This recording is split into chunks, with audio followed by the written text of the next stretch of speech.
build up and how you feeling ahead of this game? No, pretty much build-up was good. Vibes were good. Spurs fans are ready from what I gather. They're up with me nice and early this morning. Some of them nice and late, which is absolutely great to see. But look, this is the fixture we all look for. When's the North London Derby? When's the home one? You know, it's the one we all circle on the calendars. It's steeped in history. It's steeped in hatred. Steeped in rivalry. I cannot wait for today's game. These are the sort of games it's put up or shut up, you know. And for me, I think today is an absolute must-win for this whole project, for the fan base, for Tottenham in general, to move forward in the one direction in unison. Today is a must-win. They're missing Declan Rice, huge defensively for them, but also a bit of a handful going forward. I think he has one of the highest possession stats in the Premier League, or passing stats in the Premier League. You know, a huge blow for them. Martin Odegaard, another huge blow, triggers the press, going forward, creates and scores goals, takes their corners, and he's Arsenal's captain. Now is the time for us to wrestle back control in North London. Today is the day, and the tears will be red today, and we'll be drinking them. I cannot wait. Let's fucking go. It's North London Derby. Time to crow. It's time for the cockerel to crow, Jacko. Let's go. Let's crow. And actually, over here in Seattle, we have plenty of crows, so I'll be joining them hopefully today after this game. But Dave, Stevie Frazier's giving you just a quick word of advice. You can actually freeze their tears and then be able to drink them all season. It's a great way to preserve them throughout the entire campaign if we get the big 3 points today. Absolutely right, Stevie Frazier. Let's just get to the lineup. Yeah, you could turn them into Gooner ice cubes. Let's just go to the lineup quickly, though, and then we're going to move on into the chat and greet all of you guys ahead of what is a massive, massive game. We have Vicario in goals. We have Pedro Porro in the right back, Romero right-sided center back, Van de Ven left-sided center back with Udogie. Kulusevski is joining the midfield with Bentancur holding it down in the deeper role with Madison as the other number 10. Interesting that Anne just stuck with this midfield combination of Kulusevski, Madison. He seems to really like it, or at least he sees the potential of Kulusevski in that midfield. He's gone for Johnson, his favorite, out on the right wing. Dominic Solanke up top, the big return of the Dom Solanke, the big lanky one indeed. Sonny, our Capitan, our man, our leader, is out on the left, and he is a Gooner killer. We know that he shows up in these big games, or at least he has in the past, and he scored some epic goals for us. We have Fraser Forster, Jed Spence, Davies on the bench with Dragic and Gray and Sarr as well. And then Bergvall, Odebear, and Werner as maybe more attacking options that we could bring on later if need be. But let's get to some of the chat here. We have AK Shegs in the house. We have as well Gons Football and Things. Daniel Larson, good to see you, Daniel. Hopefully you're all right today. Send them back to South London. Indeed, Daniel. Hopefully Norway is feeling very, very Spursy, feeling very lily white, because I know there's such a huge Spurs population out there. Some boy Tubbs is in here. Stevie Frazier, Shawnee Maddox, big up to Sean. Derby Day, I want an unreasonable and say we will win 10-0, but I'll keep it reasonable. I'll just start with 4. Well, as each passing minute goes by, Sean, maybe you can just increase the goals as the game goes on. The one and only Eddie, the Eagle, is in here. MB Joker Davis, bring me happiness for this game, guys. Love the new intro. Well, you can thank Lazy 801. He was working hard behind the scenes to provide that for us. Hopefully Dark Sun G was able to catch a bit of the new intro. It's not technically finished, but that is the excellent cinematography work of our man Nick, and I really liked the look of it. It just had more of a kind of an epic movie like sort of a feeling, when going through it. And let's just hope that Spurs do turn this Arsenal game into a movie, one that we could watch back for years and years and years on end. We also have Thomas in here, and then the one and only Georgie Hill. George, how you doing, sir? Would love to see a fan cam from yourself if you don't mind today, because I've been really enjoying those and thought you've actually put on some really excellent analysis during games that were kind of hard to probably give feedback on, kind of difficult to stay composed. And I think you have done. And I want you this time to be able to let loose, let the hair down, and you can be celebrating a big 3-0 win or something like that. We'll see you all over the board. But he's saying, big up, lads. We're battering the scum today. The delusion train is full steam ahead. Come on, you Spurs. Come on, you Harris Army. Come on, you Flat Cap Army. Well, George, I want to see you full delusion on the post-match fan cam if we allow you to do that on a 3-point win. But Dave, Georgia Hill, he's feeling confident. A lot of Spurs fans, maybe confident ahead of this fixture. Is that just because we have to put on a brave face? Is there real confidence, ahead of this? And, how do you think the general Spurs fan base feels? I think there seems to be a bit more positivity than what I expected. Look, I do think, I do think a good 80-90% of it heading into this game is nailing colours to the mask. And Mhm. to be honest, that's the right That's way it okay. should be heading Yeah. into these games. That's the way it should be heading into these games. You know, if you're sitting there bowing down to them, yeah, you're going to beat us, this, that, and the other. I don't understand what the point is of having a rivalry then. You know, it Mm. doesn't matter how bad you are or what the results are like. Heading into a derby game, anything can change. It could be the catalyst for your season or it could break your season. But it's the right way to be. And look, full steam ahead. I'm going to keep shoveling the coal into the steam engine. I'm going to keep that going on the tracks, baby. I cannot wait, Georgie Hill.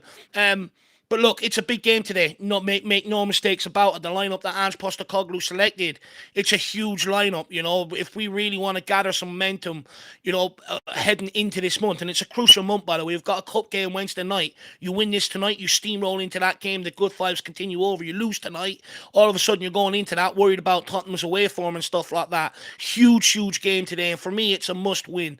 I think also Mm. part of the confidence comes from the Arsenal are missing key players out there today. You Yeah. know, so hopefully we've got more or less a fully fit squad, bar Basuma and Richarlison. So you'd like to think, you know, that if there's any chance, it's today.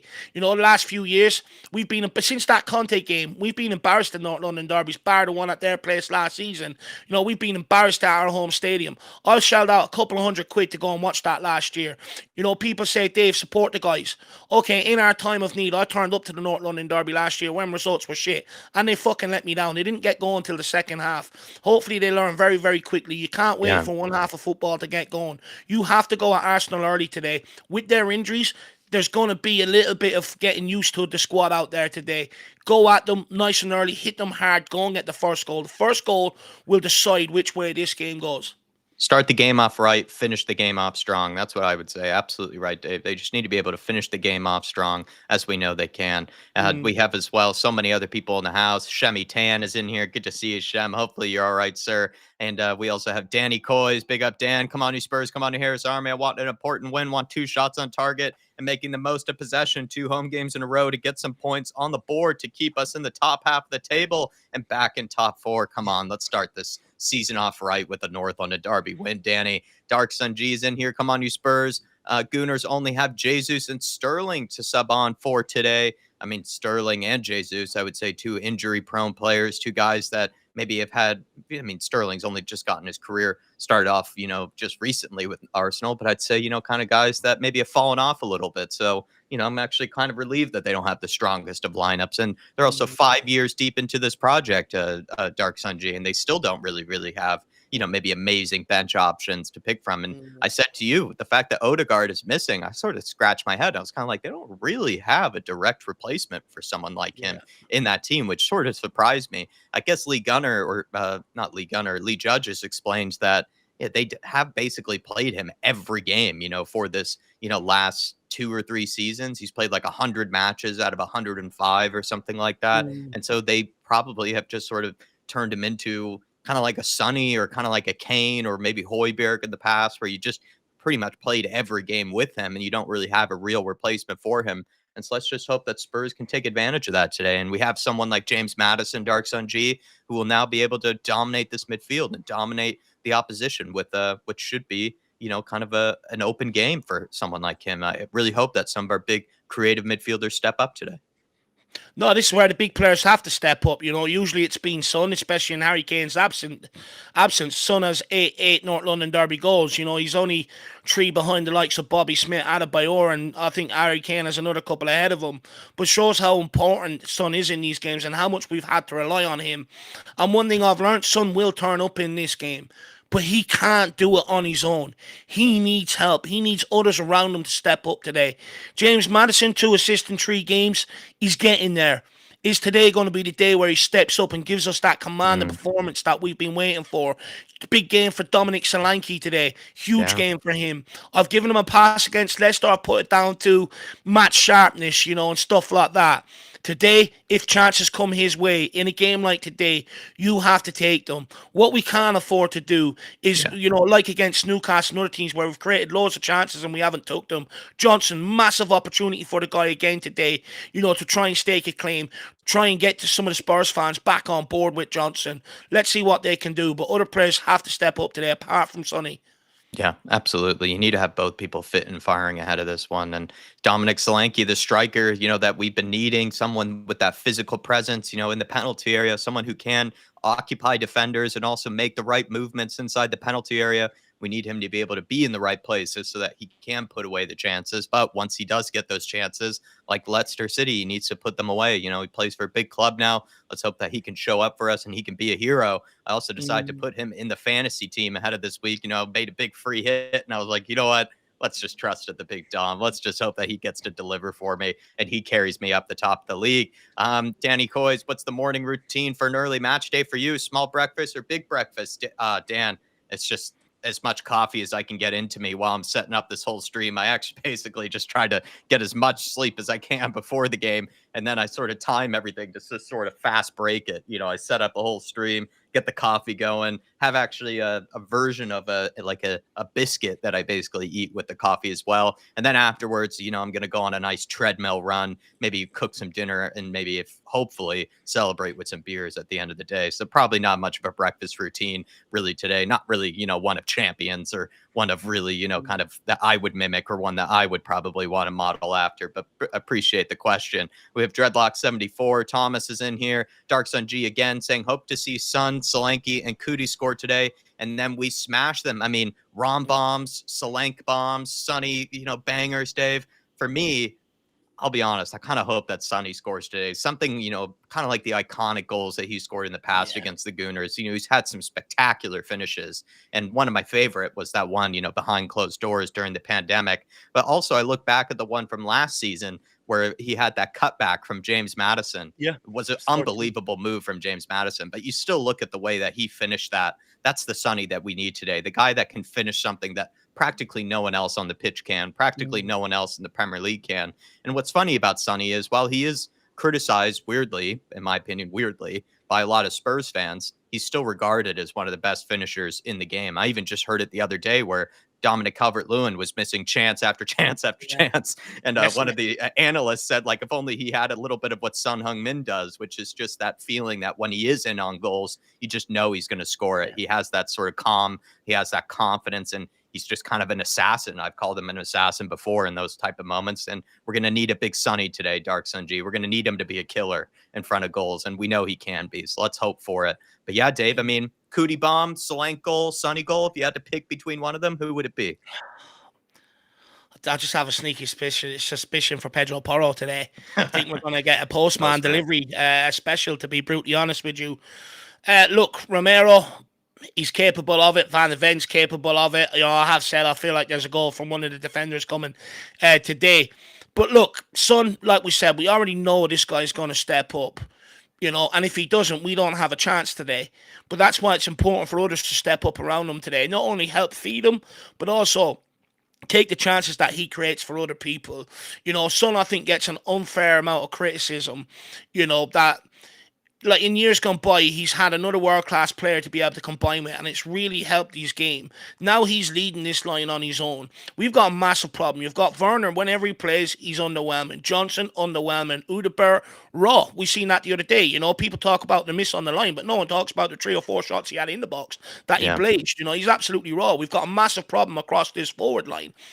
But it's going to have to click at some point. It has to click at some point. And why can't today be the day? Carte DM, go and seize the opportunity that's in front of you. No better time to do it than today.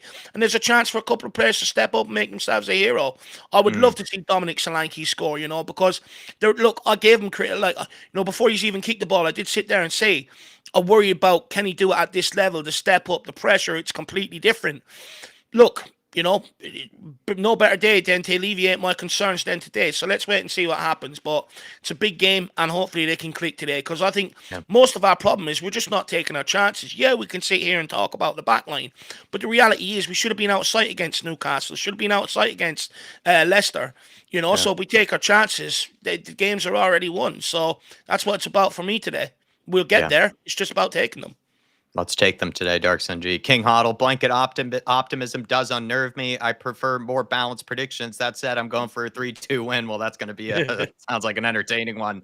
King Hoddle, get the popcorn out. Lee Neary is in here. Big up to you, Lee. Fat Tony, let's go, boys. Running on 3 hours of sleep after the wife's birthday party. We never sleep. We never stop. We never Come sleep. on. Big up to you, Fat Tony. Up in the Northwest, like myself, up nice and early. Get the coffee out, Fat Tony. Get it out. We also have, I think, Felix is in here. Bald Bean Counter, El Dante, Joff Totten, so many legends in here. Lisa as well, what a legend she is. And then Dark Sun G saying, Jack, Liverpool lost to Forest at Anfield. Laughed my ass off. Come on, you Spurs. I wasn't able to catch the full game, Dark Sun G. I was doing a version of like where you watch multiple games at once, which actually felt nice. I haven't done that in a while where I was just totally nerding out to all the Premier League games. But I did get to see a little bit of my favorite, Chris Wood. He looked like he was having a good game. Morgan Gibbs-White, I have a big soft spot for. And Nuno Ball really taking shape here and providing, some masterclasses.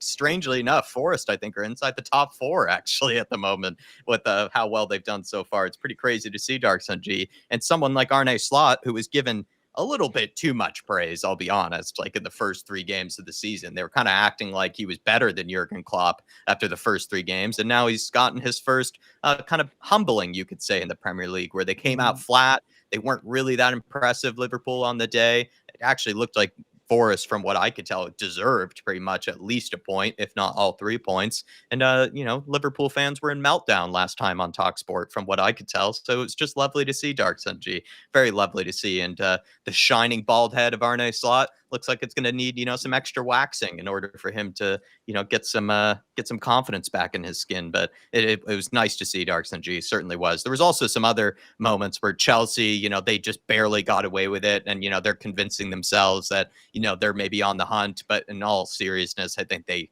kind of looked like they actually deserved to also drop points as well. So when you think about it, Spurs are kind of a conundrum where I think they played well in all 3 games. They just haven't really been able to get the points that they deserve, whereas other teams are dropping points now and starting to look like maybe they're not as good as maybe what everyone originally thought. So we'll see how this season unfolds, Dark Sun G. Lee Harvey, member for 7 months as a Flat Cat member. Come on, you Spurs. Johnson should have been on the bench. Well, Stevie Combo, just above that member super chat, says this is the opportunity for Johnson to flip on the doubts on his abilities today. If he has a stinker, fans are going to be next level meltdown on him. Well, if he has a worldie, a lot of people might be shut up at the end of this. Steve, it kind of just cuts both ways now, doesn't it? But yes, Dave, Lee Harvey, thank you for your support as a member for 7 whole months. And he's a little disappointed that maybe Johnson isn't on the bench. It is his favorite, though. You can tell at Ange, he loves Johnson. And Odebear, being only 19 years of age, maybe Ange is kind of showing that he doesn't have total faith in him yet, to step up in a big game like this. And that's just a reflection of kind of the transfer window, right? Where we brought in a lot of guys that are extremely talented, but are they really all of them ready for big game occasions like this, big moments like this? Maybe Ange doesn't think so. And it's just something we have to come to grips with, I guess. Well, that was my biggest fear with the transfer window, Jack, and I tried to highlight it when we were making some of these signings that, and I said, especially in the forward area, I was okay with, some of the younger signings further back. But in that front tree, I was okay with a Graham Bergvall and people like that. But in that front tree, I just feel like we needed to sign a certain bit of quality if we were to learn our lessons from last season. We can sit here and go, oh, we hope Johnson comes good. How long are we going to keep doing that for? At some point, the guy has to step up and deliver. And then we add to the problem by bringing in Odegaard. Don't get me wrong. I think Odegaard is going to be a fantastic player in the future. Like one thing I would say to the kid is the amount of chances he got against Newcastle, he's going to constantly get in them positions because of how good he technically is. But when he's in them positions is where he really needs to learn to bring that calmness. Basically what Son has. Everyone else is frantic in the moment and he's the calmest guy in the room. That's what makes him so deadly. But that takes time. That takes giving these guys games. And unfortunately, where we're at right now, we heard Postecoglou even right before this game, and something that I've been saying for a long time now, especially over the summer, he wants a title challenge. We don't have time for these players to, find their feet and stuff like that. Unfortunately, where we are and coming to Tottenham Hotspur, we need you to come in and try and have an immediate impact. And I just feel like we've left it all on Sonny again, which I think is a huge mistake. But someone like Johnson, he's been here quite a while now. I think maybe he's earned his spot off the impact he had off the bench against Yeah. Newcastle, I'd argue, did he have a great of impact as we think he did? I think if you go back and look at it, I think you'll find he found himself in great positions, but was often underwhelming in that. And that's been Brennan Johnson's biggest problem. That's been fans like me's biggest problem with him. And one thing I worry about with starting games is I don't see him having the ability like an Udaber, like a Sonny, to get on the ball, dribble and drive his fullback into the box. One thing with Brennan Johnson, how many times do we seen him balloon across straight off the guy in front of him? That's something we didn't tolerate when Ryan Sessegnon used to do it. And that's the problem with Brennan Johnson. But look, he's here. He's starting today. We've got to get behind him, and hopefully he can prove us wrong or give us something to get behind, because I am struggling to see what we're getting behind anymore. So today's his opportunity. It's a big day. If you're not going to deliver today, you're never going to deliver. So let's wait and see what happens. But I would say let's just get behind him now and let's see what he can do. He's out there now. Yeah. Urbatized halftime smoke is in here. Dave has to break out the Solanke song today when he scores. Exactly when he scores. We'll be breaking out that song indeed. Catman Jess is in here. Big up to you, Catman. Really appreciate you've been with us a long time. Thank you so much for your support for this channel. Big up to Ribsy85 who's joined us as well. Hey, all, come on, you Spurs. Big up, Ribsy. Strap in, my friend. Get ready to strap in. It's a North London derby. We also have Druzilla. Wham, wham, wham. That's all I'm hearing with Johnson. Exactly right. The babies, you know, the Johnson crybabies. Let's hope they get shut up today. They get the binky, they get the pacifier in their mouth after Johnson scores a worldie or Johnson gets the opener. It's just, the nature of him. He loves to be part of the script, Druzilla. He can't avoid it. He loves to be part of the script of any Spurs game, whether it's good or bad. And I hope he gets to shut us up today. Yeah. Druzilla, big up to you, my friend. Gene D is in here as well. Big up to you, Gene D. Hopefully you're keeping well. And then Jerome is asking, is Basuma injured? Yeah. Technically, he is, yes. I think it's one of those where he picked up a knock over international break. Isn't that right, Dave? Yeah, basically done something to his ankle over the international break, 50-50 heading into this game. But I sort of said to Jack as soon as I seen it, I worry. I did think that maybe he might push through the pain barrier today. Actually, that's a conversation we had in the preview, Jack, that we thought maybe Basuma would push through the pain barrier to get out there today, but maybe the club should say, hang on, we've seen what we've done with Van de Ven.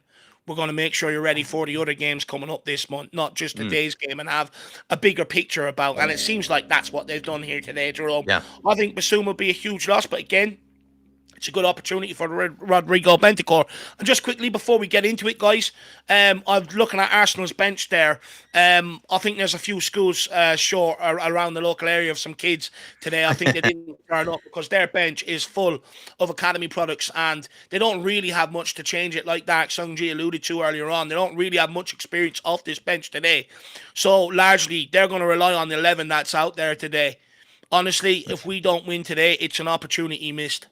Yeah, no, we can absolutely blow them away, with the maybe lack of options that they have off the bench to really refreshen things. Jerome is also saying, I fear we are going too attacking. Arsenal or no mugs, even if they have players missing. I think that's the way of Ange Postecoglou, isn't it, Jerome, right? Where he would prefer to, if he gets an opportunity to go more attacking, he will. He's not going to go more defensive if it's a choice between one or the other. And maybe one could argue that he's maybe not that confident in how Pop Matasar has been playing of recent. Like Pop Matasar, I think we rate really highly, but he hasn't had the best of starts to the campaign, didn't have the best of preseasons either. And in a game like this, maybe he's going for more creativity. Maybe he wants to start off strong. He wants to start off with maybe a few chances, that Spurs could hopefully bury. We go 1-0 up, 2-0 up kind of quickly. But yeah, Dave, I mean, he's saying, two attacking basically from Spurs. But I just think that's the way of Ange, and it's one of those kind of risks that he takes. And if he maybe had the choice of Basuma and Bentancur at the same time, I think he could have also considered that. Maybe he would have, but it just shows that he would rather go with Kulusevski than go with Sarr. Sarr is the more defensive option, the more conservative option, and then Kulusevski is the more progressive, the more optimistic attacking option. To be fair, Kulu does a lot of defensive work that I think goes unnoticed. It's not like you're put him in there and he doesn't know how to track back, how to get back and stuff. He does, and he will do it. But look, I get it, mate. It's a worry, right? But I'd rather go into these games attacking the opposition and going at them and trying to make our own luck than sitting back like we have done in previous years. Also, We have to start adopting a big club mentality. It should be them that's worried about us today with their bench and with the injuries they're carrying. It should be them worried about us today. It should be us looking to go at this, seize the opportunity that the football gods has given us today. So, look, let's go at it. The fortune does favour those who's brave. So let's go. Big game underway. We got kicked off here. Everybody sync up with us. Really appreciate all the support we've gotten so far. And let's hope for a massive 3 points today. Also, by the way, everybody, if you didn't know, this month we are sponsored by NordVPN. So feel free to check that out. It is in the top of the chat here. It's pinned to the very top, and it's also in the description. Paul Markey saying, why the F do we keep selecting Handbag Johnson? He will cost us. Well, I think Ange Postecoglou just really loves the guy, Paul Markey. Why wouldn't you? He's got excellent hair. He's a good-looking kid. He's got a nice vibe about him. But yes, we need to improve on the footballing ability. And I'd agree with Dave that sometimes he reminds me of a Ryan Sessegnon in some of those crossing situations. But let's just hope he shuts up all the haters and he just puts, like I said, a pacifier in, the Johnson baby's mouth. What Druzilla was saying. A corner already to Arsenal, though. People are joking about that. See how ready we are now. It's just ridiculous. Cleared away, though, by Pedro, I believe. That was excellent. Go on, Sonny. Don't let him do that. Well done, Big Nick. I think that's Dominic Solanke there. Well done. No, it's a good test to see if we're ready. That set piece, early set piece. Yeah, cleared with conviction by Pedro Porro. David Rea. Big up, Paul Markey, though. Good to see you, my man. Good to see you. All right. Oh, well done by Solanke. Ref, we'll have a yellow. Nice and early, please. Pull that fucking card out. Great start from the Solanke. Already pulling down. A little bit of hold-up play. I mean, Kulu was true there if you pulled him down. That should be a bloody yellow card. Yeah, I would agree there. It's quite cynical. Madison, though. Let's hope he gets lots of time and space on the ball today. And he takes advantage of it.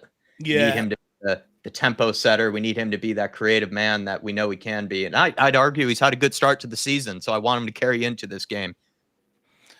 Yeah, look, he's had a better start to the season than what he ended it. But I still, do you know what? And I only say this about Madison because I do believe there's a much, much more to come from him. There's a much better player in there. I think he's selling himself short at times.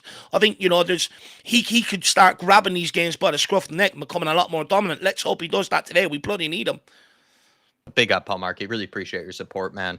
Nice clip by Vicario there. Vince Vega, good to see you in the house, my friend. Hopefully you're doing okay. And remind me as well to give your channel a plug, when we do that fantasy video. And would love to have you join us for that. Big up to you, my man. Great switch of play by Sonny. Porro. Back to Bentancur. Bentancur into Madison. Back to Bent Eckers. Almost thought Bent Eckers looked like Højbjerg there for a second. Had a little bit of a flashback. Bent Eckers here. Van de Ven. Get out, Sonny, now. Oh. Also, great start so far with Højbjerg not heading it into our own net to begin ball in here by Madison. It's over Solanke's head. It comes out to Sonny. Sonny, can he get under control? He does. Lovely. Does he win a corner kick here? For a corner. Get out. Unlucky. Ben White getting every piece of him. Wow, I mean, Jesus Christ. Son may as well hand him the jersey now and just run around topless at this rate. He can buy a Sonny kit at the Spurs shop. There's about hundreds in there that he can pick from. Why does he have to have that one? Oh, no, that's just not what we need from fucking Romero. That's piss poor. It's a straight pass. You can't be giving them away. Like almost a miscommunication from the two, and it's a big switch of play. Pedro Porro does well. That's 2 fouls now. The third one, I want a fucking yellow card. Kind of confusing there. It was like Van de Ven had no idea that Romero was passing, and then Romero also just really miscued it. It wasn't accurate. That's the thing. It's just like, you got to be accurate. You can't, they're the balls you cannot afford to give away because they will turn them into opportunities. Great there turn. We go, Rodrigo. Pointing, telling people where to go. Udogie. Van de Ven. Spurs, as we know, right? We want to be the aggressors. We want to dominate. We want to have the majority of possession as well. Good to see you, Chris Aguilar. Doji, come on, you've got Sonny with you. Let's go, kid. Sonny here, the legendary Aguilar family. Yeah, big up, Chris. Oh, Sonny gives it away now. That's poor, and Arsenal give it straight back to us. Thank you, party. He's rattled. They suck indeed, Derek Hutchinson. Good to see you. William McKenzie in here as well. Appreciate you tuning in.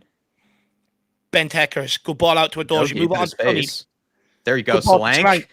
Solanke. Oh, love that. Well great turn, son. Come on. Oh, goes into Sonny. well. Sonny gets it across. Madison! Oh, Kulu even. So close. Good save, but David Raya. That's great football by Tottenham Hotspur, though. Oh, We good are purring like a combination. fine Cheshire cat right now. I'll see you later. Solanke just says, where are you going? Burns him. Good pick out by Sonny here, by the way. It's a great pick out. He's two options, and he finds one of them. It's great. It was almost similar to the Madison goal where Sonny actually buried it. You almost wish Sonny was able to pass it to himself there. He probably would have finished it. Good shot, though, by Kulusevski on target. Bentancur, Van de Ven, Romero time. Let's go. It's a corner here from Madison, and it's an in-swinger. Goes towards the far post. Oh, Raya reads it. Fair play. Is he going to play that? He does. He plays it out nice and quick. Well done. Get there. Well done, Bentancur. Hey, no. Oh, sorry, Udogie. Vicario had it. Well, clever. Great ball. Pedro Porro. Great ball. Solanke. That's a hard one to control, but he does well with it. Madison. Give it to Kulu. He's steaming. Good control by Solanke, to be fair. That was great. Honestly, that was just balloon towards him. That was rifled right at him. Nearly knocked him out. I don't think he knew how to it looked like he knocked himself out. Under pressure here now, Arsenal. Let's keep them pinned back. Just clearing it and praying. They're already surrendering. Don't touch him, Arteta. Get your hands off him, you fraud.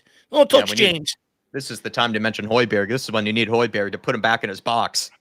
Honestly, we need to get a lad thrown out in a hazmat suit and spray him down now after Arteta's touched him. That's him trying to get in his head, little fraud. Spirited start, says King Hoddle. I think that's right. Paro Miguel Severdo, good to see you, sir. Great ball down the line to Johnson, and it's out for the corner. Martinelli having to track back. By Martinelli. I thought Johnson might have had him there. Good to see you, Danny Darko. Hopefully you're keeping well. Big up, Danny boy. Adam City, great comment saying, hey, lads, can I borrow an Arsenal jersey from someone when I go to the restroom?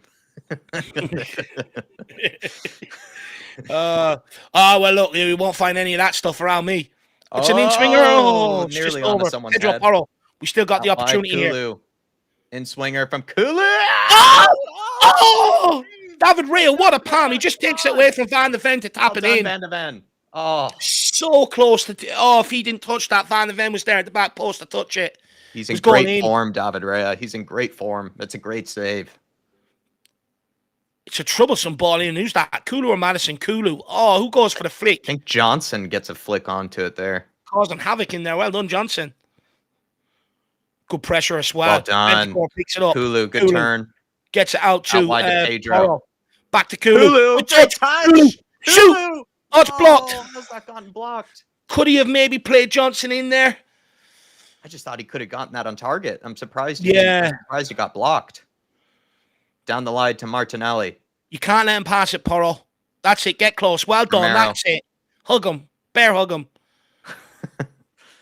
Yeah, I'm surprised Kulu couldn't get a shot on target there. Well done, Destiny. Well switched on.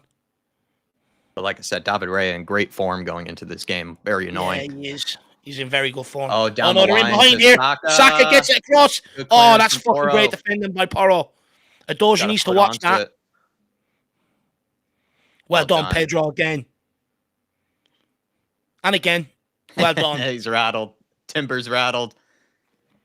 He's got Martinelli back down that side. He just needs to... Adoji needs to get to grips with Saka now. That guy's a threat constantly.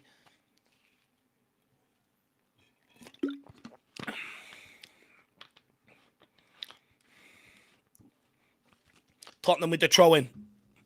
Deep in our half. Bentancur comes to show for it. Porro. Wow, what a switch Great of play switch of play. Destiny Adoji. He's got space here. He's got Sonny on the overlap. Madison through the middle. What a ball. Go on, Sonny. Skin him. Ben White doesn't want it. He wants the talent salon. It's okay. It's into Bentancur. Sonny's got time here on the ball. He wants it back. Get your head turned now, Sonny. Find a run. What a switch of play by Porro. Yeah, it's absurd, actually. I'm going to get trouble thinking about that tonight. How does he even see that? Madison here. Madison, lovely into Sonny. Good touch. That's it. Get turned. Can he run at the defenders? Yes, he does. Go on, Sonny. They don't want it. Good tight feet. Great footwork. Madison. Patience is required here. Can he get out wide to Johnson? Yes, he does. Good touch from Johnson. Good touch. Spurs back now to Romulus. taking their moment now. Just keep them penned back now. Patience. Destiny Udogie sells Oh, Sonny a we'll little have bit that. That's short the there, third but Sonny foul. gets us a free kick. Good touch. Should be a yellow now. Surely you're going to pull a card out. That's 3 or 4 fouls now.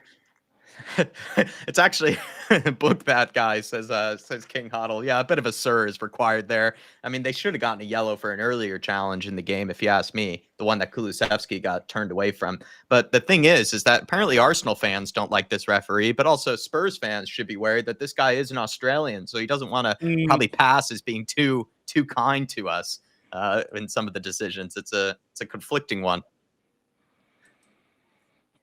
Madison here. Come on, Spurs. There's one here for us. Come on, get a good delivery in here, James. Nice in-swinger. Kulu's there, Van de Ven's there, Romulus is there. They all want it. They're begging. Solanke hanging around to go in towards the back. Whole fam. Yeah.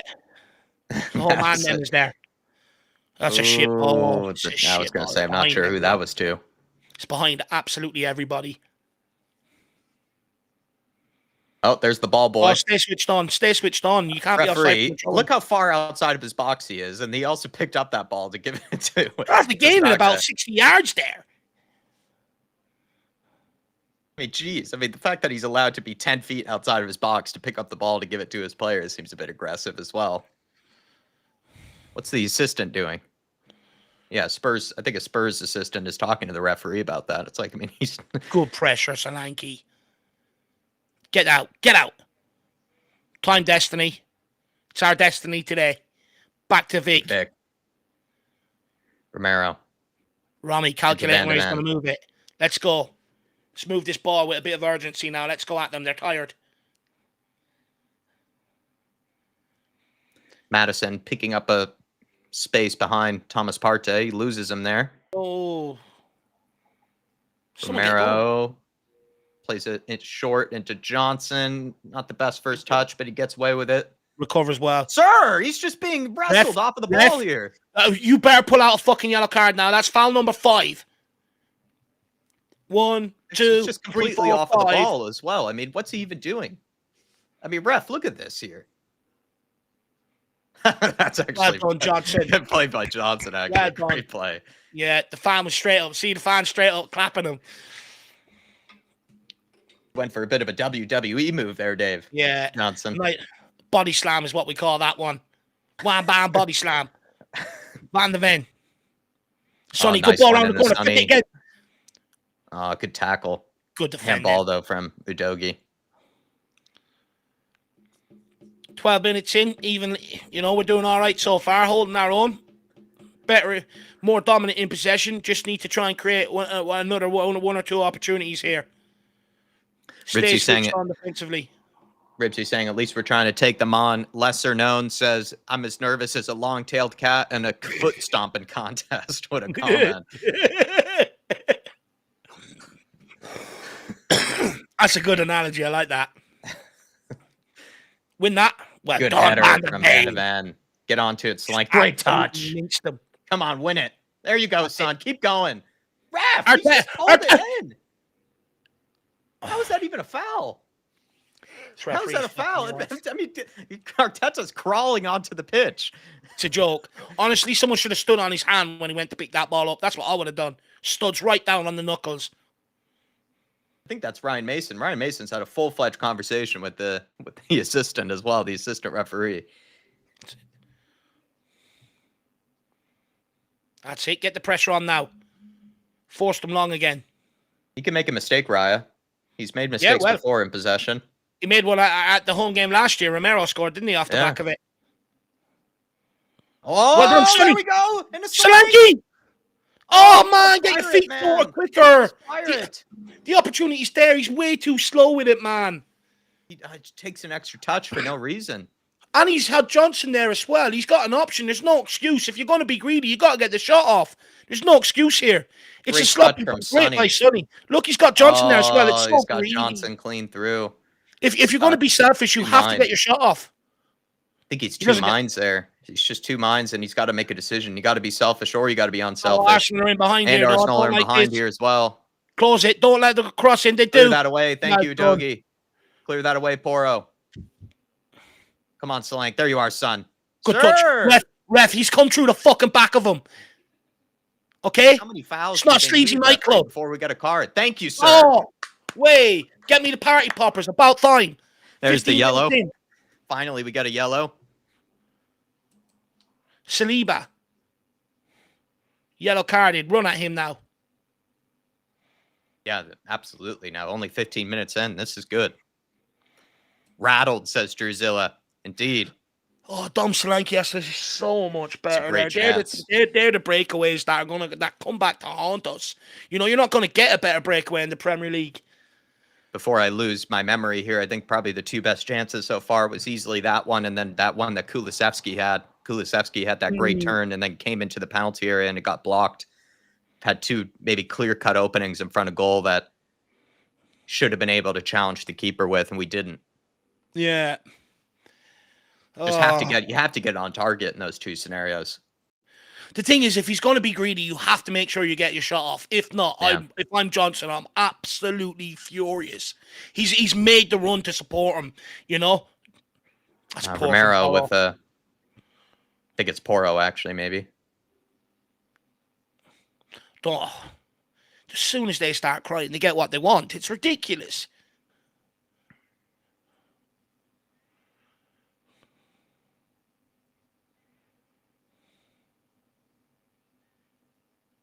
They're time wasting. I do not believe it. Wouldn't you just take the fucking free kick? Jesus Christ, four of them have walked by it. Gone long here. Referee's just pulled him down to the ground right in front of you. I would just ignore it then, I suppose. Playing blind football now. Come on, Pedro, get there, son.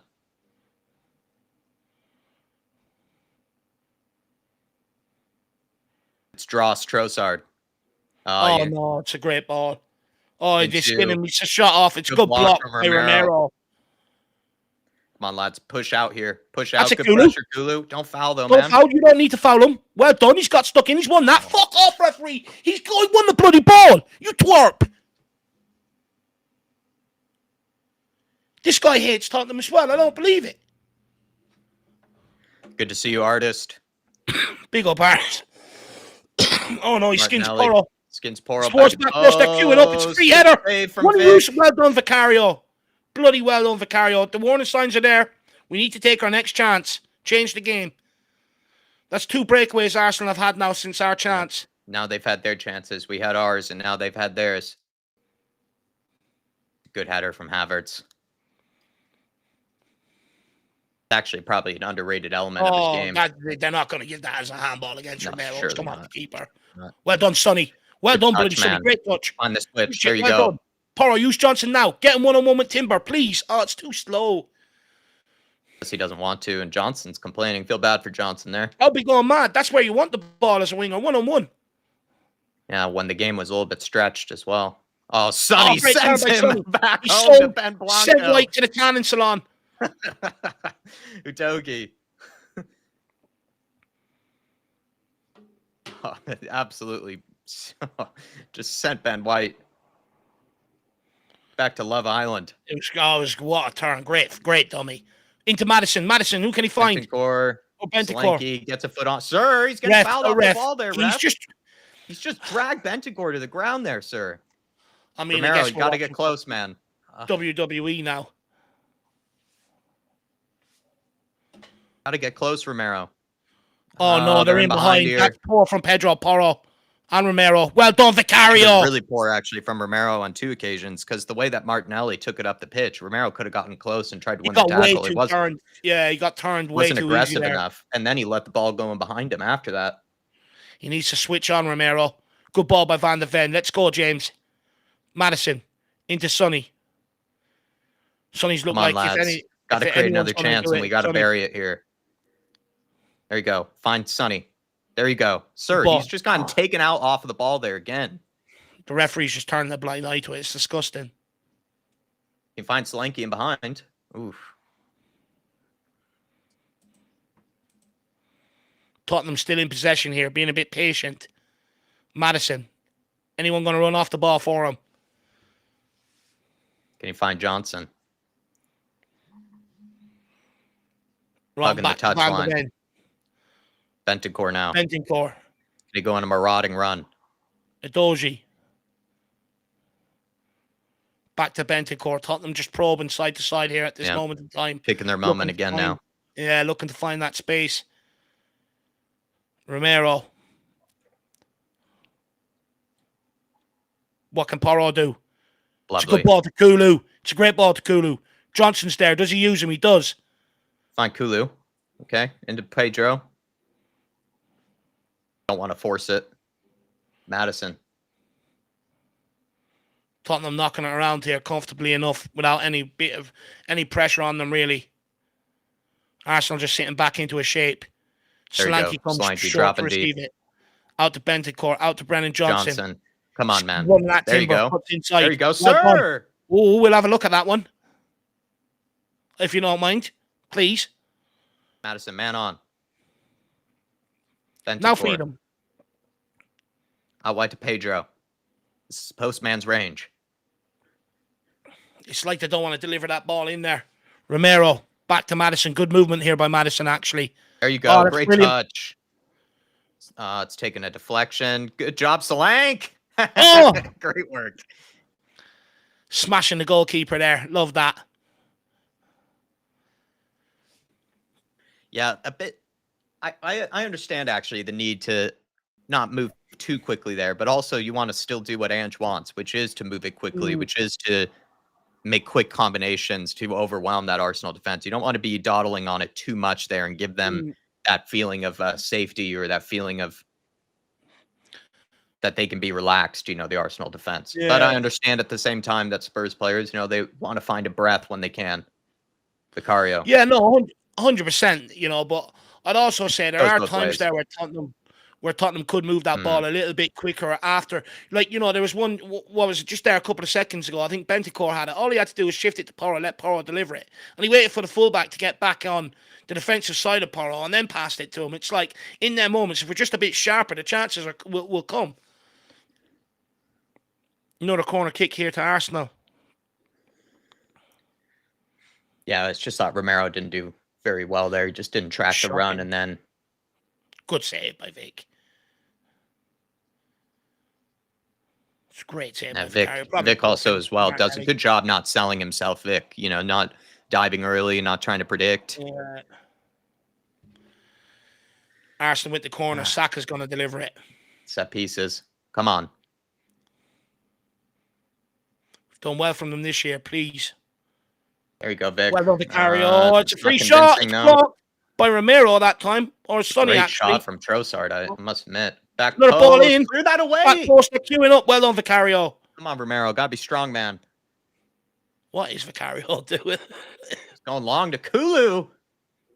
Oh, go on, take that. Ball. It's not a bad ball, sir. Well done, Kulu. Go on. Oh, it just doesn't fall to Sonny's part. I think he's running too fast there, Sonny. He's got to anticipate it. Oh. Respect the effort trying to get up and support him, but unlucky. Running too fast, I think. Good job by Vicario. No, good job by Kulusevski. Good job by Vicario. I actually like that. Get it up the pitch. Get it away from our own half. Not the most convincing of parries by Vicario because Trossard, I must admit, got a good contact on that. He sent it back into the danger zone. Yeah. All right, can we put him under pressure here? Can we win it high up the pitch again? Where did Kulu Thomas Partey into Havertz. Mickey van de Ven tried to win it. Trossard switches play. Oh, hey. Ben Blanco thinking more about the tanning salon than he is about his first touch. Sonny caught taking a bit of a breather there. If he got a touch, they were out. He needs to be more switched on. I wonder if Andrew's happy or not. I think he's just hoping that Spurs grab the first goal here so he doesn't have to. Okay, ref, we'll take that. Ref. I mean, does Solanke have to literally motion towards you for what is he crying? Good ball. Go on. Johnson. Good touch. Oh. If he took that in his stride, he was gone. Win something there.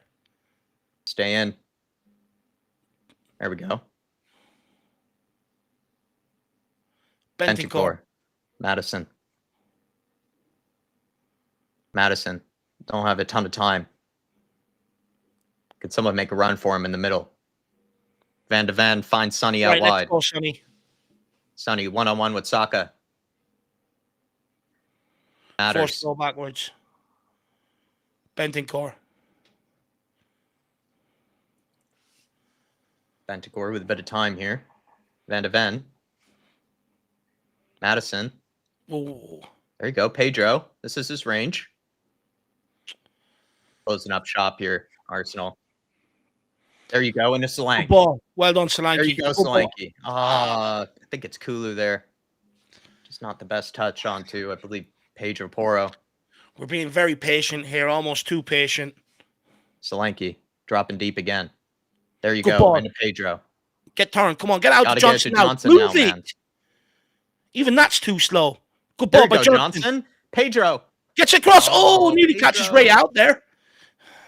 He's got to get it into the mixer, though. Yeah. It's gone a bit selfish. Yeah, very selfish. Well done, Udogie. Great touch as well. Saka doesn't want to go backwards.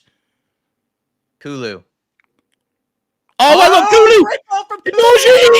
Oh, why didn't he shoot? Why is he not shot? Just swing your right peg at it, man. Oh, why hasn't he shot it? He's tried to feed. What Solanke, play by Kulusevski? And again, with great play from Kulu. He got Sonny. Oh, good defending. Easier pass. He's just got to flick it over his foot. Oh, that's the easier pass as well. Oh. They're the little chances we got to take. There's the customary Udogie yellow card as well. And that was a stupid one to give. He doesn't need to give that one. Now he's on a tightrope with Saka. It's so stupid. It's mindless. This is his problem. He just picks up stupid yellow cards.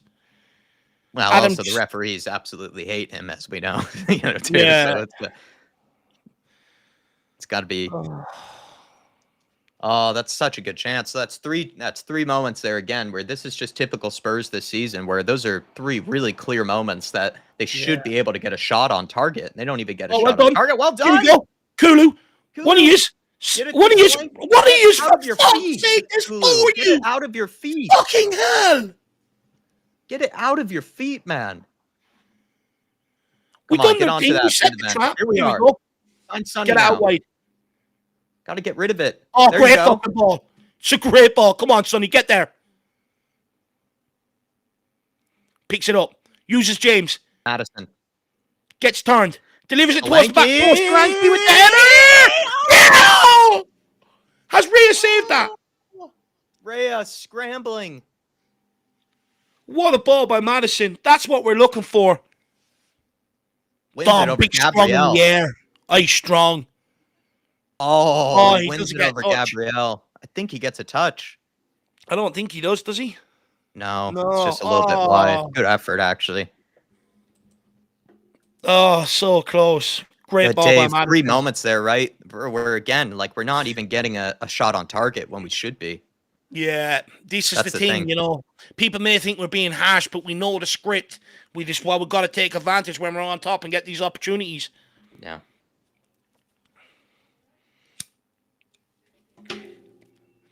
I would say is our only saving grace. None of them has fallen to Son. His opportunity is still yet to come.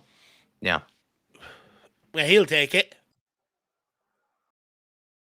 Getting worried now. Oh. A doctor says I really thought that was in. I think the majority of us thought that was in, to be brutally honest. Yeah. I started screaming like a schoolgirl. He's getting ready to do the Solanke song. Oh, you best believe it's coming. Oh, come on. Put him under pressure here, lads. He's forced to go long. Oh, Havertz wins it. You can't let it. Don't follow the runner. Well done, Bentancur. Get there, Kulu. Get there, Kulu. Well done. Romero, here we are. You got time. This is us now. Let's go. Kulu. Moving forward. Plays Johnson behind him, man. Come on now. Bentancur, you got time. Yeah, that's poor execution of the counter. Sonny, well done. Madison. He's taking White for dancing lessons. It's embarrassing.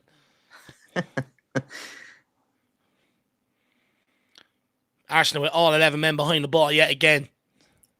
Bentancur. Madison. Out to Udogie. He's got space. On to Sonny. Sonny back to Destiny. Tottenham just prodding and probing, passing it side to side, trying to move Arsenal's defensive structure.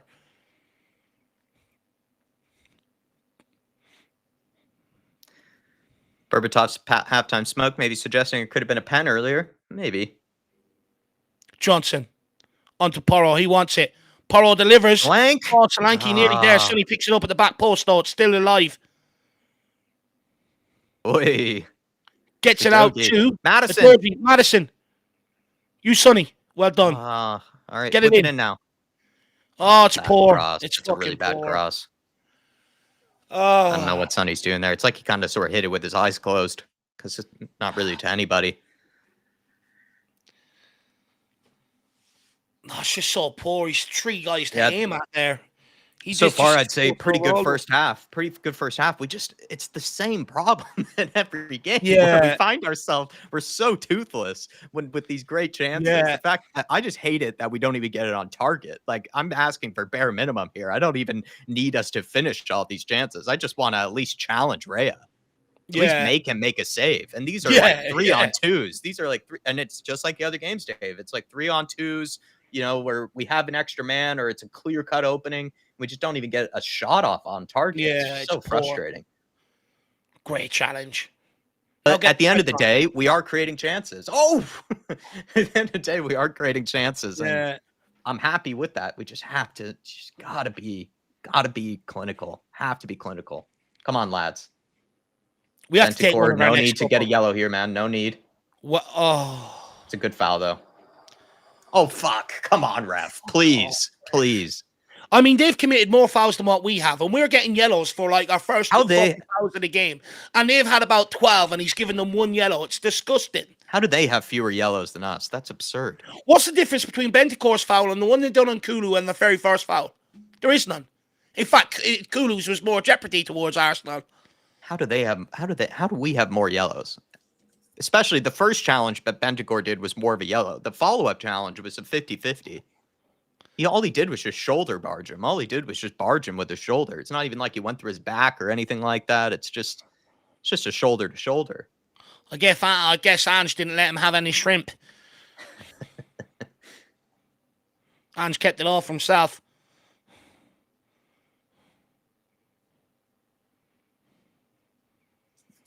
Arsenal with switch play. Get out there. Do not let him cross it. Come on. We're doubling up. Johnson tracking back. Well done. Good Timber, he looks work. uncomfortable in that area. Come on, Johnson. Timber, though. Don't allow him. Come on. Block from Bentancur. Half an hour in, still 0-0. No, Arsenal with a corner kick. It's on an edge. It's the derby game. It's what it's all about. 1 goal changes it all for either team. Come on, Tottenham. Just defend this corner kick. Don't let all your good work go to waste because you just shoot yourself in the foot constantly. Clear this. People are pissed with the referee saying this is a North London derby. I'd agree with that because he was treating it like a North London derby with all the fouls he was letting Arsenal get away with, but apparently we're not allowed to. No, it's disgusting. Clear that Vic. Oh, no. Vicario completely misjudged that one. I was going to say that should be ours, not a goal kick, or it should be a goal kick. Oh, he does get a palm onto it. It's not convincing from Vicario. No, it's piss poor from him, actually. He just needs to start commanding it a little bit. Just needs to be stronger. Honestly, give him a week of Gaelic football. They'll teach him how to run out, jump, and fucking catch that. 1 knee up, straight up like that. Clear everyone in front of you. He's too nice.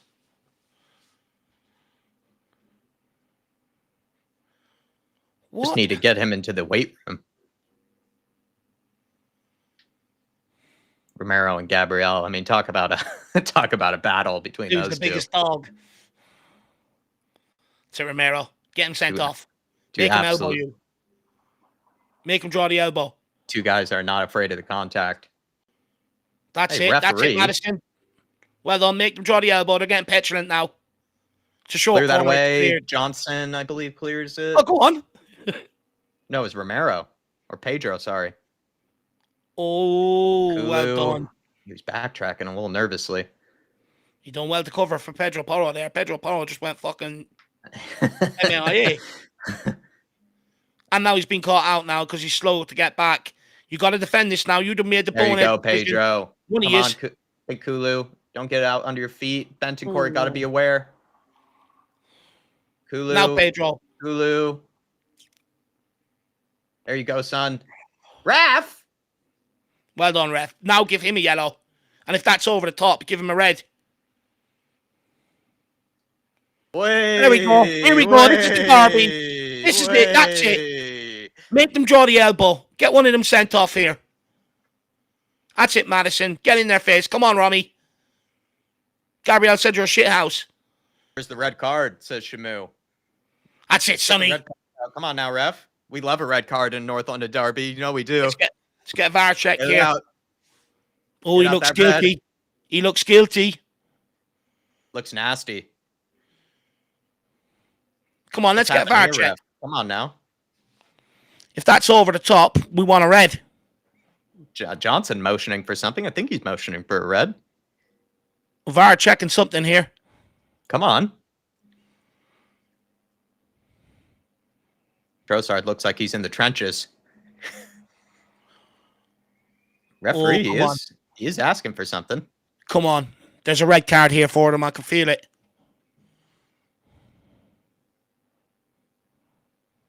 Wave. Yeah. That's fair. What happens here, though? There we go. He did go on, though, without the referee. I mean, the referee had already called it, given a free kick, and Timber just ignored him.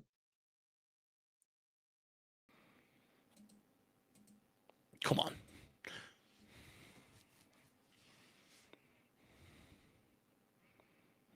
Book Timber, referee. That's the scent.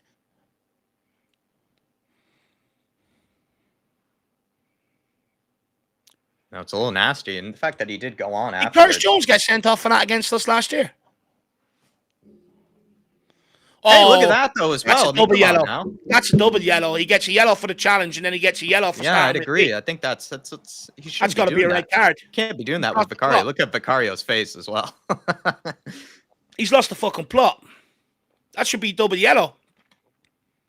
Can't grab someone up like that. Oh, my Lord. So, hang on. What did Vicario do?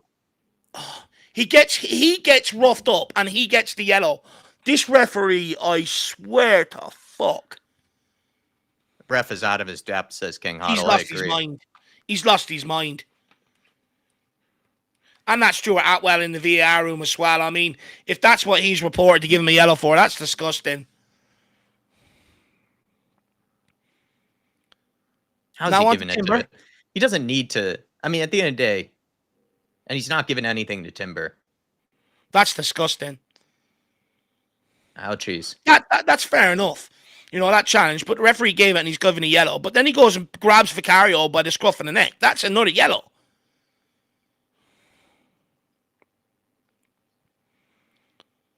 No, Van de Ven. Come on, Van de Ven, man. Don't have all day. How is he giving a yellow to Vicario, then? If anyone's listening to commentary, can you please try and explain it to me in chat? Because I'm just lost now. Same challenge as Romero's red card against Chelsea, says Berbatov's halftime smoke. I mean, well, at the end of the day, Dave and I never thought that was a red card, so. I just don't understand how Vic got the yellow. That's embarrassing.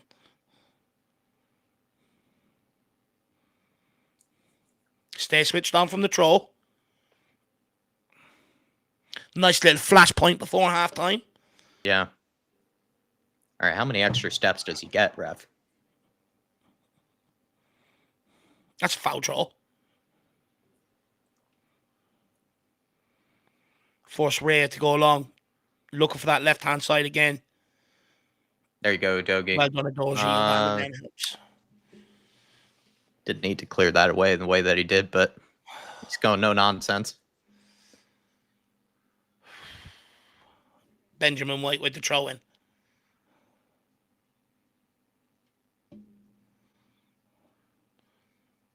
Ellie, see you in the chat. She's at the match right now. Oh, big up, Ellie. Great to see you. Hopefully you're enjoying the game.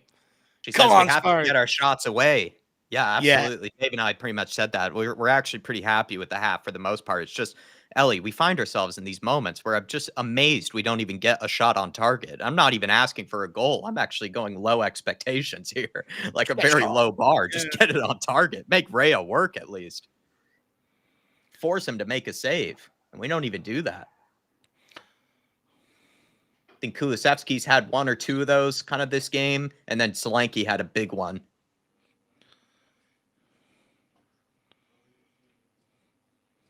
For the most part, I'd say every player in the forward line has played relatively well. It's just they can't be doing that. No way you letting him through there.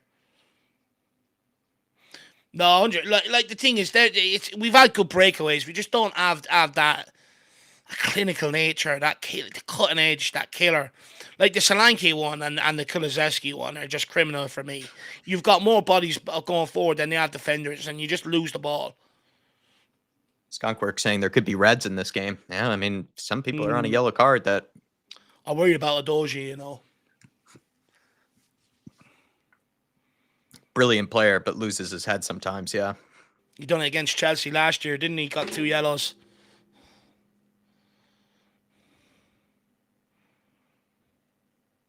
He's just free there. Get out and close him down. Don't poke. Foul, no don't foul. Poke. Oh, no, he's this, let him he's through. Thank through. You. Thank you, Bentancur. Thank you, Romero. And Udogie. Oh, Udogie, though, gets picked. Since that fucking flare-up, we've ran out of a little bit of steam. 2-on-1 here. Come on, win that. Van de Ven, you got to win that, man. You got to be more stronger there, Van de Ven. Come on, Tottenham. Find a foothold back in this game now. Since that flashpoint, we've gone completely out of it. We need a cutting edge and better balls into the boxes, Ellie. Yeah, I'd agree. King Hoddle saying high stakes chess this is. Yeah. It does feel like it feels it's been on a knife's edge this whole time. Yeah, everyone's nervous. Everyone's clenching their cheeks right now. Oh, the thing is that had a couple of them moments now. He's fucking winding me up. Spurs are making some mistakes, but then also Spurs have played well enough to get a goal. I'd say King Hoddle, and that's the thing. Yeah, it's frustrating. It's just the breakaways we've had. Like realistic, we should have 1 or 2 goals by now. And then when you see Van de Ven starting to get caught a couple of times there, now it's just a bit concerning. We just it's something we're sadly getting used to, though, is us just wasting these chances. We're not that confident in us being able to take advantage of it. Come on, get there. Thank you. That's not a great header. Thank you, Kulu. There you go. Pedro, you got time now. You got time now. Someone make a run. You got Johnson in behind. There you go, Johnson. Go on, you got Timber 1-on-1. Come on, kid. Oh, good try. Good run from Johnson. Good running there. Oh. Corner kick to Tottenham from one end to the other. It's great midfield work by Kulu and Bentancur. Pedro Porro does the right thing. It's actually a good first touch. I think he does well for the most part, Johnson. It's just that's not the best example, but it's just another example of the fact we just don't even get it on target. He just doesn't create that yard for himself to get it by the defender. It's always off the defender. Madison can't let it bounce too much, man. Oh, well done. Just a couple minutes left here. Can we nick this before halftime? Goals before halftime changes games. Sure! He's just gotten trotted on. That's it, Madison. Get pissed off and show the referee's just letting them just take us down off of the ball like that. No problem at all. Not even giving them a yellow card for it. The officiating is a joke. Madison. Onto Van de Ven.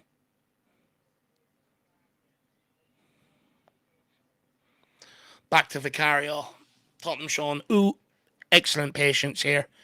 They go along. Brennan Johnson, can he win? Oh, well done, Big Tom Solanke. Kulu, get that under control. Oh, not a great touch. Get a knockdown to the big man. That's ours. Let's come back fucking off him. Come on, lads. Come on, lads. Should be at least 3 minutes here. Create another chance here. Bentancur.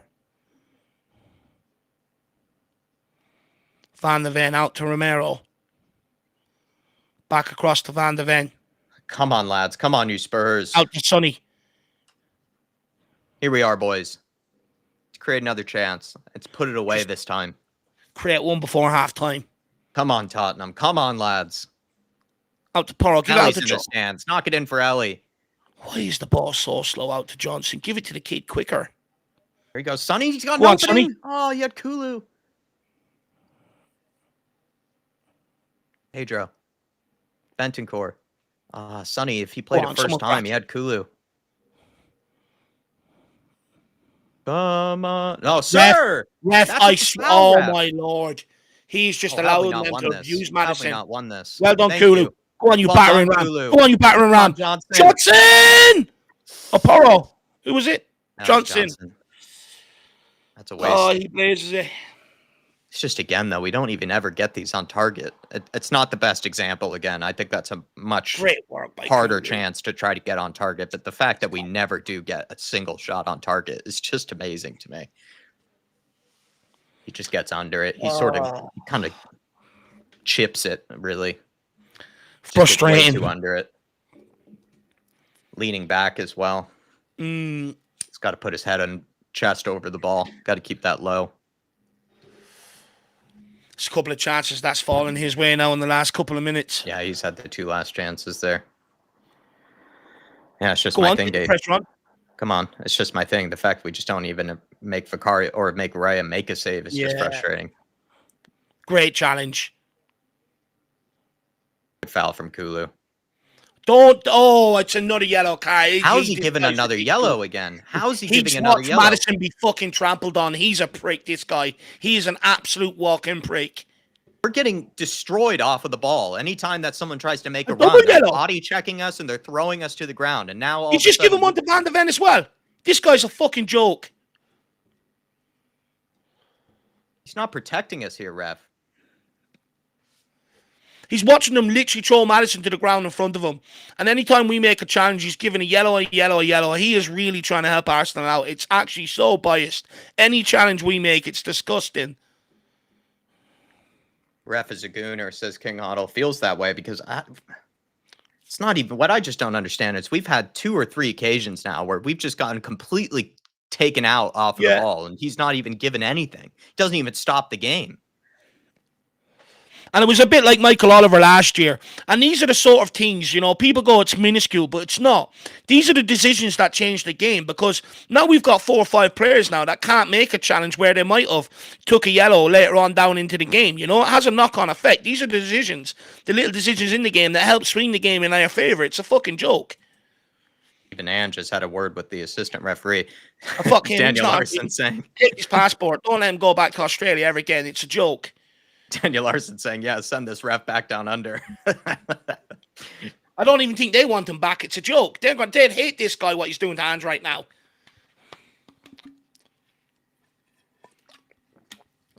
He's just dying to give them a penalty. I can see it in him. Well done. Just clear it. Well done. Well done, Johnson. That's half now. That's half time, ref. Oh, yeah, you're going to let them have another opportunity, are we? Now he'll blow it. Yes, and he does. He is a walking knob. Oh. Isn't he a walking dick? Oh, well, everyone, we're going to give our analysis in just a second here. For the most part, I think we have played pretty well. We just need to put away some of those chances. But, Dave, we have been sponsored by NordVPN for this month. And NordVPN, by the way, everybody, they have given us a special code and a special discount. You can go to nordvpn.com/flatcap. The link is up in the description. It's pinned at the top of the chat. And if you take our link, you'll get 4 extra months off of a 2-year plan. You also get really good deals on any of the plans that you can choose from. There's no risk with NordVPN's 30-day money-back guarantee. And Dave, I would say that probably the best benefit of it is that technically for a Premier League match day like yesterday, you could actually watch about, 4 or 5 games, all at once. You could go super matrix mode like I have, 3, 4 screens. You can ignore everything around you. You can ignore the misses. You can ignore your dog. You can ignore your parents, and you can watch 3, 4 games all at once for a very cheap price because the streaming services all across the world, everybody, that can be actually a lot cheaper than where you might be located in the UK, whether that's in Canada, whether that's in Australia. You never know. There could be a cheaper streaming service out there for you. Also, as well, you can get technically, basically any of the games that you want. It's La Liga, Bundesliga. If you're a nerd like myself, over here, streaming services are quite cheap. And you can be able to use that with NordVPN and get a lot of money back and be able to save yourself a bit of coin and watch even more football. I mean, it's a great combination. Save yourself some coin and be able to watch more football. I don't know what a better combination is, but Dave, any sort of benefits that you can think of for using NordVPN? And please, everybody, use our code FLATCAP. Again, they have sponsored us for this month, and we're very appreciative of it, and we've been able to take advantage of it. I know Dave has. No, I haven't. It's absolutely brilliant. And what I really love about NordVPN is that sometimes when you do use streaming providers and stuff, sometimes it can buffer. You turn on your VPN, absolutely no buffering, and that's what we all want when we're watching the football. There's nothing worse than watching streams that buffer. But also, guys, like I said, it's the fastest VPN on the internet. It's safe and secure. All your banking details and everything are safe and secure with these guys, and it's only for the price of a cup of a coffee a month. So for your own viewing experience, I mean, it's an absolute bargain, guys, and you save money, which I know means your partners will be very happy. You can maybe give them a little surprise at the end of the month, guys. But NordVPN, really appreciate the partnership, teaming up with us. So, guys, make sure you get on and use that discount code FLATCAP at nordvpn.com. Pick your plan, and then away you go. It's that simple.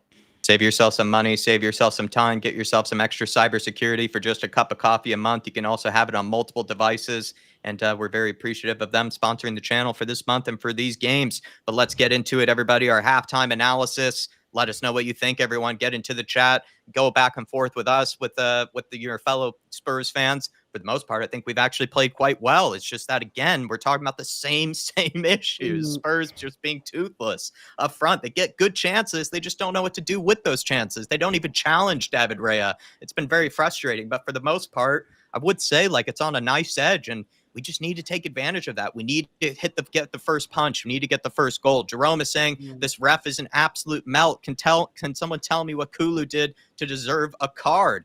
Listen, I think a few people in this game have been given cards, I would argue, unnecessarily, because you look at some of the challenges that Arsenal have had where they're knocking players off of the ball. They're being really physical with us. They're making the game a bit nasty, which is fine. It's a North London derby, right? But it feels like the referee is giving them that, kind of that leeway. He's giving them that bias. He's giving them that sort of, passing, he's just allowing things to go on their side. But anytime that we try to do something similar, anytime that we even dare to put in a challenge or dare to, give a guy a shove, he's just quickly pulling the cards out. I mean, anytime that Spurs make a challenge, he knows exactly where his yellow card is, and he's flashing it before we even make a challenge, it feels like, Jerome. And what's more frustrating is all the people that are getting knocked off of the ball, completely off the ball, away from the play, where there's no reason to be taking someone out, and they're getting away with it. I just don't understand it.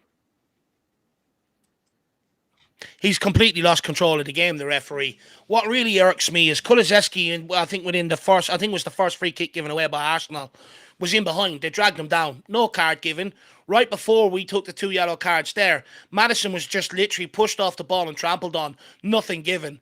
And and basically what that does for anyone that goes, oh, it's a minor thing you're complaining about, it's not. Because now Van de Ven is on a yellow, can't make a challenge. Whereas later on in the game, if they do get a breakaway, he could take that yellow card. Same with Destiny Adoji, same with Kulusevski now. Vicario got a yellow, even though he was the one that was being roughed up by Timber, who should have got a second yellow and been sent off. The referee has absolutely lost control of this game, and he's turning the momentum in Arsenal's favour, which I think is absolutely disgusting. And he's going to force Ange's hand into making substitutions that he may not want to make in this second half. He's absolutely lost control of it, and he's, I would argue, leveling the playing field. Every 50-50 decision seems to be going Arsenal's way. And okay, some of the cards we picked up, they're fouls. But are they any worse than what Arsenal players have done to Tottenham? No. Yet they've only got, I think 1 yellow card, maybe 2. It's absolutely disgusting. This referee is handing them out like it's fucking candy. It's an absolute joke. And it just feels like he's waiting to give them a free kick around the edge of the box, waiting to give them a penalty, and the warning signs are there. But from a Tottenham perspective, we shouldn't be leaving it in the referee's hands. Going forward, we've had some great breakaway. We've actually turned the ball over a couple of times up off their back line. We've had more bodies going forward than they've had defensively, and we just haven't been able to create any real clear-cut opportunities on David Raya's goal. It's all been nearly moments, and this is the same old Tottenham that we've seen so far building into this game. This is the same old Tottenham we've seen for the majority of last season, and it's not good enough. And I hope in the dressing room, they have conversations between themselves as well. It almost feels like that there's no confidence in them going forward, that they don't believe in themselves enough, and that's why you're seeing the indecisions and stuff like that. And then when the chances have fallen our way, Brennan Johnson had 2 there towards near the end of the half. Very underwhelming. Kulusevski had an opportunity to get a shot off. Didn't. Solanke, another one. He had Brennan Johnson to feed in or get a shot off. He done neither. It's nowhere near good enough. And again, we could end up being the architects of our own downfall if we don't start becoming a lot more clinical. The script has already been shown to us multiple times all last season and the start of this season. The big plus is we're still in this derby. I think we have a lot more left in the tank. I think we have a big second half in us if we want to go out there and deliver it. But also, Arsenal can't really make too many changes. So all we got to really do is stay in this late into the game. Yeah. Hopefully they have to make a couple of changes, and the inexperience shows. So even if we don't go out, fly into this out, out of the traps, just stay in it with 10, 15 to go, and we can go and nick it.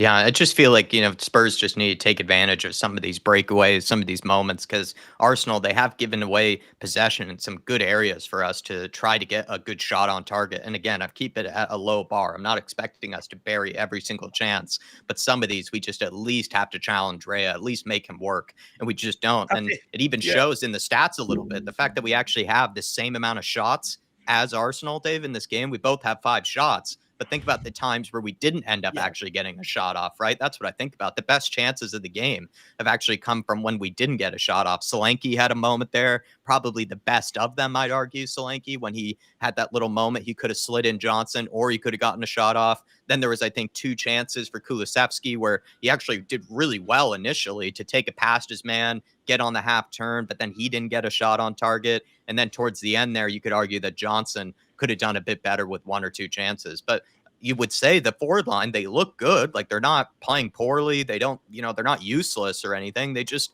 that final moment, that final chance, they just don't seem to take advantage of it. Daniel Larson saying this game shows why the North London Derby is the best in the country. Dare I say almost like one of the best in the world, Daniel Larson, because it's a real rivalry, right? It's one where we're just nervous. We're like, our cheeks are clenched, throughout. It's just nerve wracking. Even when you wake up in the morning, like I said, I felt like I needed to put on some war paint before I even made the coffee. And it's just one of those derbies that, is easily the best in the country. And it doesn't even compare to any of the rest. Look at Liverpool. They can't even decide which one is their rival between Man United and Everton. You look at some of the other derbies in the league, and even the other thing too is everyone hates Tottenham, Daniel Larson. So they step up their most when it comes up to us. Chelsea, West Ham, Arsenal, we're their cup final every single year. And this game is living up to it. It's on a knife's edge, and I hope that we're able to be the crown champions. I hope we're able to be the lily white North London today. And I think Spurs, for the most part, have played pretty well. We just, again, need to take our chances, and we could end up winning this one. Big up to you, Daniel Larson.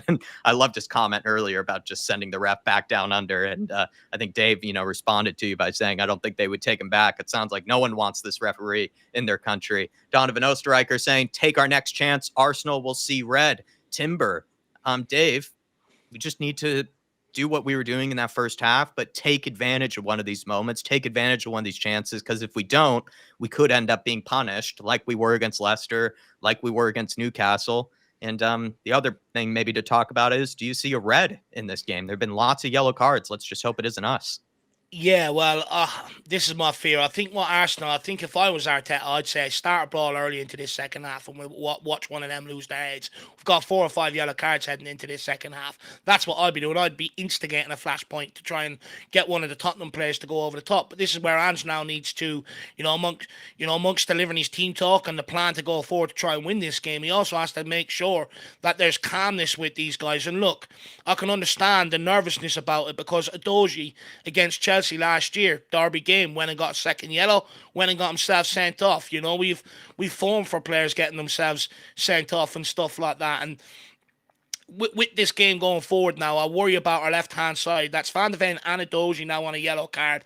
Saka always scores against Tottenham, and the biggest difference for me is Arsenal have worked Vicario, Arsenal have worked our back line, and they've got 3 shots on target to our 1, but yet we've both had the same amount of shots. If that trend continues, you'd like to, they'll end up nicking it. That's why now we have to start being clinical. We have to start working, like Jack keeps reiterating, work David Raya, work him. But I'd also go as far as saying, with us having more or less a full-strength team to pick from, doesn't look like that on the pitch to me. It still looks even out there, and we need to start a bit more dominance. We need to, we're the team with fully fit players to pick from. Go out there and show that in this second half.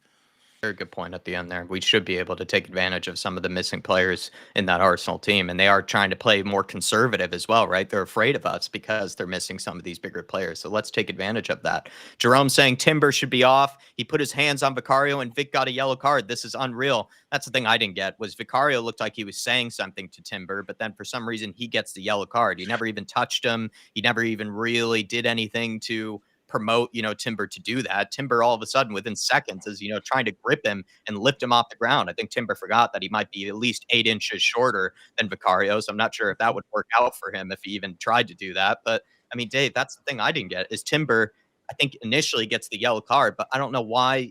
Maybe he didn't deserve a second one. That could have been. He's lost the head. Of course he does. But I mean, why does Vicario get one? At least don't do anything as the referee, or, just give Timber a second yellow. But I feel like he could have just left it at that. Could have just said, all right, calm down, lads. Let's break this up. But instead he punishes Vicario for getting his shirt pulled. I just don't really get it. I really don't get that one. And this is where I say he's lost control. But also I blame Stuart Atwell in the VAR. I always allow Vicario to pick up that booking and nothing's been said. It's absolutely disgraceful. For all we know, it could be lost in translation. It could have been Timber that was supposed to get the yellow card.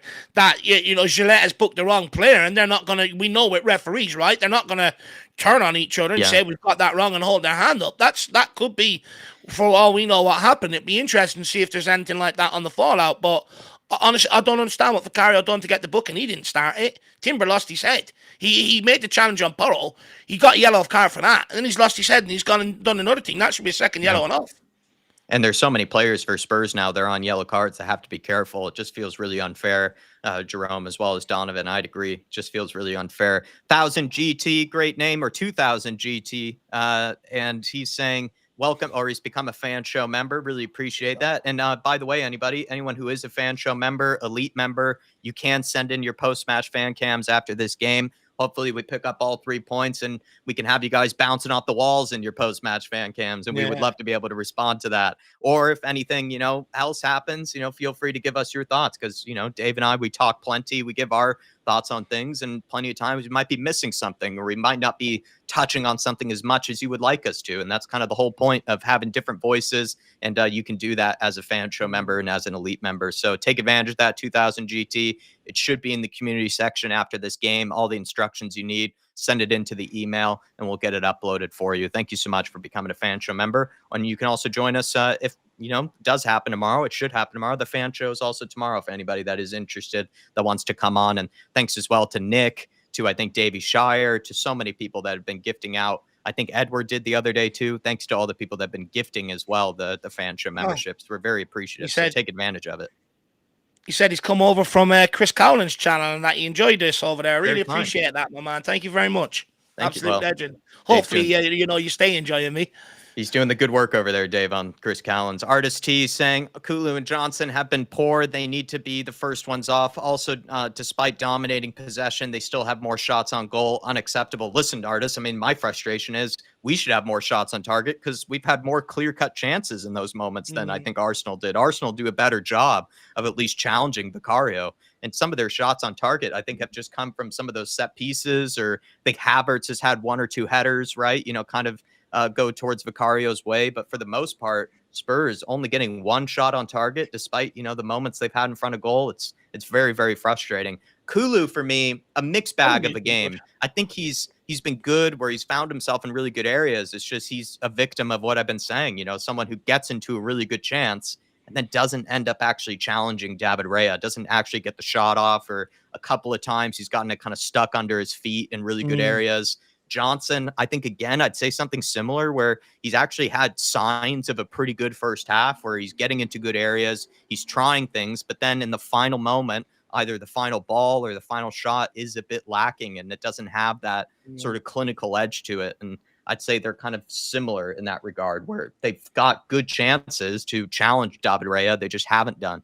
And we need to see them do that in the second half. Need them to both be more clinical. That's what I'd say for both of them. Both of them just need to be more clinical. I don't think they've been poor. I just think they've been frustrating, to a large degree. Look, at times, as much as I criticise Johnson, I do feel sorry for him at times, because there is times where you can see he's begging for the ball one-on-one. Yeah. And Romero or Pedro Porro do not give it out to him with the same urgency we get the ball out to Son. But again, he's found himself in good positions. He hasn't found that end product, and that's my biggest thing with Brennan Johnson. Kulu, I think he's done good. He's got in there, he's battled, he's played a couple of nice passes. He laid on a couple for Brennan Johnson and that. But again, in the final third, you'd like him to maybe take a bit more authority, because I think he has that level in him. But look, let's wait and see what they do. Anyway, second half is underway. Come on, you Spurs. Let's go. Come on, lads. This derby. Yeah. Oh, they're Arsenal in behind. Well done, Mario. Like I said, they're getting into good positions. We just need them to have that clinical edge. Both of them. I'd say they've had very similar first halves. Yeah. Sonny here. Sonny's been creative. We just like to see him get into more shooting opportunities. He's not really had many shooting opportunities. Something for him. Yeah. But he's been creative. He's been more of a creator than really a goal scorer in this game. Yeah. And then with Solanke, I'd argue just needs more service, but for the most part, I think he's had a pretty good game, and some of his hold-up play, he's had challenged really well in the air. He just had that one chance early on that he should have done so much better with, We just need to fashion more chances for him, But he does, that one moment that he did have, Dave, he does need to be better there. He does, but a striker is only as good as the chances you create for him at the end of the day, That's fair. Yeah, a lot of similar performances for the most part. Like a lot of 7 out of 10s, I would give a lot of these guys. Maybe a little bit lower, like 6 out of 10s, but pretty positive, I'd say, for the most part, for most of the guys on this pitch. But just got to take advantage of it. We have to. We have to bury them. Next goal wins this derby. Feels that way. It's just been on an edge the whole time. I do think it has to be us, though. I think if we score, we'll go on and score a couple more towards the end of the game. I think if they go on and score, there'll be a lot of huffing and puffing by us. But I think the pressure on everybody will get to them in the final third when them chances come. And you could see Arsenal heads drop, though, if we end up getting that first goal, because they will drop. And they know there's no way of changing it. They know there's no way of changing it. I think it's more exhausting the way that they've had to endure all the pressure that we put on them. Yeah. Just don't want to give them. Well done, Solanke. Well done, man. Good hold. Great pressure, by the way. Come on. Johnson clips it. Solanke! Diving header. Just couldn't steer it on target. Corner kick, no? Corner. Yes, we'll have that. Well done, Dom. Well done. Look at that physicality from Dom. Absolutely destroying whoever that was. Solanke. And look at him running into the box here like a freight train. And he gets onto it Not as well. a bad ball from Johnson, actually. At least he picks him out. Yeah, he puts it into the danger area. The Belgian Hotspur, good to see you in the chat, sir. Hopefully you're keeping well. Big up, sir. Did you find that link? If not, let me know. I'll put it in here for you at the end of the watch along. He wants one of my tops, Jack. Oh, it's a free header! Oh, we've worked David Ray anyway by Van de Ven. It's just straight at him, unfortunately. Oh, I could have done a bit better there. I could have got more direction on it. It's a free header. It's a great delivery by James Maddison. It's a fucking brilliant delivery. It's a free header. Yeah. Here they are. They're going to target that side with Van de Ven and a Doji now. Get it under control. There great turn. Great turn. Well done, man. Sir, referee. How many more fouls on him are you going to allow? Thank fucking you. Thank you. Jesus Christ. Whoa, ref. I mean, you should be telling him to be careful. He's apologizing, Jack. That's what he's doing. He's apologizing to Jorginho. That's hit him in the face as well, like afterwards. I mean, geez, ref. If I'm Maddison, when I'm falling there, I'm going down elbow first next time. He doesn't have to make it obvious and do the rock bottom, you know what I mean? Or whatever the rock does, but just as you're falling, elbow first. You just say you're protecting yourself. It was a great turn by James Maddison as well. Brilliant turn. He's actually been all right today. I can't really say. Maybe Romero's been and Vicario have been the two players I'd say maybe could be a bit better. Romero's looked a bit shaky today. Here we go. Ball for take your time. Clips it in. Oh, take your time, Kulu. You've all the time in the world, man. He actually could have taken a touch. Well Well done, done, Porro. Pedro. That's a great ball from Pedro Porro. You just got to show more patience there, Kulu. Maybe Artis is right. The thing is, too, right? He hits it with his right foot. You know, he could have actually taken a touch onto his left if he wanted to. Yeah.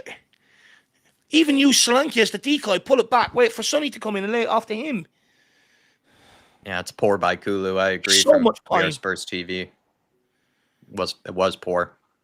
Come on, Spurs. Let's up the ante on these fuckers now. Put the pressure on them. Cracks are appearing. He was clean through as well, practically. Kulusevski was like clean through. It's so frustrating, man. And the thing is, if that's Arsenal, that's a shot on our goal, and we know it, you know? Exactly. That's what I've been trying to say. It's moments like that where we just don't even get a good shot off, and it's when we should be. Good ball, Bentancur. Use him now, Kulu. Man on Just Benz. refusal to give the Bud Johnson the ball. Fuck me. Give the They guy seem the to ball. prefer moments. Oh, well done, Romero. well disguises that pass. Bentancur, Well lovely done. from Great ball by Bentancur. Bentancur. Kulu, you're Not aiming a it to good no one ball, now. You have Madison. You're just aiming it to nobody now. All of a sudden, Kulu's hitting it with his right foot every time. You know? RST has jinxed them. It was a great two balls though from Romero as well as Bentancur. Come on, let's bury one from here. They Come both on. disguised it really well, Bentancur and Romero. Come on. Come on. Let's get one here. Can we get a Rami bomb? Well, it'd make up for the first half.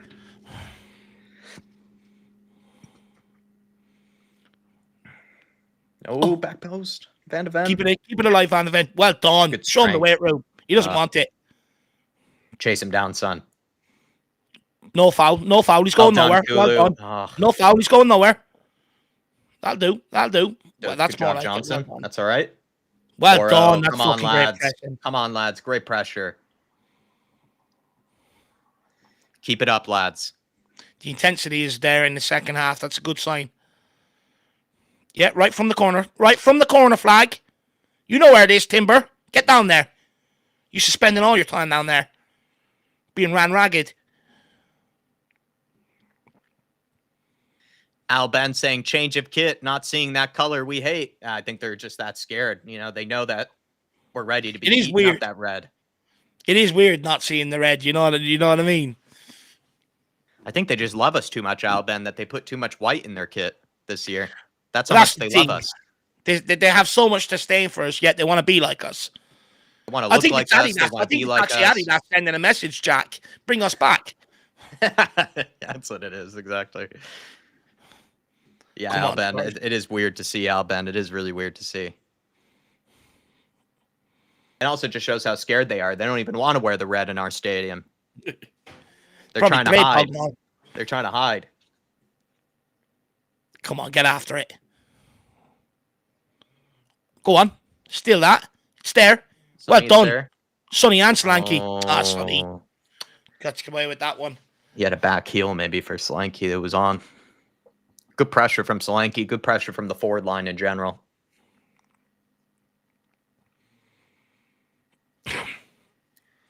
Not as nervous as I expect. I already would think that I'd be smelling disgusting at this point, you know, from all the nervous It's just energy. on a knife's edge. I think everyone's like us. I think that everyone's cheeks are a bit clenched right now, you know? The game could go either way. First goal wins this.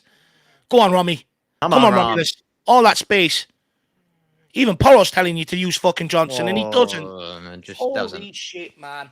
Holy shit. Just no Fuck me, reason to Romero. concede possession there. No reason to concede possession. You could even see Porro pointing. Give the ball to Brennan. Well, I think he wanted it to go to Brennan so he could make a run for Brennan Johnson. It actually needed to go to Johnson first. I think you're right. So poor from Romero.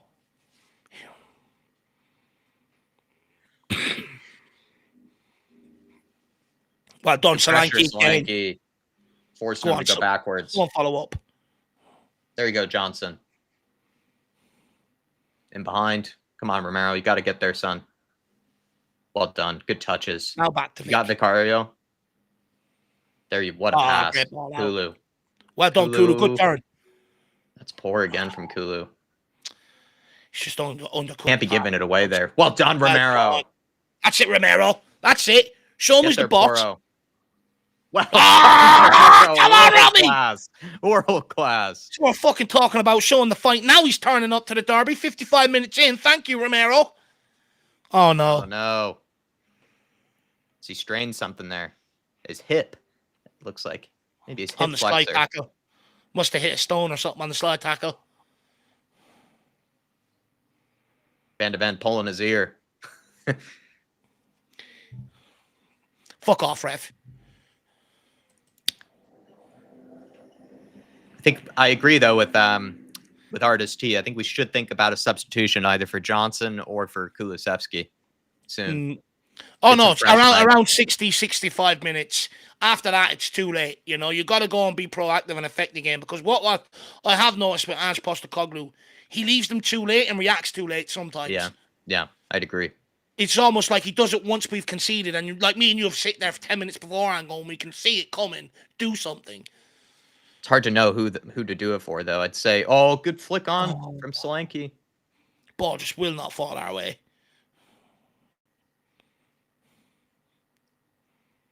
I'd say probably for both, to be honest, Sup, Solanke, and Kulusevski, because I just think both their levels and energy are going to drop at some point. They kind of both start to tire. Kulu, good pressure, though. Come on, get after it. Someone's got to help him out. Win that. Now's the time. Don't foul. Don't foul. There you go. Well Good done. pressure. Good job, Udogie, by pressure. not fouling. Madison, sketchy touch, mate. Now you got to go. Someone drop deep for him. There we go. Bentancur. Now use it. Pedro tried to flick it. Not really on. Get No. there, Bent. Well done, Well Bentancur. done. What a challenge. Oh, no. Oh, unlucky. Like you say, Dave, it's just not falling She's our not way falling here. our way. One Get of you there, have to Romero. go. And Well Van de done, Ven. Van de Ven. The Come on, fucking lad. speed demon. Now I want to see some high fives going the other way, up the forward end. Come on. Come on, lads. Spurs fans, I hope they're buzzing. Keep them in it. Keep the guys motivated. Come on, get at them. Keep that stadium loud. Saka, he's barely touched the ball this half. Ben White delivers it in. Vicario's hands. Come on. Let's go, Big Vic. He's looking for movement. None of them want it. Van de Ven. Oh, not now. We need to try and get Sonny on the ball now. Yeah. Ooh, Oh, Romero. Jesus, please. There you are, Van de Ven. You have your space. I said, just go. We know you're capable. Go on. There you go. Kulu. Ball. Well Good done, touch, Kulu. Kulu. Behind Porro. Solanke in behind. Oh. Johnson. Now, you got to burn him. It's one-on-one with Timber. Go on. Go on the inside. Johnson. Ooh. Oh. Sketchy. The ball keeps going to him.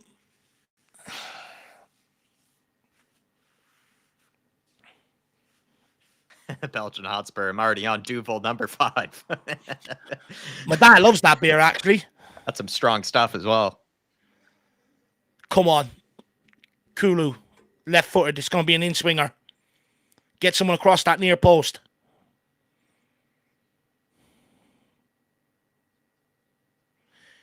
Who's the referee talking to now? He better be talking to Trossard, not Son. We'll have a penalty then, ref. Yeah, might as well. Trossard's going to lose it. It's too emotional.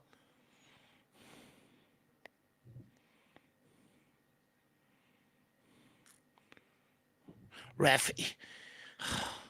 Ref, it's not the NFL here. Pedro. It's a short corner. Pedro Porro. Oh, it's just overhit. Can we keep it alive? Oh, unlucky. Yeah.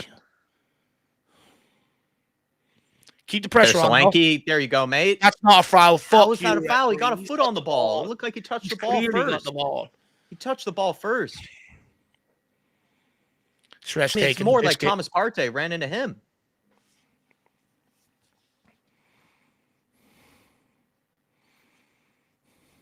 Keep up the pressure, boys. Come on. Michael W says the ref wants to be man in a match. It seems like that. Oh, no. Get the cross to the middle. Where's the danger? Snuff it out. Well done, Van Well de done, Ven. Van de Ven. What a beast. Bentancur. Go on, Madison. James. So Let's much go. time, This is the Dave. chance to the other end. Gotta find Sonny, though. Sonny has to be in the right areas, though. He maybe made a different run. Switch Good of play movement by into Kulu. Sonny. Well done, Sonny. Like I said, he's been Used more it of a over. facilitator today. Come on, Kulu, man. Use Johnson now.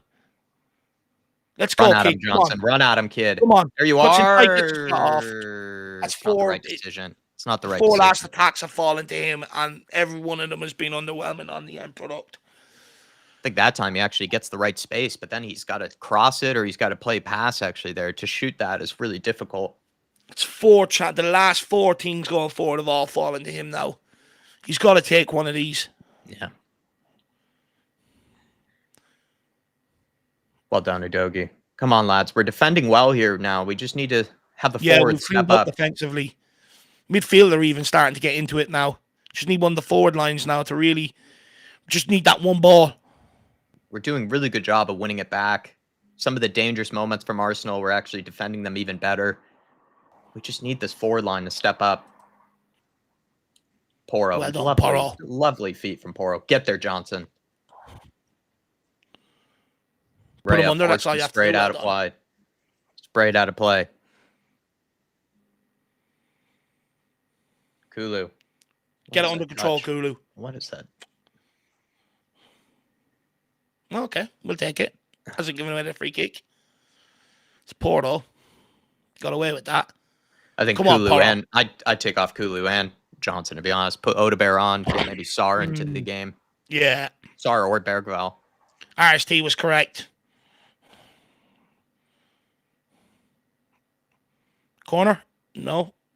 Yes, it is. Yes. Like I said though, it feels like I don't think Kulu or Johnson have especially had bad games. It's just they are going to start tiring out, and maybe some of the chances that they have had, they haven't done well with. So at that point, then you do just have to. It's harsh, but you have to take them off. Come on, Spurs. No, spot on. Good delivery here. Let's get on the end of one. What matters? Whipping a good one for us, son. We haven't got on the end of any of them today. Yeah. No, we haven't been that dangerous from set pieces. You're right. Come on. Romero! Oh. Got a head onto it, but it went the opposite direction. Let's keep going forward now. Keep the train moving. Porro. Shit the ball. Johnson! Dude! Take another touch. Have some composure. Madison! Oh, the thing is, if that's Johnson. that's in. You know what I mean? It's just poor from Brennan Johnson again. He's annoying me now. Arsenal still going forward here with danger. Saka 1-on-1 with Doji. He's on a yellow. He's got the overlap. It's a great block by Romero. I think it's Pedro Porro, Dave. Lovely block. Udogi out for a corner. God, man, Johnson. He has to take that chance, Jack. That's how do we not get it on target? This is just a thing. Every single one of our forwards, man, they just can't even get it on target. That's 5 opportunities that's come his way, and he's been very underwhelming with it. Very underwhelming. So I'd think about getting him off now at this point. Yeah, again, Dave, and just not being proactive enough. He should think about substitutions. There's only so long you can keep putting Johnson in them positions, and he doesn't take any of them. He's had 3 good shooting opportunities today, and they've been piss poor. Paul Markey said it before. I'll say it again. Johnson is a waste of 50 million and space. I think he's had a better game than he usually does when he starts, but now at this point, I would sub him off, Paul Markey. I would. And Kulusevski, to be honest. I'd get someone else in the midfield. Corner kick. It's an 8-swinger. Oh, no. Fuck off. Fuck off. Fuck off. Fucking Gabriel. Set piece as well. For fuck's sake. And this is what happens when you don't take your chances. When you don't take your chances, this is what happens. Fuck me. Fuck's sake. How many chances? It's the same script. It's just, it's the same script every single game. It's we don't take our chances. We're wasteful in the final third. That's embarrassing. And then it's a set piece, which it usually is. That's Romero, man. Romero, he's just getting shoved around. He's the one on Gabriel here, and he just gets shoved, and then he doesn't even jump for the header. Romero, man. It's again, he's responsible for the goal here. Romero, man, what are you doing, lad? It's just fucking weak and piss poor. So It's just weak. weak and piss poor. I'm But it sick feels of it. like we're It's also in the 6 yard box. That's goalkeeper territory as well. You got to come off your line and help. so It's poor. shit It's from piss set poor pieces. defending. It's piss poor defending, but it's also in the 6 yard box. It's embarrassing. It's fucking same shit, different day. It's just go forward. You got chances, breakaways. You don't take fucking any of them, and you switch off at the other end. Fuck it anyway. I'm sick of it.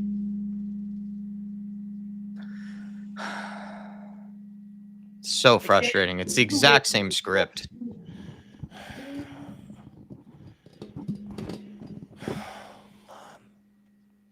It's the exact same script every single time. We just don't take our chances. We don't even get it on target. And then we just end up being punished. It's just so piss poor. If we lose this, I'm going to bed. I'm getting an early night tonight. Fuck this. Sick of it now. It's really poor from Romero. Then again, though, like Romero has to take a lot of blame there, but we also will continue to just look at the defense and the set pieces when it's really also the forward line that need to take so much responsibility. The forward line gets so much service, they get so many good opportunities, and they don't do anything with it. And then eventually we're just asking to be punished like that. We're just asking to be punished. Yeah. And it's not on Ange. It is on the defense there. It's, again, really poor from the defense, but the forward line is just getting away with it, man. They're just getting away with it. Yeah, you just don't take your chances It's at the this level. same. This is what happens, you know? It's the same script every week where the forward line just lets us down, and then eventually we just end up conceding. Can't let our heads drop, but it's so frustrating. It's so frustrating to be talking about the same exact things again, the same exact things. We played well. We played well up until this point.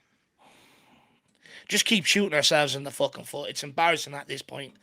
It's embarrassing at this point. It's also too late to make the subs. Again, we only spoke about it 20 minutes ago. We're going to wait till we won down to make the substitutions. Yeah, it's Ange just could have thought about subs earlier. And once again, he's done them too late. And if Johnson isn't one of the first ones hauled off here, I'm going to go mad now. He's had It 4 or better be 5 Kulu and opportunities. Johnson. It better be Kulu and Johnson. Bentancur being taken off.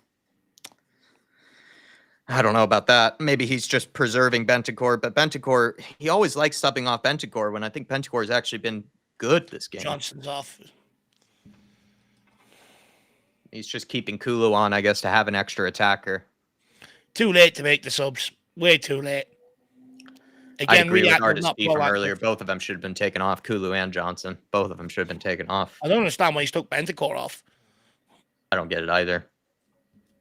He's keeping Kulu in the midfield, and I don't think Kulu really deserves to stay in the game. And again, I'd say he had an all right first half. It's just in the second half, he wasn't really. Wasteful. Do you know what it is with them two? Kulu and Johnson, they both had the best opportunities for us going forward, and they've just squandered every single one of them. That's what's pissing me off with them. You know? Yeah, they're getting on the ball and stuff like that, but what are they doing with it? You know? Yeah, that's a good point, actually. Oh, Sar as well. Poor giveaway. Well done, Sar. Good recovery. But he doesn't. Why does he take Bentancur off? He hates Bentancur. I just don't get it. Like, Bentancur actually was good defensively for us. Good pressure from Solanke. He is like Bentancur, I feel like, has had good games sometimes, and he'll take them off first. I just don't get it. We are Spurs TV. We can't lose hope. I'm so pissed, but come on, you Spurs. We are Spurs TV. The reason I'm pissed, man, is just because it's Dave and I are just going to probably be repeating ourselves once again, it feels like, with this game. But do you know what also annoys me more? I've seen us sleepwalk into what we did last season without replacing the striker. I've seen it with the transfer window of sleepwalking into this problem going forward this season. And I'm sorry, but for a little fat Irish fucking leprechaun from Ireland who supposedly knows nothing about football can fucking pinpoint it and see us sleepwalking into the problem. What the fuck are these people in the club getting paid for? Yeah. Just still find ourselves questioning, our right-hand side, the right winger, that extra attacker. Come on, Spurs, salvage something. Please salvage something. Let's bloody go. At least get going for 20 fucking minutes and see what we can do here. And I'd agree with Dave. We are Spurs TV. Kulusevski and Johnson. Come on, Kulu, man. Kulusevski and Johnson probably had the majority of the chances.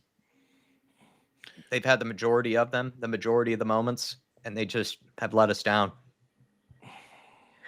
And that was our big problem last year. With they were kind of some of our most underperforming players last season, and they needed to be challenged. And they're still kind of guaranteed starters. It feels like. Udogie. Good work from Udogie. Oh, that's a shit delivery. No, I'd argue no one made the run for him either, but still shit delivery. Yeah, and I think he was out of control a little bit as well. And again, we're rattled. We're all over the place right now. We're actually just making. There we go. That's better. Oh, ref. Is he giving a foul? This referee has just been on one. This referee has been on one. He's been piss poor. How is that a foul? He is not the one that's lost us this game. He's been shocking, though. It needs to be highlighted, but... Oh, man. Why is he letting Trossard take all this time as well? What's he even checking?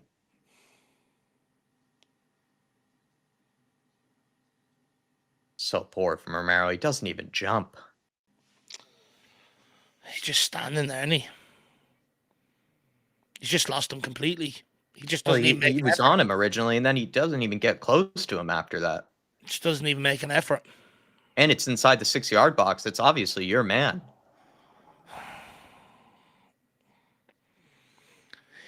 It's so frustrating because we keep talking about Kulu having to command the 6-yard area. Keep talking about important, being switched on from set pieces and players, going and competing. And it's just shocking. Now we're watching them pass it around on our home turf. If we have any pride, we will salvage something. Well done, Slank.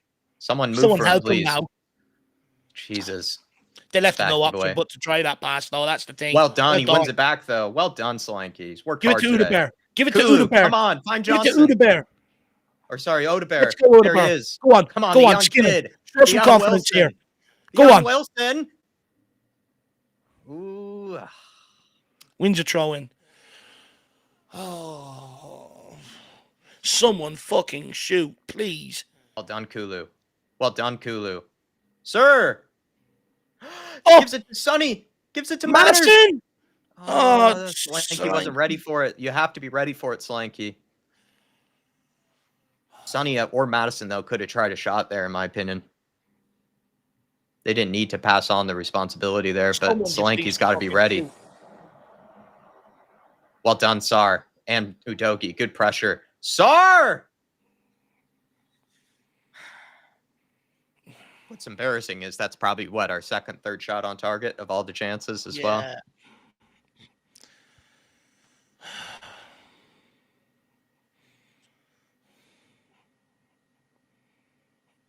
Come on, Tottenham. Don't give up. Please do not give up. That's all I ask of you now. Don't give up and salvage something.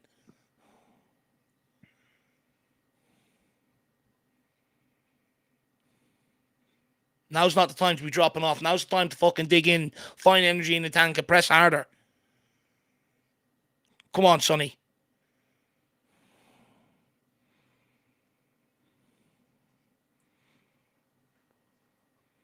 Oh, fuck's sake. Arsenal are out now. Timber. He's taking them all for a dance. Offside. Let's get it going quickly.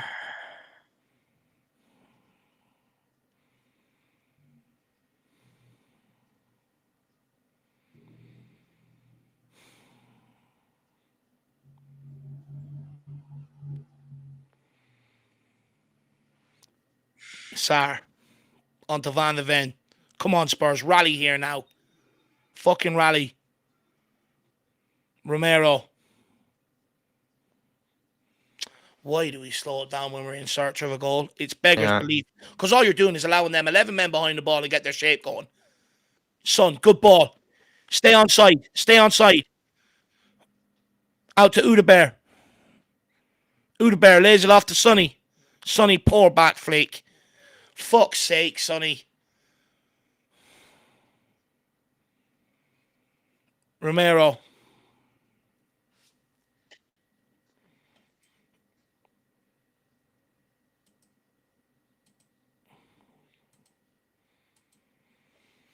Porro. Can Tottenham find something here? We need something to spark us into life. Sar. Van de Ven.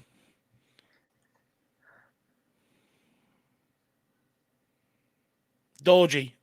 Back to VDV. Romero. Start moving a bit quicker. Sonny's now dropping out of position to try and take control of this game. Sar. Sar. Got very few options in front of him. They're all covered. Romero. Good touch from Sar. Now on to Sonny. Van de Ven, this is his range. Can we get a screamer? Madison out left here. Gets Madison, the cross in. Swanky! Oh, wrong side. I wish he's had more opportunities because he had that one in the first half, but apart from that, he hasn't had too many.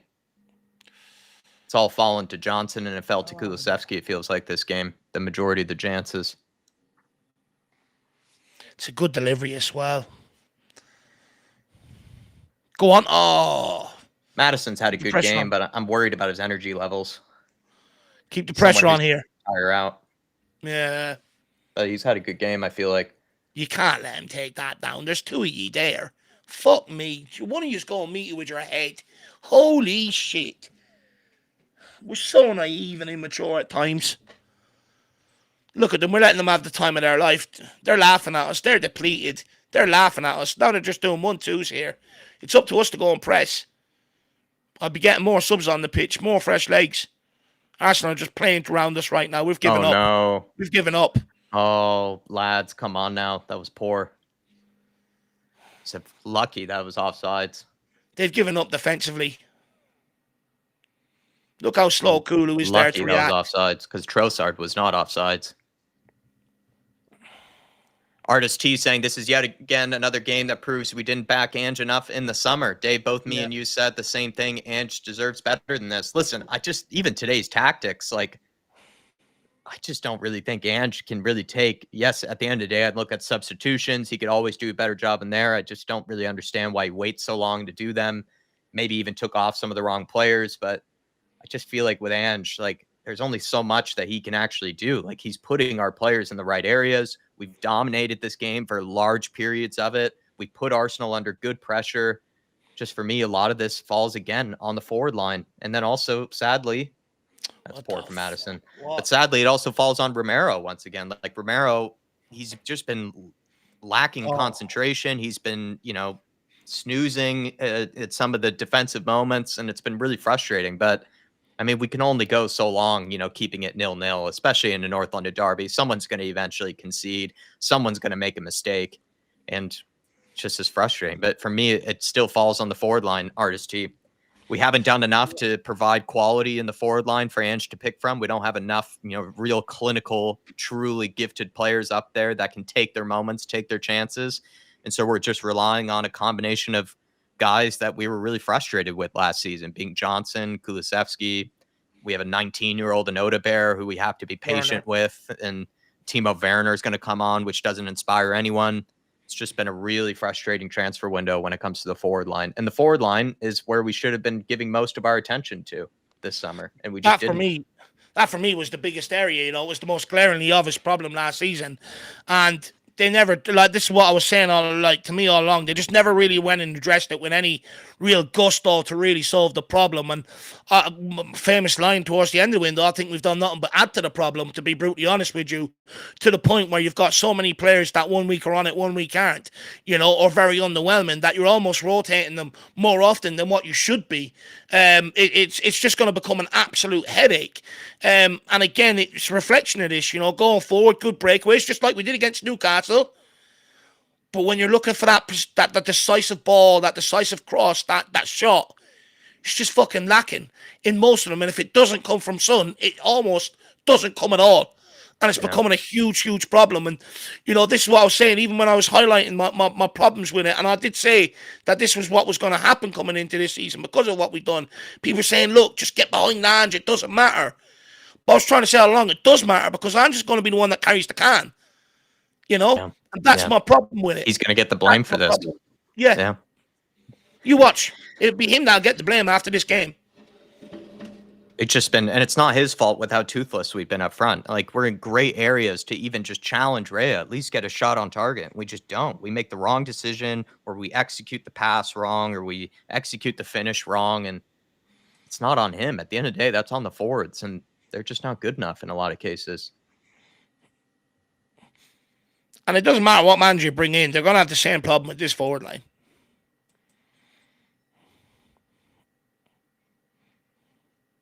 Pedro Porro here. Go on, Wilson. Free Willy. Oh.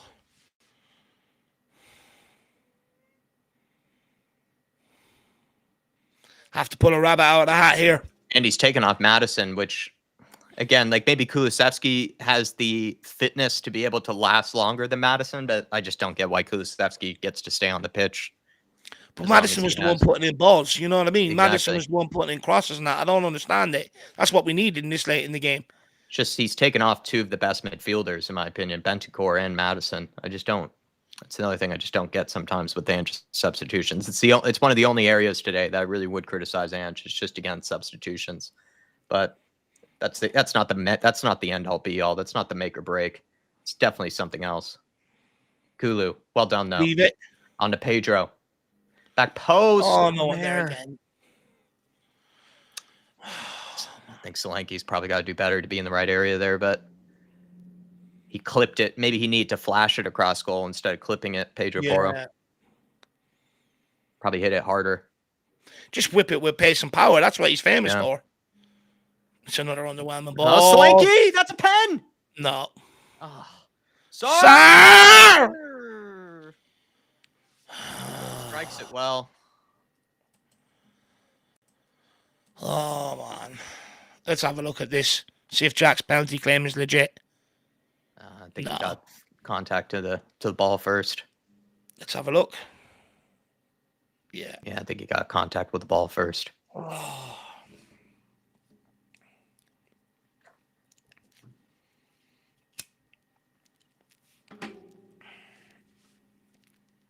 It is really tiring now. It's getting, I agree with a lot of the chat. It's very frustrating.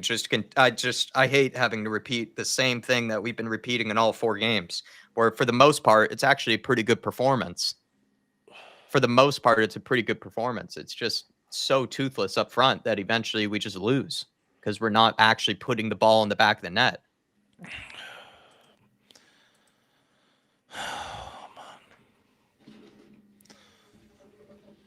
Come on, Lord. We just need one chance. Just give us one more chance, I beg.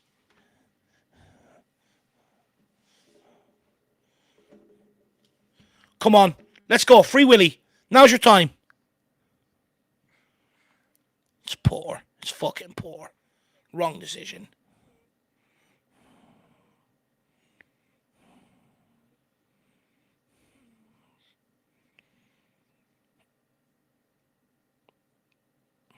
Doji. Out to Werner.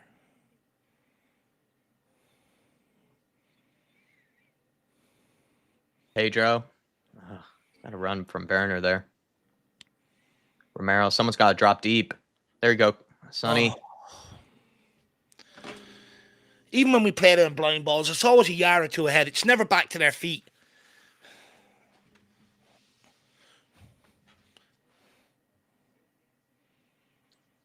Oof.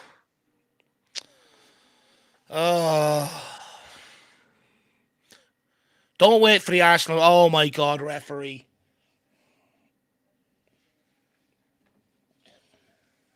Oh, we've allowed them to time waste by putting them in this position. It's just becoming tiring, this now.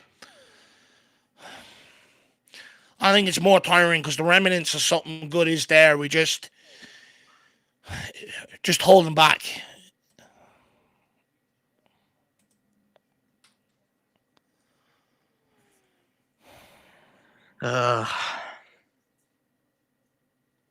You just have to look back at some of those moments in the first half. You really do. There was chance for Solanke there. Doesn't play in Johnson. Doesn't even get a shot on target. Look at maybe 2 moments, like I said, with Kulusevski, where he does initially really well to get into the penalty area, to take it past his man, ends up getting the shot blocked or doesn't make the right decision or just gets it caught under his feet. Then you look towards the end of the first half with Johnson. He had a couple of chances, if not a few. Then even in the second half, Johnson started to have some more chances, didn't really take them. And then eventually we can see from a set piece, which has just been our consistent issue. But the set piece wasn't as much a thing on Ange. It was actually just individually. It's just Romero there just switching off, not being strong enough, not being determined, getting bullied by Gabriel. 2 last year at our place, 1 this year. I'm fucking sick of it. And the other frustrating thing again is like I would say that Arsenal played better in the first half than they did in the second half. The second half, like weren't really doing very much. Like they actually didn't challenge us as much as they did in the first half. First half, they had some scary moments. They did. Like they had some times where they did catch us on the counter. We had to defend really well. In the second half, I mean, we were all over them. And we just end up conceding. And then they look like the better team in the second half, when in fact, we've probably been the better team. It's just we don't take advantage of it. We just don't take advantage of any of our moments. You could see once Johnson had, I think, 4 or 5 good breakaways in that half. Once they were dwindling away to that, and you just knew what was coming. That's the thing. And if we know it, the players know it. You know what I mean? But it's up to them. They're the only ones that can stand up and do something about it.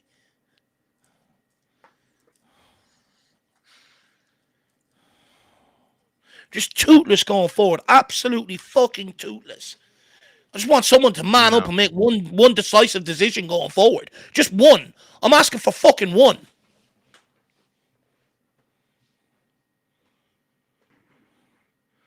To be this toothless in a North London derby is unforgivable.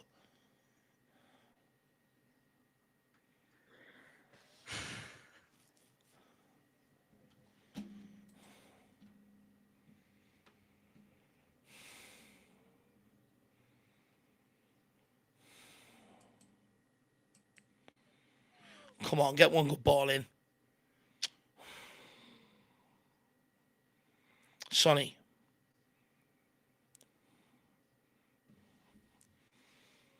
Timers is a must now. Do not fucking arse about passing it around 20 passes. Fucking go. Bombard them. It's the only way you're going to score. Ugh. No, we slow it down. I think you got to play Timo there. You just got to bombard them now. Just put the ball in, on top of them at every opportunity. Well done. Trying to play this perfect goal. I mean, fuck me. You seen your guy yesterday, Duran. Just shoot from 35 yards. You never. Oh, please, sir. Fuck me, please. Don't do that when we're chasing a game. He's off.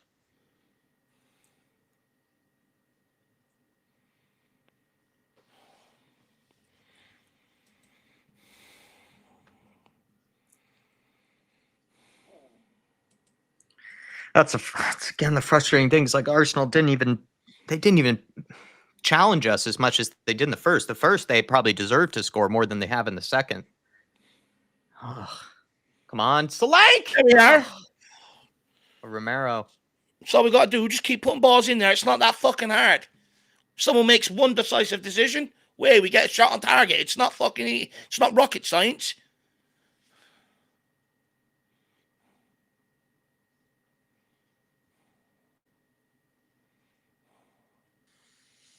Come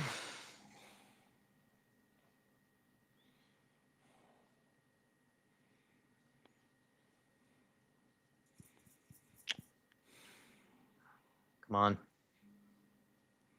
I got to be stronger there, Odebear. I think it's Sterling. Sterling, one-on-one. Well done. Come on, lads. Sonny, got to get rid of it, man. Odebear. Go forward. Just go bloody forward. Do not come backwards. Don't allow them to set shape. Keep going. Kulu. Poor ball. Why does he keep hitting him with his right foot all of a sudden? You know, of all the other games that we needed him to use his right foot, this game has just been... Gotta get rid of it, Poro. Come on, lads. No reason to slow it down. Kulu. That's a terrible ball. Poro, you do it. Pedro, this your range, son. Hesitant. Yeah. Well, end to end. No, that side's gonna do it. Well done, Timo. Get your space now. Left foot. Yeah. Straight to keeper's arms. This is the problem. This is just the problem. It's just so poor. It's just so... We tried to put 3 or 4 balls in there, and not one of them went near a Tottenham shirt. I mean, seriously. It's basics we're talking about. Yeah, they're amazing. We've scored all our goals against Everton this season, except, the Leicester City game. But just think of the chances that we have spurned so far this season. Newcastle, now this fixture, Leicester as well. We're just leaving so many points on the board. We deserve at least 1 goal here. It should be level at least. And it's just, we have no quality in the final third. Absolutely none. We're a very fragile team as well, mentality-wise. Yeah. But again, I'm just repeating all the same things I did in the other games. Oh, it's just... Oh, to bear. 5 minutes, though. Come on, lads. Someone going Salvage over that. something, please. Salvage something. Odebear. Can't be doing that, son. Too much time. Kulusevski. Oh! Again, though, we don't even get it on fucking target ever. We never even get it on target. These players just love missing the target.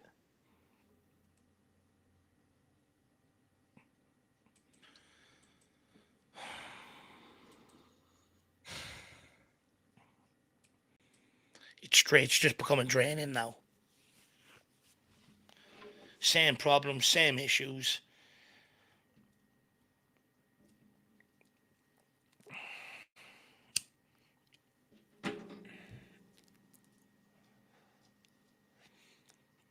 And do you know what? Do you know what's annoyed me more, Jack, as well? You know, some of the games where you still have a chance to go and salvage it. Newcastle, Arsenal today, Leicester. We're so lackluster to actually go after it and try and get what we deserve from the game. It's so slow. They hide in their shells more. You know what I mean? Yeah, I completely agree. Felt that way against Newcastle and Leicester.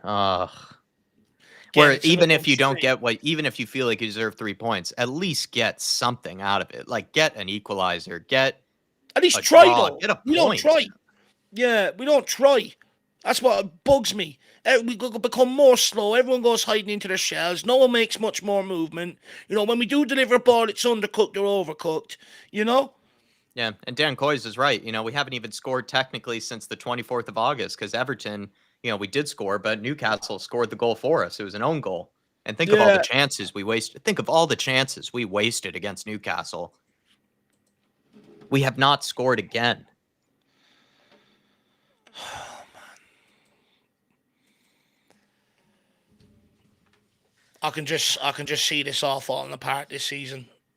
I think we're just going to be in the same mess we've been in the last few years. The pressure's on now. It's just this forward line, man. They do not deserve the whatever 200,000, 300,000 some of these guys are on. It's just absurd. How on earth could these guys be paid hundreds of thousands? They can't even get a shot on target. Yeah. Oh, my Lord. Is that Timo Werner there? What the hell was that, son? You prick. Okay, he wins it back. Let's go now. Let's fucking go. Someone make a run in behind. Timo. Get into the box now. There you go. Romero, make a decision, man. We didn't want him in that ball there. Wrong player. Odebear! Oh, it's deflected. It's actually a good hit. Offside, whoever deflected it. Oh, that's the derby. 1 minute left. Werner.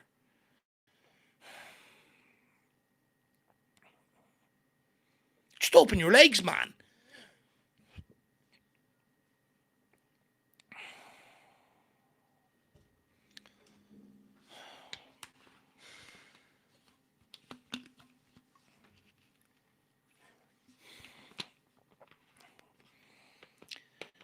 Postecoglou is a man under pressure now. This one doesn't even feel like... This is, again, though, a game where I just don't even... Ange is not the first one I am looking towards for this. No, again, I'm not either. But if you're not picking up I results, know. We've had that's this just the conversation. thing. We've had this Yeah. conversation a lot, in the back end, And the behind. thing is, you bring in another manager. Is it really going to change anything going forward? Is he really going to make Werner make better decisions, make Johnson make better decisions, Udeberg? He's not, Yeah. No, we've had this conversation behind closed doors. It just feels the pressure is going to be on him because it's all about the results. But this is a game where I just don't look at Ange as the problem. And we don't look like scoring. We can play another 90 minutes here, and we just don't look like scoring whatsoever. But we do in the first half, Dave. Like we have, oh, Sonny here. Lovely. Oh, now he's selfish there. He's got his head down. Sorry. This has to go forward. Deliver this, Pedro. Go to Bear. End of end. Timo. It's typical. Give us this throw. Full time. Fuck off. Full Fuck time. off. Fucking sick of it. I'm fucking sick of losing games. I've had enough. We're so lackluster. We could play another 90 minutes and we're still not going to score a goal. We just can't put the ball in the back of the net. Can't put the ball in the back of the net. And once again, I'll be honest, it's a really, really bad defensive error that leads to the goal that we even concede as well. We're so fragile as well, mentality-wise. Even when we do play well, we just end up playing beneath ourselves or end up just giving the game away entirely. Paul Markey, though, from earlier before the game ended, did say, "I'm tired of this no variation in our play, out to the wing and hope for a cross, which never ends up coming in. I'm now Ange out." Well, anybody who is in any way pointing the finger at Ange, I can see that in certain games. Like certain games, I have wondered, are we a bit too open defensively? Do we leave ourselves open to be countered and to be punished?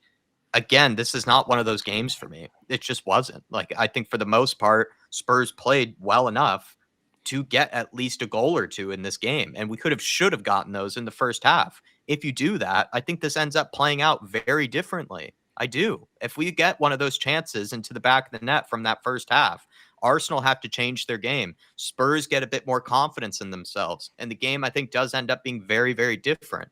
It's just really frustrating that we find ourselves just repeating, the same thing. If just the forwards not taking their chances, not burying their chances, not finishing their dinner. And then we leave ourselves eventually, to the final minutes where there will be a moment where someone will make a mistake. Someone will, lose their marker, lose their man, and we'll end up conceding. But it's not really in any way deserved, even the second half. Like Arsenal, for me, just they actually were worse in the second half, Arsenal, than they were in the first. The first half, that's probably when they deserved to score, not in the second half. But Spurs, they just don't take their chances and they leave it open. It's the Premier League. The Premier League, you will get punched in the mouth against the run of play. And it's happened again here. And just I don't know. I have criticisms of Ange every now and again. I'm someone who prefers a bit more of a conservative style of play, someone who does prefer a bit more defensive-minded approach.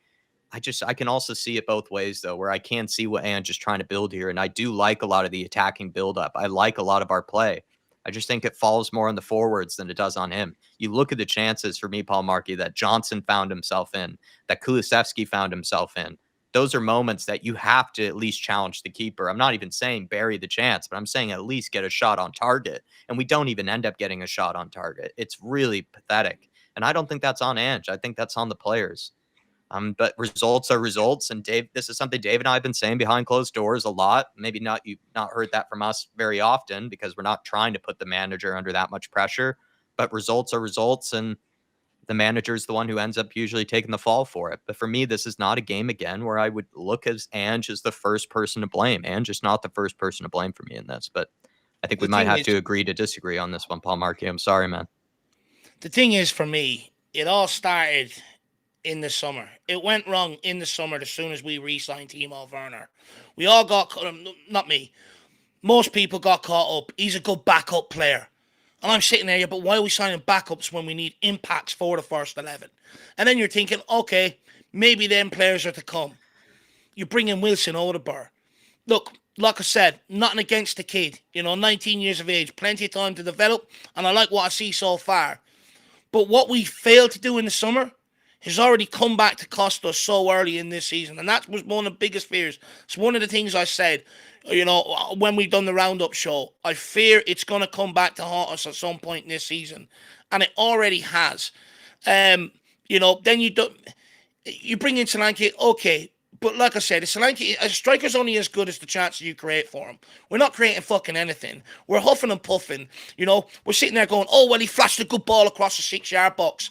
I'm sorry, I'm sick of it. We can't string two passes together in the final third to create an opportunity, to create a goal, to create a clear-cut opportunity. When we do have extra men, we're so hesitant in what we're doing because no one has confidence, to a large degree. And it's like no one trusts anybody else. And it's like almost they play it so safe because they don't want to lose the ball because they know as soon as they do, they're sprinting backwards to recover. I think it's a number of things that's creating this issue. But it's nowhere near good enough, and it started with what we didn't do in the summer. Is that all on Ange Postecoglou? No, it's not. Look, we can sit here, we can play silly buggers over there, his signings, they're not. I can sit here and say, Gabonini, Paratici done this, Johan Lang done that, and people can sit here and say, well, Ange had the phone call with them, blah, blah, blah.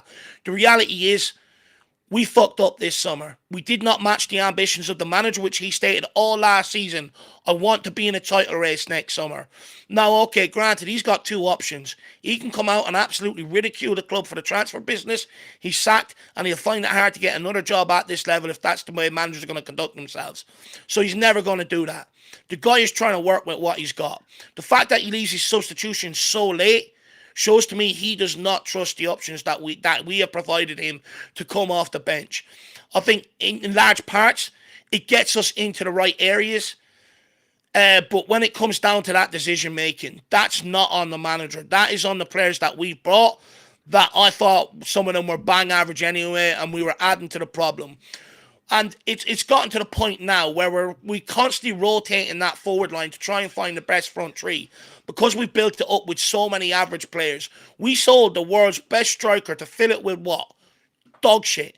Absolute dog shit. We got 110 million and we have not even we haven't even brought in one player to even come in and provide assists for other people. That's how much we fucked up, not selling Harry Kane and not replacing him. And it's coming back to bite Ange Postecoglou on the ass.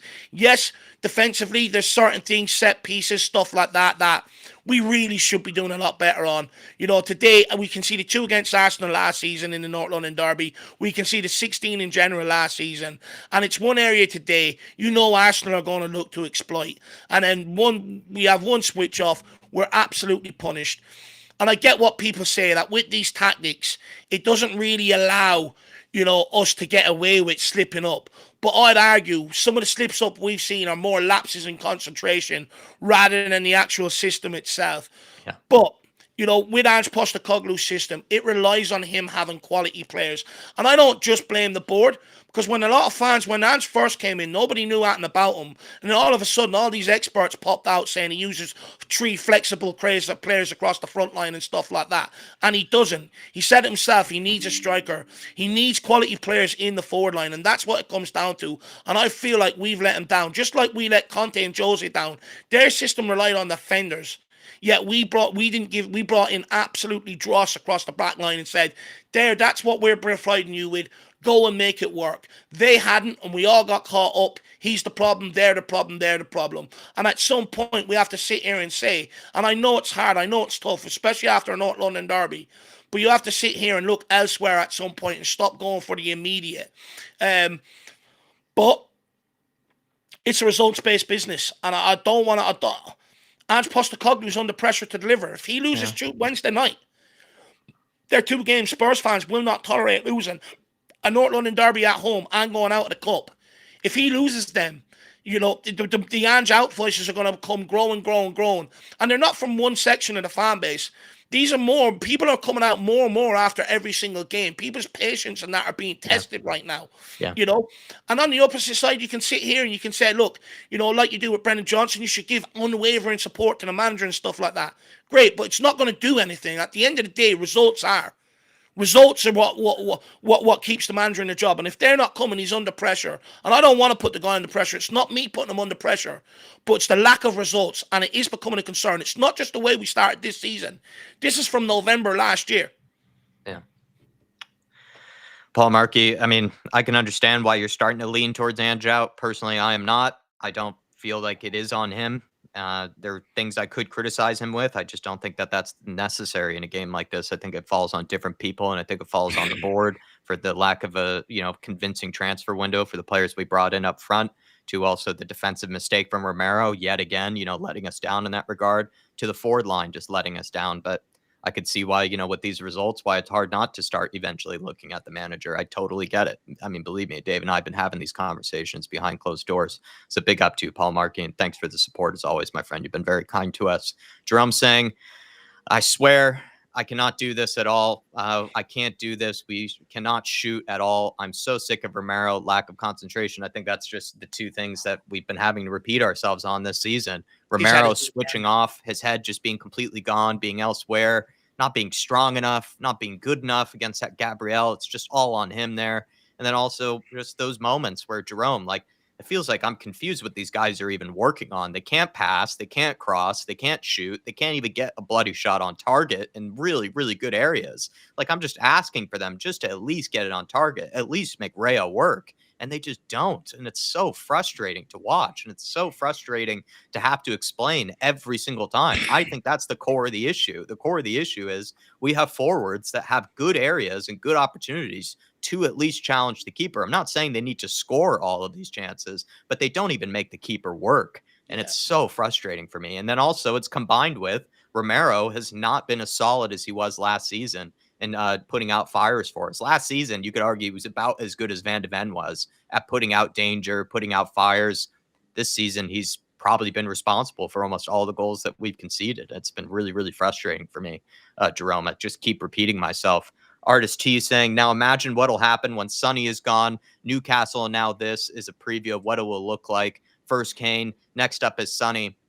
I think some people will agree with me. Some people might disagree with me on this, Dave. But the most frustrating thing is that Spurs previously, we had one of the best attacks in the Premier League. Yeah. And now we've traded one of the best attacks in the Premier League for one of the best defenses in the Premier League. But now that we're playing such a, attacking brand of football, we do leave, sort of our defenders open to be, open to concede, open to let in chances. And we have one now feels like one of the worst attacks in the Premier League, but one of the best defenses. It's like we've traded problems. Like we haven't resolved both problems. We've decided to just trade one for the other, get rid of our good attack, build a good defense. But now that we have an attacking manager, it's kind of like, what's the point? We've just all of a sudden just traded the issues. And that was the case under Conte and Jose, where they had amazing forwards, but they didn't have a good defense.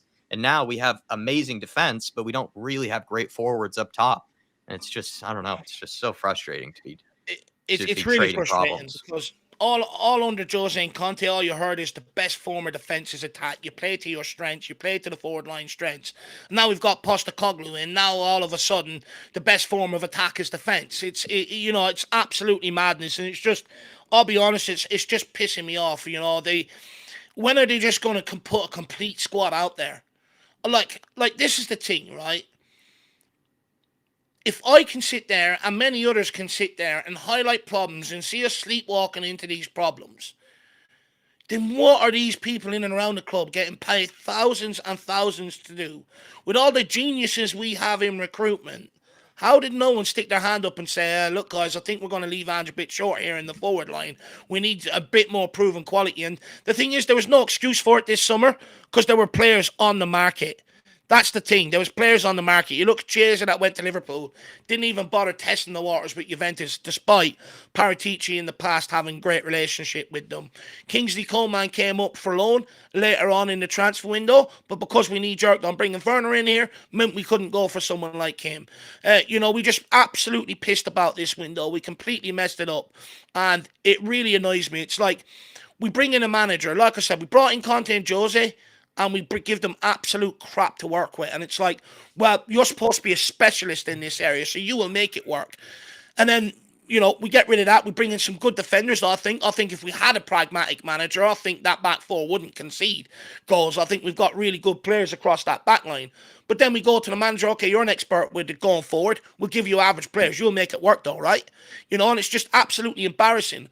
When are the owners When are the owners going to put a proper squad together for a manager? But not only that, I think as fans, I think we're too nice to players at times. And I get supporting them and stuff like that. But there's only so much supporting them and, oh, give them time, give them hope and all this. There's only so long you can do that. It all goes back to what Antonio Conte said. Nobody at this club wants to do anything under pressure. But if we really want to go and deliver titles, if we really want to start winning these sort of games, we have to learn to operate under intense scrutiny and under intense pressure. And we have to grow up very, very quickly as a football team. But it all comes down to back what Conte said. We just don't want to do anything under pressure. We don't want to put the players under pressure to perform. That's why we see some of the performances we do. That's why, we see the manager's tactics under whoever it is only being implemented to a certain degree, because we never get behind one manager and show him the support and say, no, players, you will do what he's asking you to do. We really need to start putting this club under pressure to deliver if we really want trophies, and they also have to learn to start operating under it, because if not, it's just going to be the same season in, season out. It's frustrating. And Artist T, it's just, I don't think the problem gets any better if you sell Sonny. I completely agree with you. And it's just a very similar game to the Newcastle one, where I felt like we played pretty well, created moments, just don't end up burying them, and then we just get punished on our end. And Romero as well plays a huge part of it. Yep, Kane, then Sonny. It's just going to be a long season. It feels like, Artist T. We're kind of repeating ourselves on a large basis. We are Spurs TV. I was going to say, we can all sit here and say Ange out and stuff, but would another manager get any better out of this forward line? Yeah, they might make us defensively more solid, but are they going to make this forward line any more prolific? Yeah, these moments that the forwards find themselves in, they're either just taking the wrong option, the shot is either really tame, or the shot ends up going wide. Like, a lot of these moments, I just am questioning their actual quality. It feels like these forwards, because they don't even know how to be able to at least get the shot on target when they're pretty much bearing down on the keeper in a 3-on-2, 4-on-2 type of scenario. We don't even get anything on target. It's just pathetic. I don't really know how much more clear cut some of these chances can be. We are Spurs TV saying, same crap as last year. When it comes to our final third, we pass, and then lose it, and then eventually concede. Maddison made safe, short passes.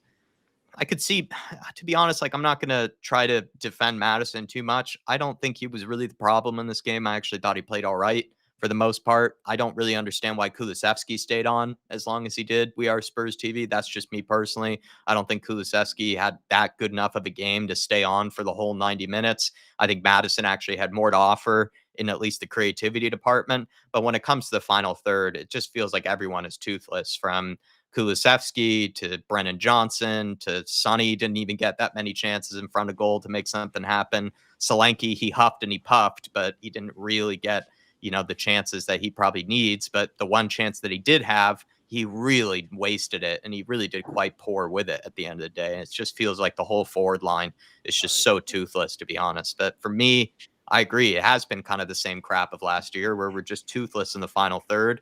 And then when we eventually concede, it feels like we start playing even worse in the final third than we do before. We start passing it around too much. Don't even try to get it into the box or into the penalty area when there is a good opportunity to cross it.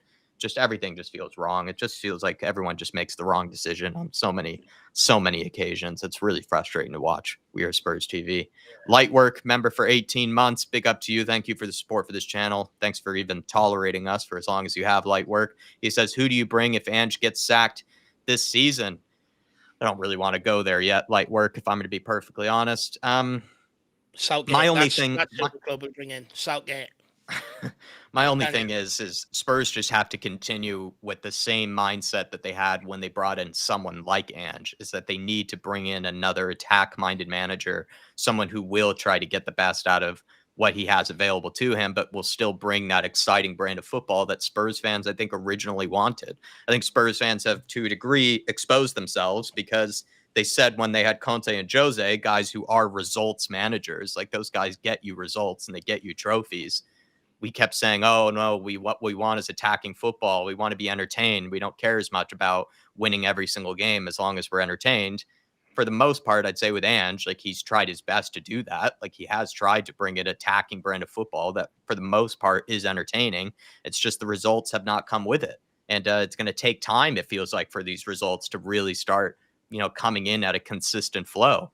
And I think now Spurs just have to decide, or do they want a results-based manager or do they want an attacking-based manager? Me personally, I kind of lean more towards results. I'd rather just win a game than, have to talk about how good we played despite us not getting what we deserved. I'm getting kind of sick of that speech, getting really tired of it. It's exhausting. But I think Spurs should stick with, going for another attack-minded manager, someone that technically embodies the style of play that the club wants. The club did say they want attack-minded football, and Ange Postecoglou was supposed to bring that. And if they bring in another manager, I hope that person does as well, because we got rid of, the results-based managers very, very quickly, and we were tired of them very, very quickly. And I don't think that we just need to be able to tie ourselves down to something. Either we want attack-minded football or we want results. And yes, you can have both, but that is very hard to do straight away because we do not have a large, patience. We want basically it shows results quite quickly, and Ange isn't doing that right now, which is true. The thing is, you have to score goals to get results. It doesn't matter who you bring in. This forward line is underwhelming. They're the options he has to choose from, and I don't think he could do much more for them, to be brutally honest. Yeah. The only argument you might have is if you bring in another pragmatic manager in here, you play counter-attacking, and, we get teams to get their defence up to the halfway line. We try and play counter-attacking football, but nobody liked that the last couple of years when we had Nuno, when we had Jose, or when we had Conte. So that's, I think, the only other option. I think, you can bring in another attacking manager that maybe not as gung-ho, but he's still only as good as the players that he's got to work with. And that's a huge concern for me. Even if you bring in a results-based manager who gives you a bit of both, you still don't have the right players up in the forward line to go and take them results. So I think right now, we're up a creek without a paddle, to be brutally honest with you. Yeah.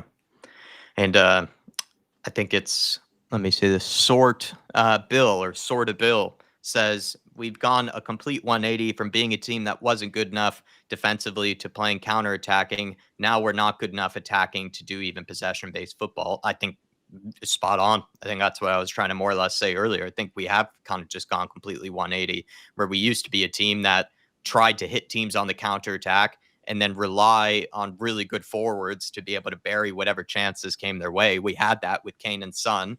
And then now, but we had a really poor defense that actually couldn't keep goals out when they were put under pressure. That defense of Eric Dyer, Davies, Sanchez, they just conceded on a regular basis, when put under pressure. If we tried to do that now, I think we'd still have a similar problem where the defense would be able to sustain the pressure, but then the forwards just need like 20, 30 chances, it feels like, in order to even get one or two goals. Whereas previously, all they needed, Kane and Son, all they needed was just one or two chances, and they were going to put it in the back of the net. Nowadays, it feels like the attack needs multitude of chances in order to even get one shot on target, let alone a goal.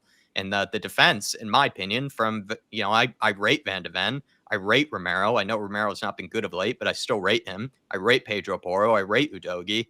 It's just we've done a complete 180, it feels like. I agree. It's very frustrating. I don't really know. I think you're spot on, Bill. DG says, yellow cards hurt us bad with no subs at the half. Afraid Son was absent as well. Too deep. Only Porro and Sarr were passing forward. Odegaard should have started over Johnson. I mean, he's brought up a lot of talking points there, but yellow cards did hurt us. I think we did actually all right in the second half to try to, avoid, getting into a mix of a red card situation.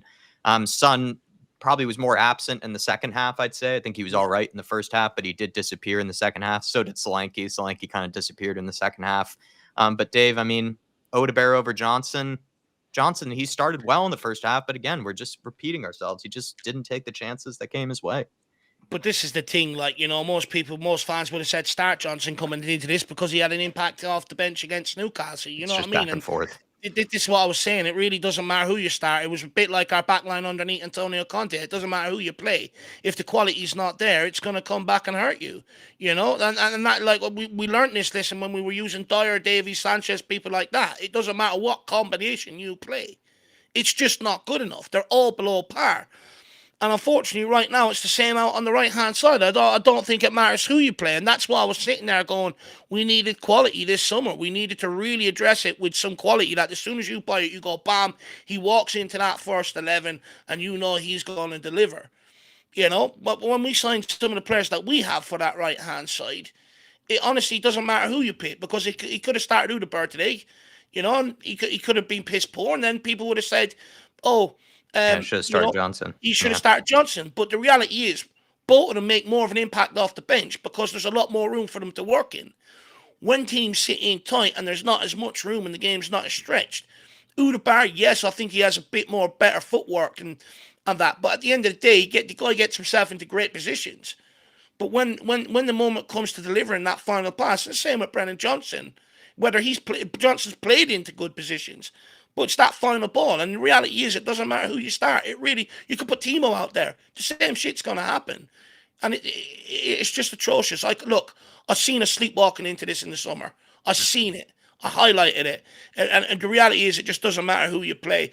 In terms of Porro and Sarr, yeah, look, they tried in that again, but look, Romero pissing me off. You're going for the game. He's taking 4 or 5 touches, and we're slowing it down. Look, loads of them are guilty of it. Yeah. And all you're allowing the opposition to do right there is get back, all 11 men behind the ball, get your defensive structure, and make it even harder for us to break down. It's shocking. Yeah. The lack of intensity when we go one down to go at the opposition. Like what made Liverpool so great under Jurgen Klopp. As soon as they went one down, reaction. They absolutely bombarded the opposition until they got that equaliser.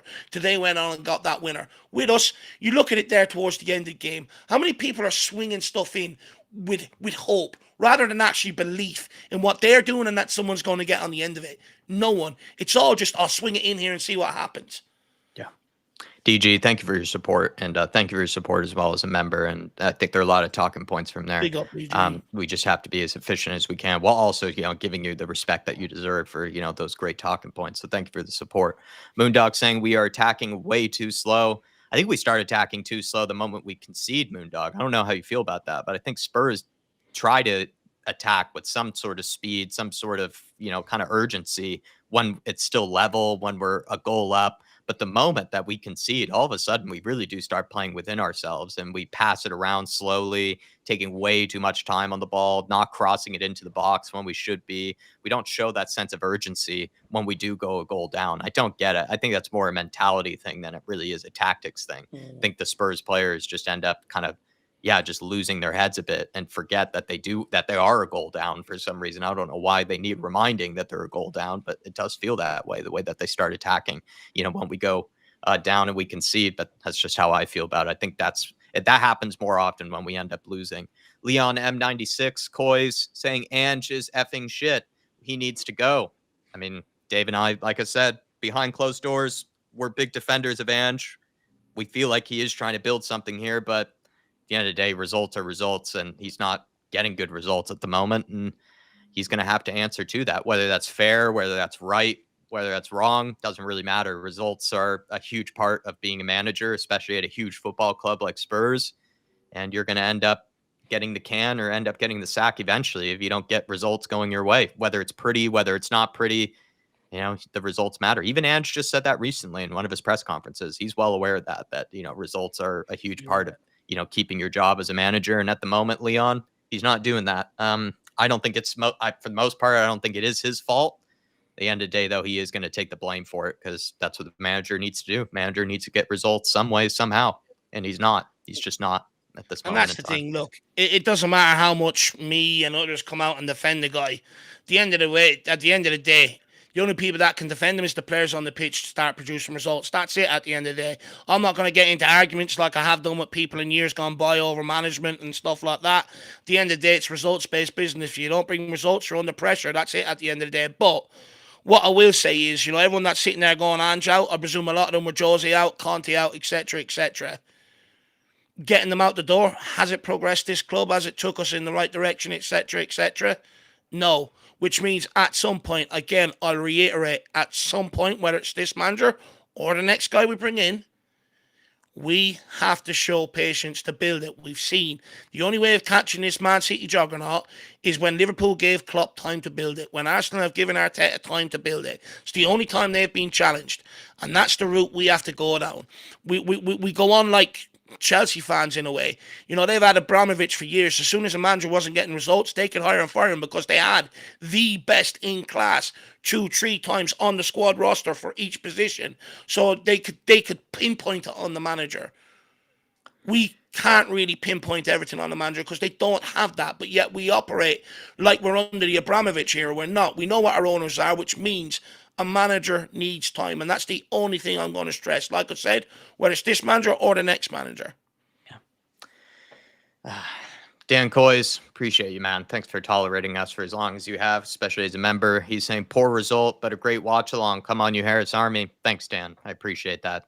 I think we tried to keep our heads throughout. I actually kind of proud of Dave and I, to be honest, because I think we could have, completely lost our heads, but we thought that Spurs, could try to get something out of this. We went into this with some sort of positivity, some sort of confidence that we could get a result, and they just didn't show up on the day. And it's been very, very frustrating. But thank you for that, Dan. It's been very frustrating. It's also just frustrating to continue to repeat ourselves. It really is. I'm just getting really sick of it, to be honest.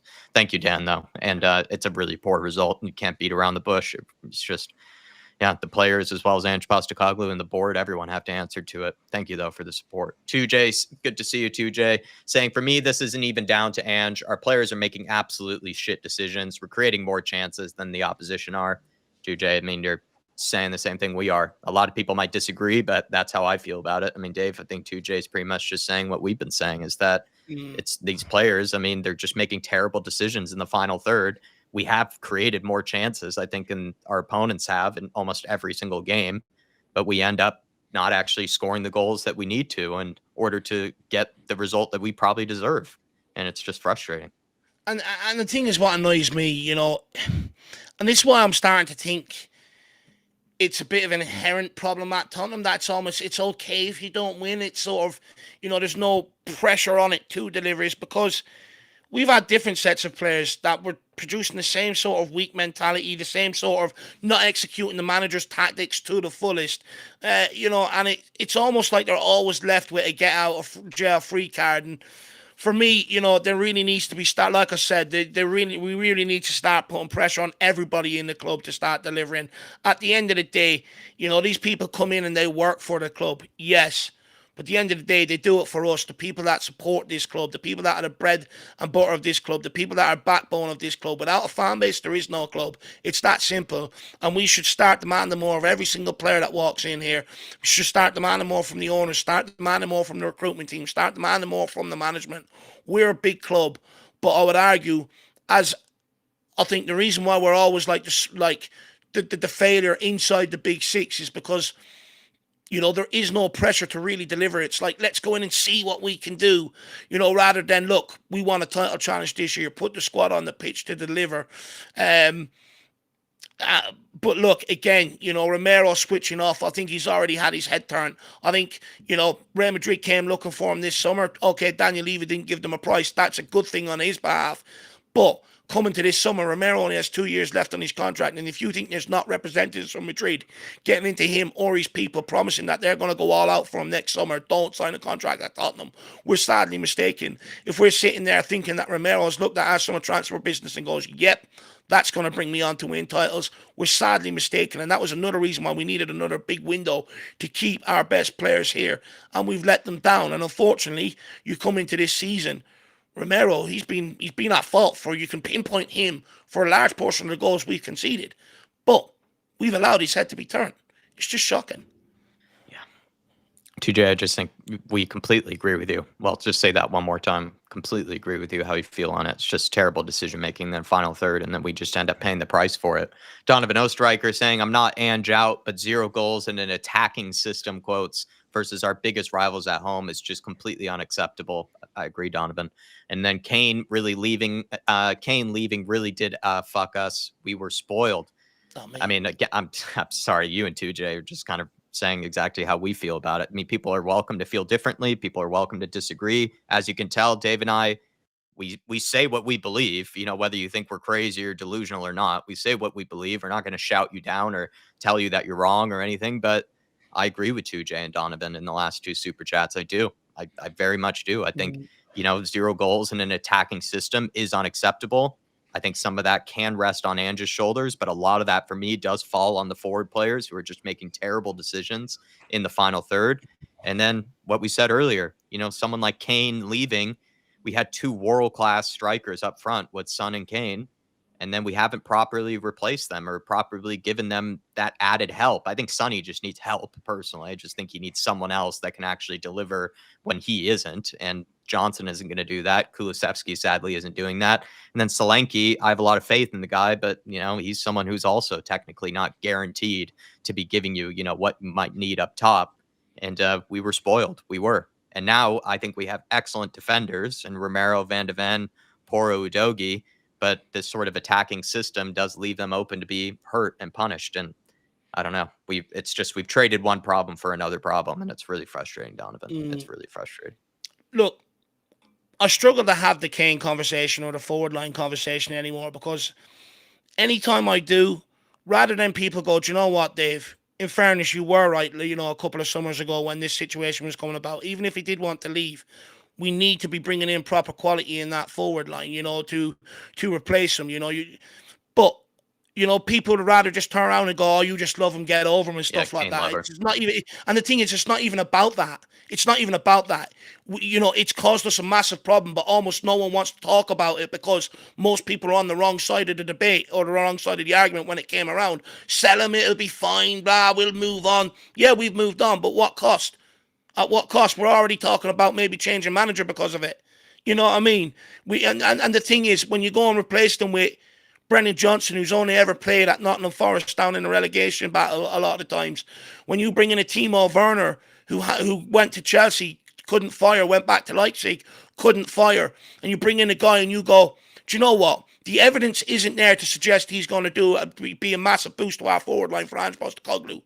But we're going to bring him in anyway. And even if Ange did say he wants him, the club should have said after the 6 months loan last summer, there's no way this guy's coming back to the football club.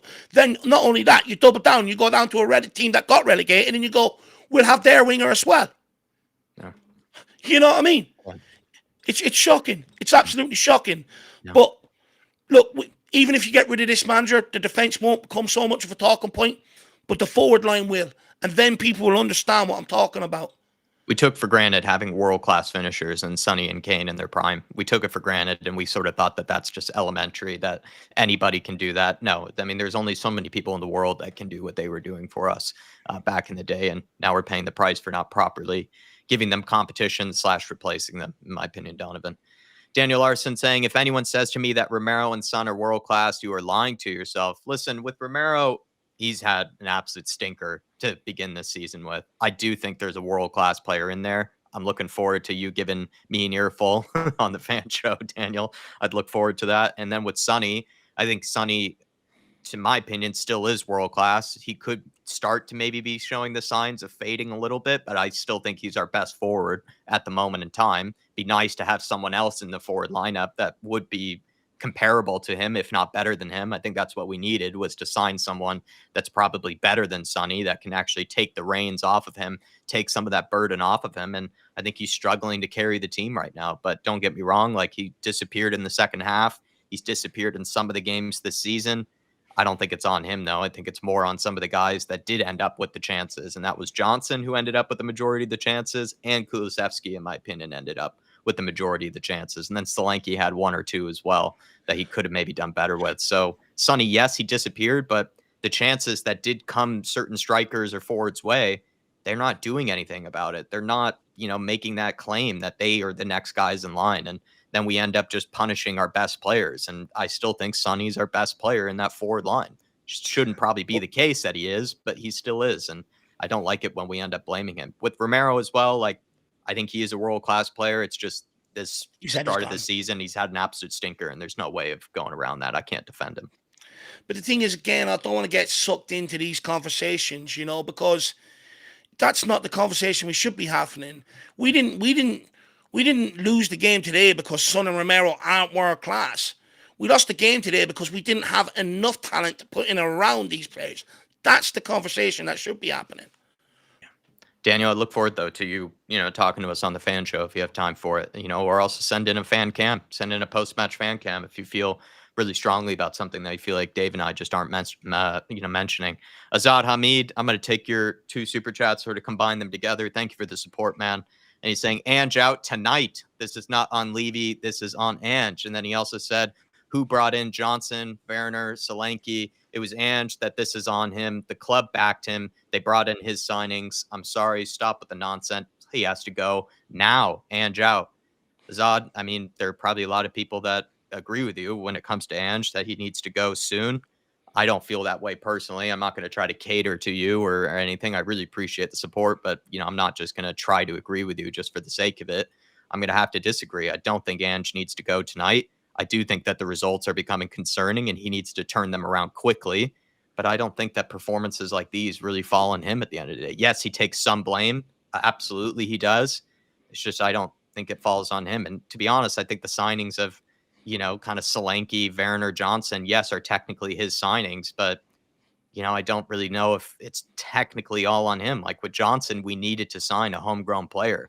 And we just didn't spend the $50 million correctly, I think, on a homegrown player. With Solanke, we technically needed to sign another homegrown player as well. And we brought in him. He might have been one of the best of the options of homegrown strikers.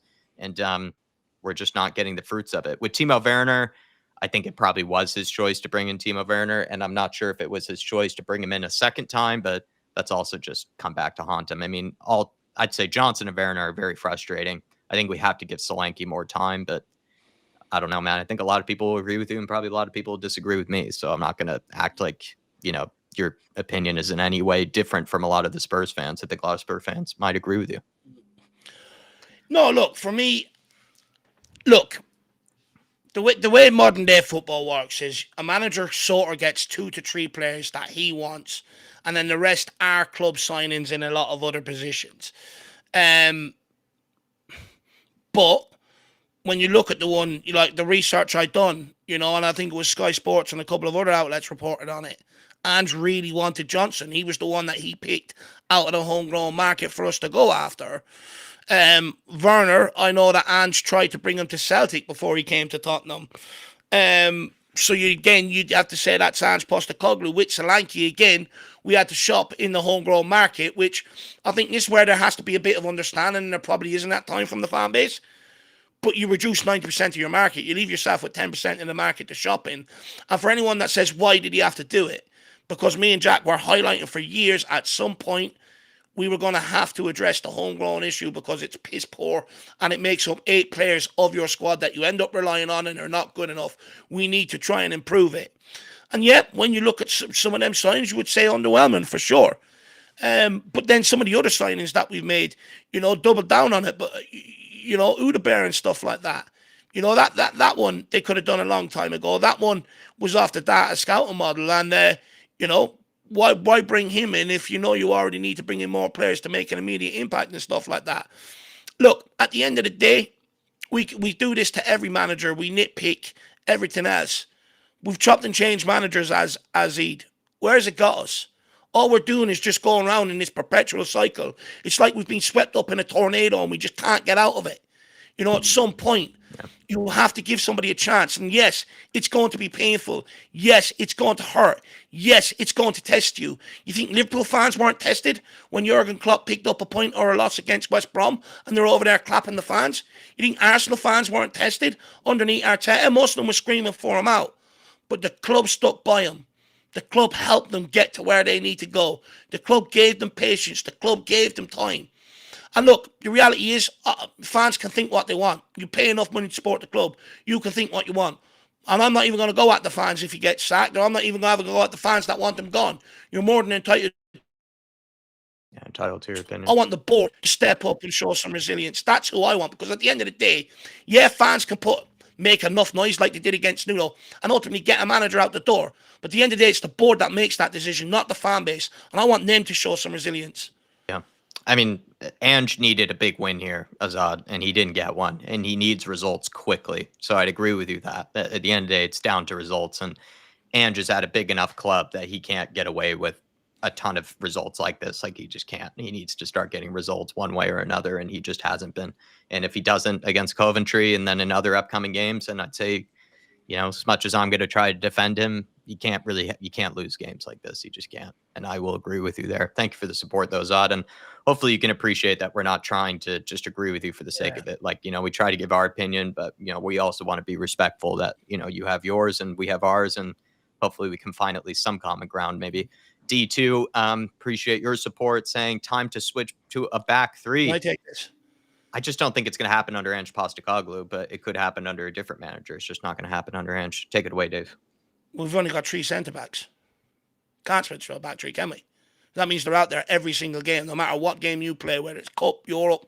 You can't rotate, you can't rest. We get one injury, you're either shoehorning players into a position that's not naturally to them, which we've seen will come back to bite you, or we have to change our formation again. Right now, we can't switch to a back three. It's impossible. Yeah, we only have Dragic, Romero, and Van de Ven, and then technically Ben Davies, but then that only leaves one backup center back, of choice to us. So could happen under a different manager, but it's just not going to happen under Ange as well for me, D2. Q7 saying, are we saying Ange lied about having the players he wants, or are we blaming the club lads? Solanke only improves the first 11 because his competition is Richarlison.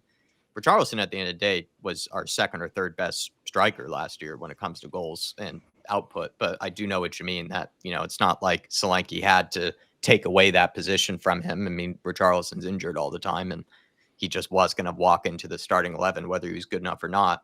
But Dave, he's saying, did Ange lie about having the players he wants, or, should we blame the club for not providing the players that he actually wanted? Well, look, at the end of the day, what I will say is somebody's lying. You can go and research who takes claim for Vicario signing. Gabbanini, if anyone remembers him, the great scout we did have, he done an interview when he left Tottenham Hotspur. He said Gabbanini was all Paratici. Or he said Vicario was all Paratici. It was him that lined him up. It was him that identified Hugo Lloris's successor. Gabbanini sits there in an interview and says, it was me who had to, who had to push for the club to sign Mickey van de Ven. There was a lot of discerning voices in around going, look, he doesn't play for the Dutch team, this, that, and the other. But he sits there, he openly says, I pushed for them. Then you have Postecoglou on the other hand saying every player that's here is mine. In reality, and I think, it just comes down to the way modern football is.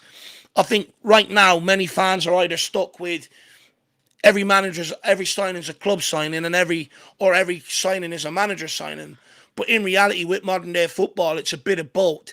You look at the new data-led scouting model, they pump millions into that so that the manager isn't signing every single player, because if it doesn't work out, you've blew 200 million and you're left with that, and then you have to get rid of that, bring in more players, and it causes an absolute financial headache.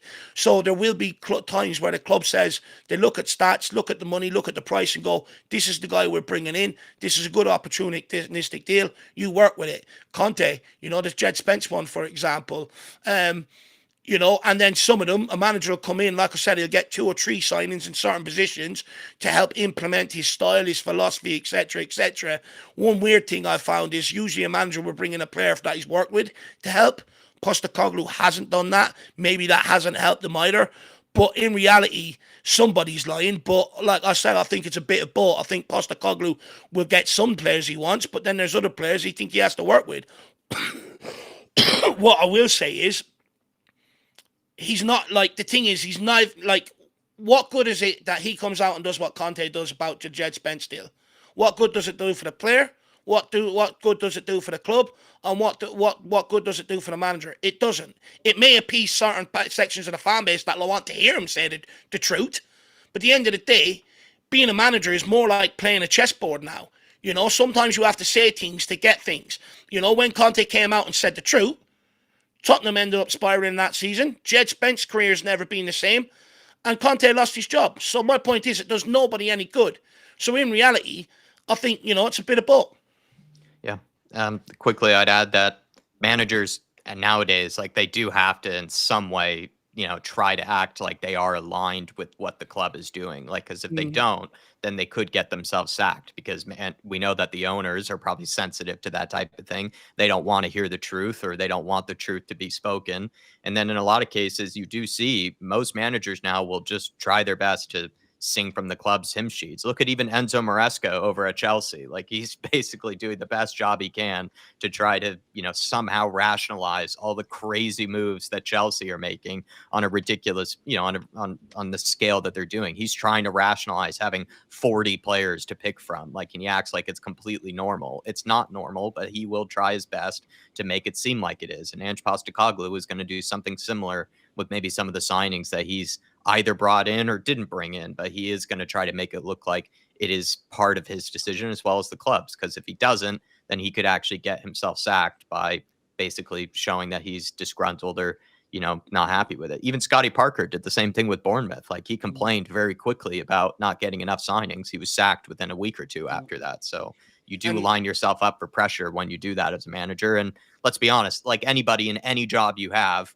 you are going to try to, in some way, cater to whoever's employing you and whoever is paying you. You're not going to be like an Antonio Conte or a Jose who have, the ego as well as the notoriety to, try to challenge. Most managers do not have the status or the ego to be able to challenge, the owners, because if they do, then they risk getting sacked and also having their careers technically take a bit of a whirlwind. So Ange, I'll be honest, I just don't think Ange is a big enough manager to be able to do that, to be able to really fully challenge Levy. And whether you like to hear that or not, I'm sorry, but I just think that's what it is. Ange is incapable of doing maybe what an Antonio Conte did, just because he's not that sort of manager. And most managers aren't that sort of manager. We act like most managers are, but they aren't, in my opinion. Yeah.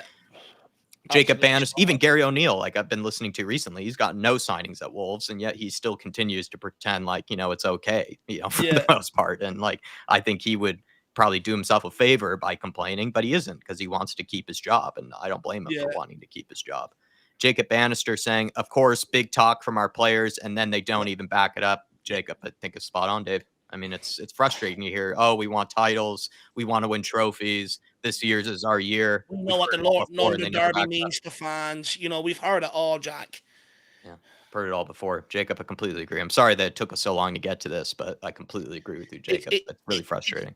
It's really annoying. Don't get me wrong, right? They're big games like this. The media's on them. They're rolled out to do interviews more than ever before, and they're asked these questions. And the thing is, what annoys me is just don't say something if you don't believe in it.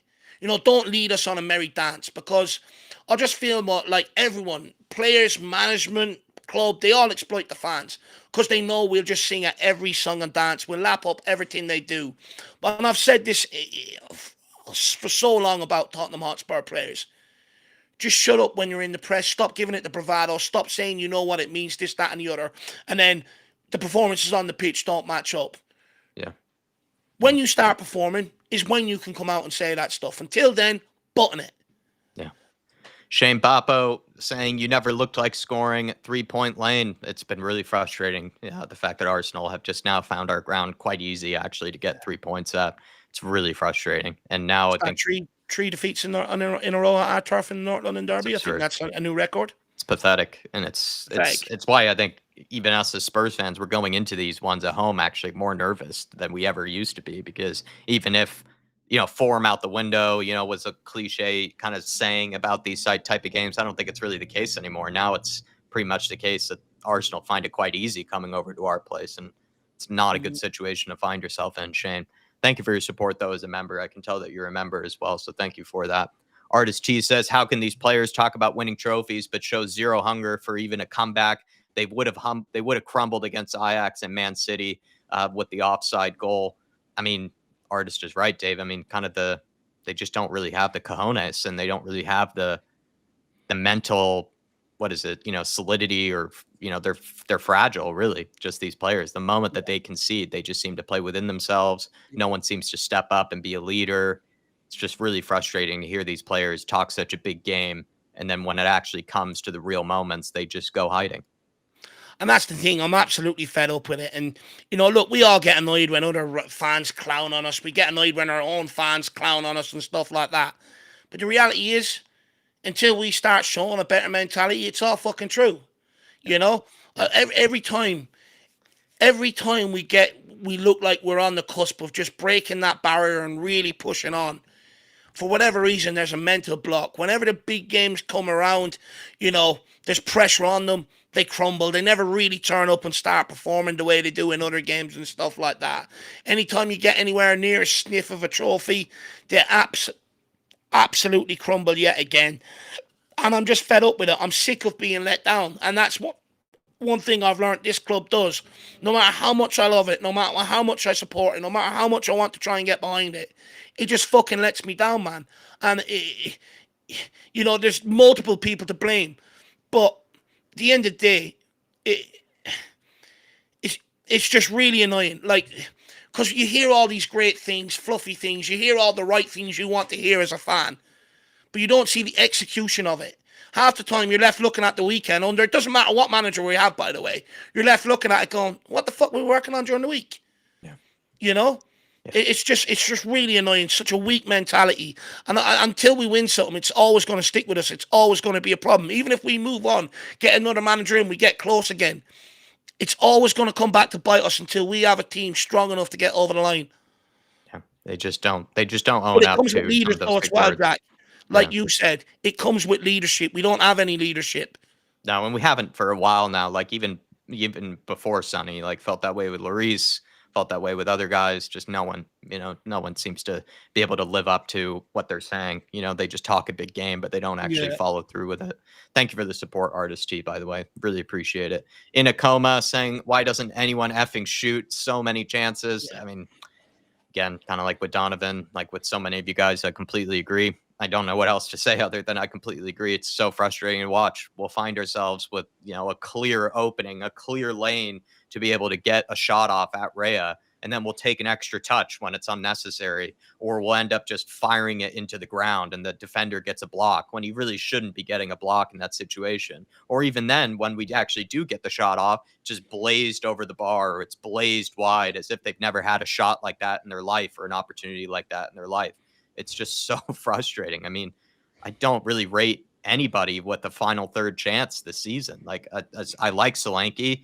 He's wasted some chances this year. I look as well at Johnson. He's wasted a lot of chances. Kulusevski's wasted a lot of chances. The only guy I really rate in the forward line to be able to bury his chance is Sonny. And yet he's not really been the best this year, or at least he's not been that involved as much as he could be. And we just don't have anyone that we can really point at right now that's like, yep, he's going to bury that chance when it comes his way. There's no one. There's just no one in the team right now that gives you that sort of confidence. And that's worrisome. It's a really worrying sign.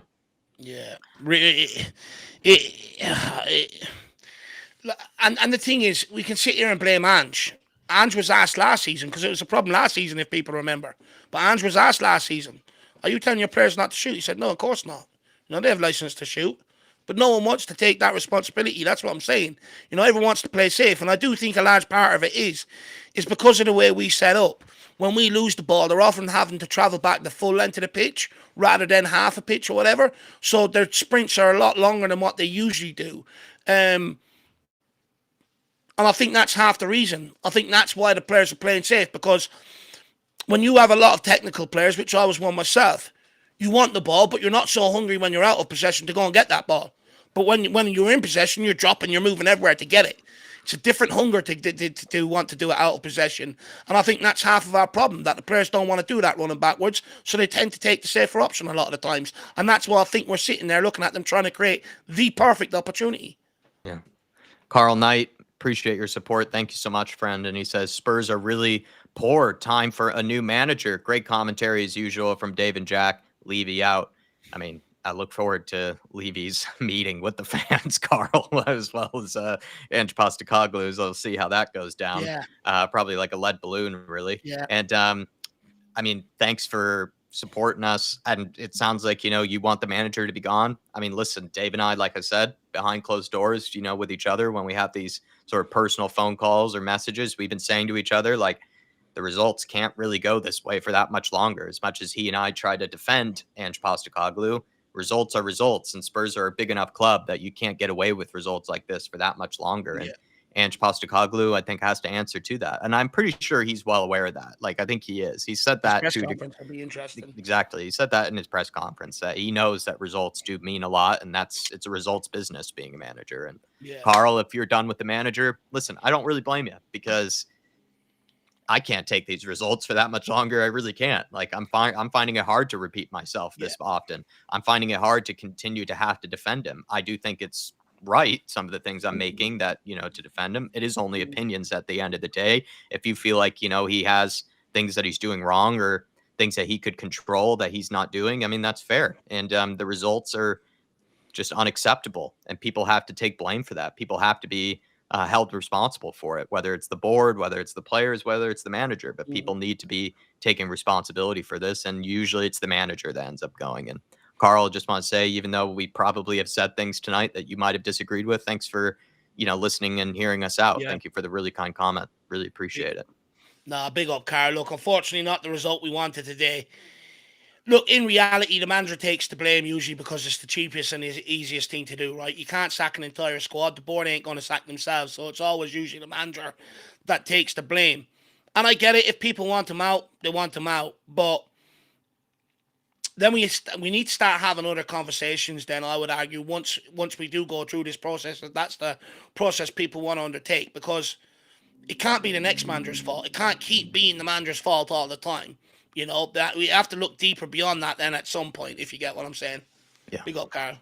Thank you for the support, man. It's very kind of you. Artist T saying, add the 3-2 Leicester comeback to my message too. I think he's just talking about, just sort of the fragility of these players, right? That they just, nowadays they don't find that within themselves to be able to come back. Whereas actually, technically in the past, you did see more of that fight and that comeback from some of our players. We used to have a pretty good effort of coming back in games and kind of keeping the pressure on the opposition and eventually getting the win. Even if it was ugly, we would kind of eventually get over the line. And now we're just, the moment we concede, our heads drop, the whole team's mentality drops. And I think Artist is right. Yeah. And the thing is, it's very hard to get yourself out of that funk as well, because as soon as the players concede, or as soon as they don't take 3-4 chances like they don't today, subconsciously they all know what's going to happen because they've seen it so many times. We point it out, we've seen it, we know what's going to happen, so do they. And, it's almost like as soon as that happens, it's just like heads down, oh, fuck, this game's lost. When in reality, it's not. Pick your head up, keep going again. But Jack, again, it comes down to leadership. Who's the guy in there turning around, picking people's heads up, bollocking people to get them back on it if that's what they need? There's nobody there. We spoke about leadership this summer. Another thing I think we missed in the transfer window, not bringing in more leaders to help what we've already got. And that's, look, it's really frustrating to see us give up. I think we gave up once we conceded there today, and I don't like that. Yeah. Thank you, Artist T, for the support today. Hope Gaming, thank you for so much. He says, it's not about having players around Son. And just talent ID is just pace merchants. Brian Hill is killing it in La Liga. We need technical players to break down the defense. You give time to the right guy, but not him. This is a complicated one for me, Hope Gaming, because you're feeding into my heartstrings of talking about Brian Hill Messi. I was a little confused why Ange didn't seem to like him, because I felt like he did suit to a degree the style of play. I get it that Hill is way too weak at times. I will concede that. He doesn't necessarily meet the physicality that's for a Premier League player. But you do look at him, he does have a better first touch than Brennan Johnson does. He does have better decision making than I think Timo Werner does in the final third. He also presses pretty hard, Hill. He does like to move about and try to win the ball back high up the pitch. And he does have that bit of extra quality about him, in my opinion, at least, when it comes to the final third, at least at making decisions. I'm not saying he's a clinical edge, like he would solve the finishing problem, but I do think he would have better decision making in certain moments than other players would. And he just has that era creativity about him in some of these moments. And when it comes to Ange's talent ID, I would agree that if he was a big Timo Werner fan, I'm not sure why. Timo Werner used to be a great player back in the day at RB Leipzig. He was actually one of the best scoring strikers in Europe, but that was a long time ago. That was like 2018, 2019, if I'm remembering correctly, before he went to Chelsea. And then, in the case of Brennan Johnson, I don't think Brennan Johnson had the worst of games today. I don't think he was terrible by any means, but it's kind of Dave and I just keep repeating ourselves with him.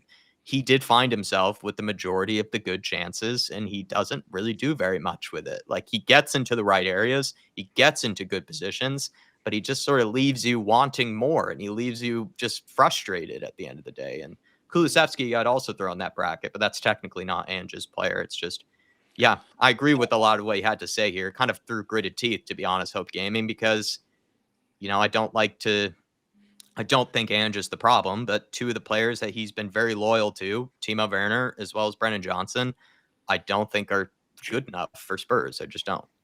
Do you know what? When it comes to these guys, and I think it comes back to something that my great father said to me, a while ago. And my dad said a lot of things to me at the time where I'm like, oh, it's a bit wrong, but in the long run, he ends up being right. Every manager comes with an ego, right? And I think every manager is the belief, oh, look, yeah, I can make that guy a better player. I can make that guy a better player. He's got the attributes, but he just needs me. And I think maybe that's where it's maybe coming back to bite Ange Postecoglou. Maybe it was an ego thing where maybe he looked past the actual end product, the actual end quality, and just saying, yep, speed, yep, he's got this, yes, he takes that, but I can get into him. I can make him a better player. Maybe the case of where he's been at other clubs, but I do think maybe this has come down to a bit of an ego thing. And look, it doesn't exactly give the club confidence to go out and spend money on what exactly he does ask for next summer or January. You know what I mean? It probably makes them double down in their belief more that they'll go with the scouting model, because the ones that they have picked up off it have been fairly good. So, but look, yeah, I do think that this one comes down to Ange Postecoglou's ego maybe making him make the wrong decision, to be brutally honest. Yeah. I mean, Brian Hill killing it at La Liga. Maybe he's always been better suited for that league. It's just some of the players that Ange has said no to, or some of the guys that he pulls off, like Bentancur. I don't know why he continues to take off Bentancur. Yeah. I think he's played well, like Even Madison Bentancur. today, Jack. Yeah. Madison was out there swinging in balls. And, if anyone's going to find that cross, it's going to be him or Son. He takes Madison on, brings on Ferner. I mean, Ferner is not known for his crossing. Come on. Yeah, it's just certain things with Ange. I like his style of play and I like his attacking mindset, Hope Gaming, but sometimes the player personnel decisions that he makes do baffle me. Yeah. When it comes to even Sonny, I know he had an issue last season where he didn't have any fit and reliable striker, but there were a lot of games last season where he just persisted with Sonny down the middle when it just wasn't working. And I think he needed to try something else, and he just never did. He never ended up playing Kulusevski down the middle, or he never ended up just trying something else to get Sonny back into his better position. And sometimes Ange will pull Bentancur off after 60 minutes when Bentancur's probably been our best midfielder, like in the team, and has been really solid for us defensively. And there are times as well when he doesn't, someone's injured or someone's limping and he doesn't decide to pull them off. He keeps them on and then they end up being injured for the next 2 to 3 weeks. Like, it's just things like that I do sort of scratch my head with Ange, to be perfectly honest. And as well, he did say, I will give time to Sanchez at Girona. Michel will replace Pep if he leaves City. Girona is funded by the City Group. He had Girona in the title race. I mean, they were a wonderful team to watch last year. To a degree, they play a very attack-minded brand of football as well. I think he's making it work too with probably isn't as strong of a team as he had last year. You could say that the team he had last season was a lot stronger. He had really good players from Dobvik to, as well as I think that guy Savio who went over to Manchester City. I think even Jan Couto might have left him. He was a really up and coming sort of fullback. He had really good players last year, and he's still making it work with the guys that he has this year. He's a great manager, and there are other great attacking managers out there. At the end of the day, Ange is not the only attack-minded manager. They're coming, out in droves right now, and that also puts his job under pressure. There are a lot of other guys who could deliver a similar brand of football and might just do a better job in delivering results quicker than he does. And I would say Sanchez is a good option. And there are plenty of good options out there. And some of them we might have heard of, some of them we might not have heard of. And I'd agree with you that Girona have been an amazing team to watch in the last 2 years or so. They have been a very entertaining team. Sadly, this year, though, I haven't been able to keep up as much on some of the other leagues around the world just because I've had a crazy sort of last few months, just sort of personally outside of YouTube and everything, just been all over the place. So I haven't been able to focus on as many leagues and nerd out as much as I usually do. But I would agree with you that there are a lot of good, talented managers out there who play a very similar attack-minded brand of football and technically could deliver better results if they were given the chance, but we'll only find out if things continue to go poorly for Ange, I guess, Hope Gaming. I don't want that to happen because I believe in Ange, but Spurs, I hope if they are to ever replace him, I hope they go for another attack-minded manager personally. I would be really disappointed if they just went back to a defensive mind football, because then I just don't really know where their heads are at. Like, at least stick to some type of plan, at least stick to But some type of philosophy. then they may as well blow up the whole data-led scouting model, right? Yeah. Because that you're bringing in players for a specific brand of football, not specifically for the manager, but for multiple managers that can work with a specific type of Yeah. squad with a skill set. So, they may as well blow that up if they revert. And Al Ben saying Odebear, Gray, Bergvall, Johnson, Solanke, etc. We buy mostly prospects and expect to be a big team winning things. I mean, Dave, I can let you take this one, but again, I'd agree with Al Ben that you and I have said this before, that we like a lot of the talented young signings that Spurs make, but sometimes we end up buying them at the wrong time, or Yeah. we don't, we buy them and we need them to hit the ground running, when that's actually an unfair expectation of a guy that you're buying for the future, someone that you're buying to eventually come really good, but you're buying them at a crucial point where you actually need them to come good now, and it's unfair on them, and it just ends up leading to this mixed bag of a reaction from the fan base, which just feels unfair on the players. Well, it is unfair on the players because the likes of like Gray, Bergvall, and all they inevitably get dragged into this and get their name put out there in a pressure situation when it's not actually anywhere near their fault, or but like, this is my biggest problem. I was listening to Ange Postecoglou all last season, and he was trying to tell the journalists, stop asking me about top four. I want a title challenge. This is where I want this club to be. This is where I want to go. He said, next season, I want to be in a title challenge. At the summer, he said, I want to be in a title challenge. And for me, that's him basically telling the board what he wants and what he needs, where he wants to go and what they need to provide him. And I think the board have probably went against him. And I think it's poor, to be brutally honest with you, because this is something I highlighted. I seen the Werner one come in and I go, okay, that doesn't make us challenge for titles. Then I seen Gray come in. I'm like, okay, I get the signing for the future, but that's not going to solve the CDM problem we have, Then I see Odegaard come in. I'm like, okay, that doesn't solve the ring issue. That actually just adds to it. And then I see Solanke come in. And look, Jack, we had difference of opinions. I was sort of like, I'm a bit hesitant. Finishing at this level is a complete different ball game. It's a lot more pressure. And when there's a lot more pressure on you, it muddles up your thoughts. You don't have the same clarity you do when you don't have that sort of pressure on you. And so far, every bit of business we've done has come back to haunt us. We're going out there with more or less, to a large degree, the same 11 that we went out there with last season, with the same problems. And somewhere along the line, it's also going to piss Ange Postecoglou off. If he's sitting there talking about a title challenge and they don't bring in the players to provide that, that's pissing him off. That's making him angry. Also, the players that we would like to keep out of this bunch, the likes of your Romeros and Van de Veens, eventually it's going to lead to pissing them off like it did Harry Kane, etc. And they're going to walk away. And it just feels like we went down one route too often. And it almost feels like to me, and this is the sort of conclusion I've come up with, because I've actually been thinking about this, Al Ben, is under Pochettino, we were close, but we held back in transfer windows. They used the stadium as the reason why. Yeah. Okay, if from a balance perspective, if you want to look at it from a balance perspective, you'd say, okay, that one washes. But then, they sacked Jose Mourinho then, right before a cup final, put Mason in charge. Why? If anyone's going to get you over the line, it's Jose Mourinho. Okay, if it cost you a little bit extra to sack him after, pay that. Why not pay that? It's worth it, right? Then you look at this summer. You come into this summer, we know the issues. Striker, another winger of quality, and maybe a good central midfielder in here of quality, a centre-back and a backup left-back. No backup left-back or someone to come in here and compete with a Doji. No centre-back. You see the end that's making his way up from the Championship. There's always going to be that adaptation period. And then a winger that's also gone down to the Championship that's only 19 years of age.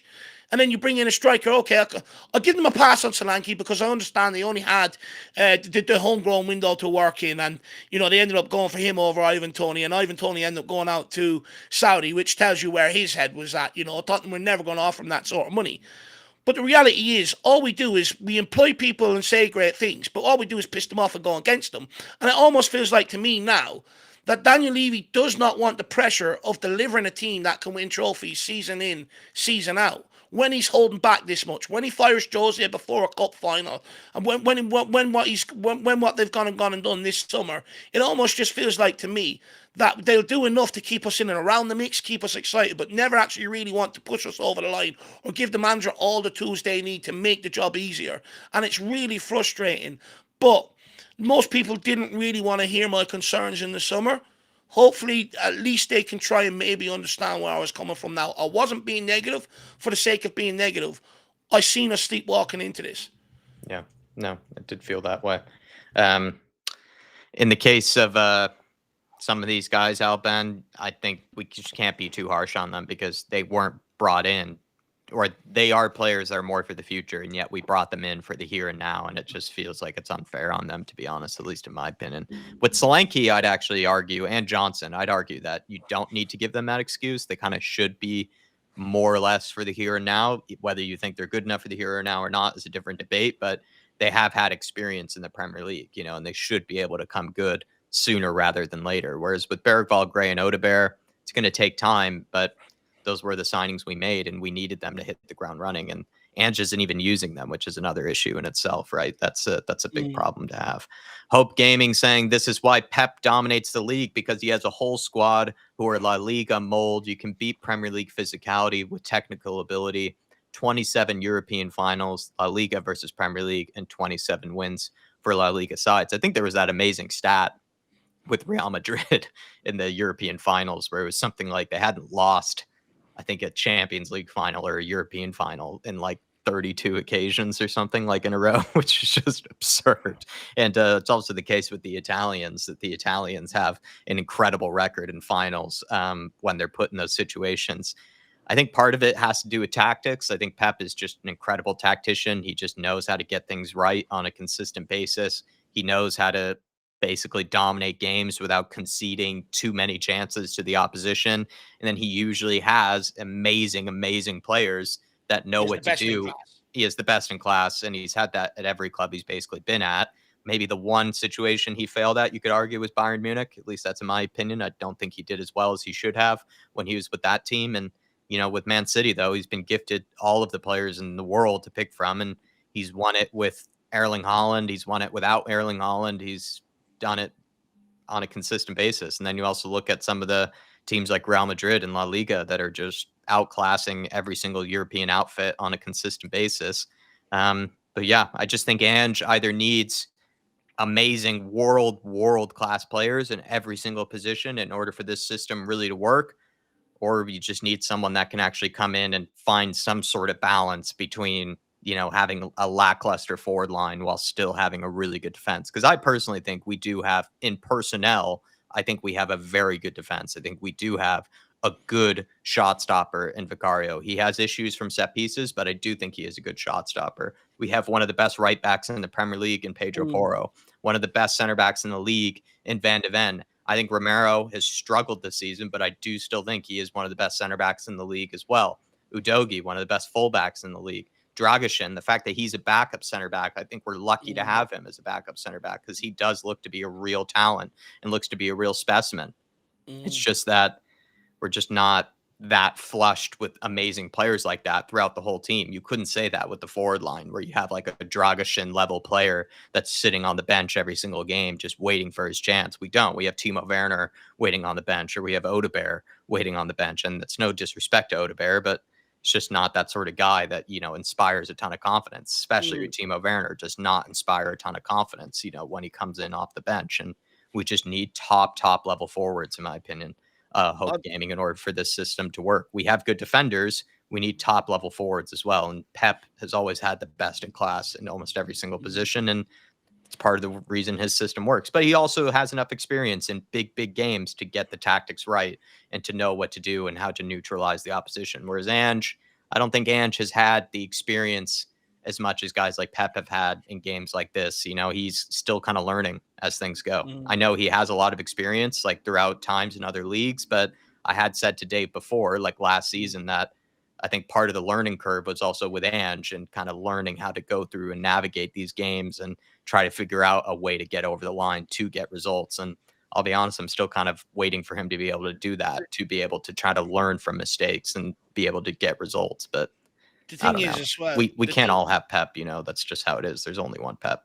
the thing is as well with a lot of these Spanish clubs, and the reason why they've had such a handle on Europe is because you look at the top three: Barcelona, Real Madrid, Atletico Madrid. They buy the best in class, combined with smart youth recruitment. But the youth recruitment goes unnoticed because they're buying the best in class for nearly every single position. They're not going out there, in a time where you need experienced players to come in and they're going out there and recruiting all young players. They just don't do that. They'll go out there and they'll say, yeah, we want a centre back. Yeah, we want Rudiger. Yeah, he's at Chelsea, but we're going to make it fucking happen. We don't care what we have to pay, And it's sort of like, I think that's the big difference as well. When you look at us, the opportunity was there for us to go and do it this summer, and we didn't do it. We went down a different route altogether, which was a bit disappointing. And I think that's the big difference. Even with Atletico, they'll sign characters, they sign the best in class, which means it doesn't really matter who they put out there. It doesn't really matter what rotations they make. And every young player, that most young players that go there succeed because they've got the right experienced players in around them. They've got the right leaders. And that's, I think, an area where we neglect when we're signing players. Are they a leader? It's a huge problem. And absolute thanks, Hope Gaming, for the support, by the way. Really, really generous. And, hopefully we tried our best to answer what you were saying. Absolute Bore, good to see you, my friend. He's saying Werner wage and his signing is a sackable offense in itself. I think, like when he was first brought in, I think we had to at least give him a chance, that he could come good. But he's been just nothing short of just, just a huge disappointment. I think the big thing that's frustrating is that Ange is also not even using him. So the fact that he is just sitting on the bench and then being brought on in like the last 10, 15 minutes of games, and he is sitting on that whatever 185,000 a week or whatever wage he's on is absurd. That is absurd. That we can't be paying someone the money that we are paying him if he is just going to be coming on for the last 10 minutes. That should be better served for a Mikey Moore, should be better served for someone else, off the bench that is more deserving of it than Timo Werner. But whoever signed him, if it really was Ange that ended up bringing Timo Werner through, like, it's just really disappointing because he's not even using him. He doesn't seem to have that much confidence in him.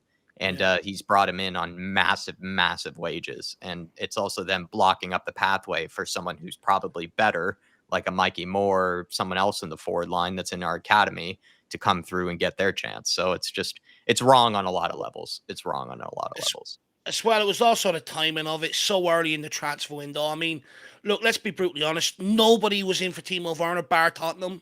We could have waited to the end of the window and seen if other opportunities came up before that, and we didn't. And that set the tone, unfortunately. Why was that the signing that we rushed to? Yeah, of all the signings to rush towards. You think they would have rushed for Solanke or someone like that, right? Yeah, they think they would try to get Eze through the door straight away so that no one else could, but instead, they rush to bring in Timo Werner. Edward saying, I think we might be more suited to play a counterattacking system with the players we have. We just don't seem good enough to break down a defense, unfortunately. Yeah, take it away. Do you know what?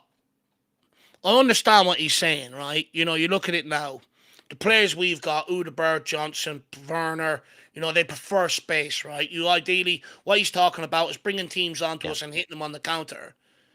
I get it to a degree. I think it might make us a little bit better, or it might help us get, a few more goals.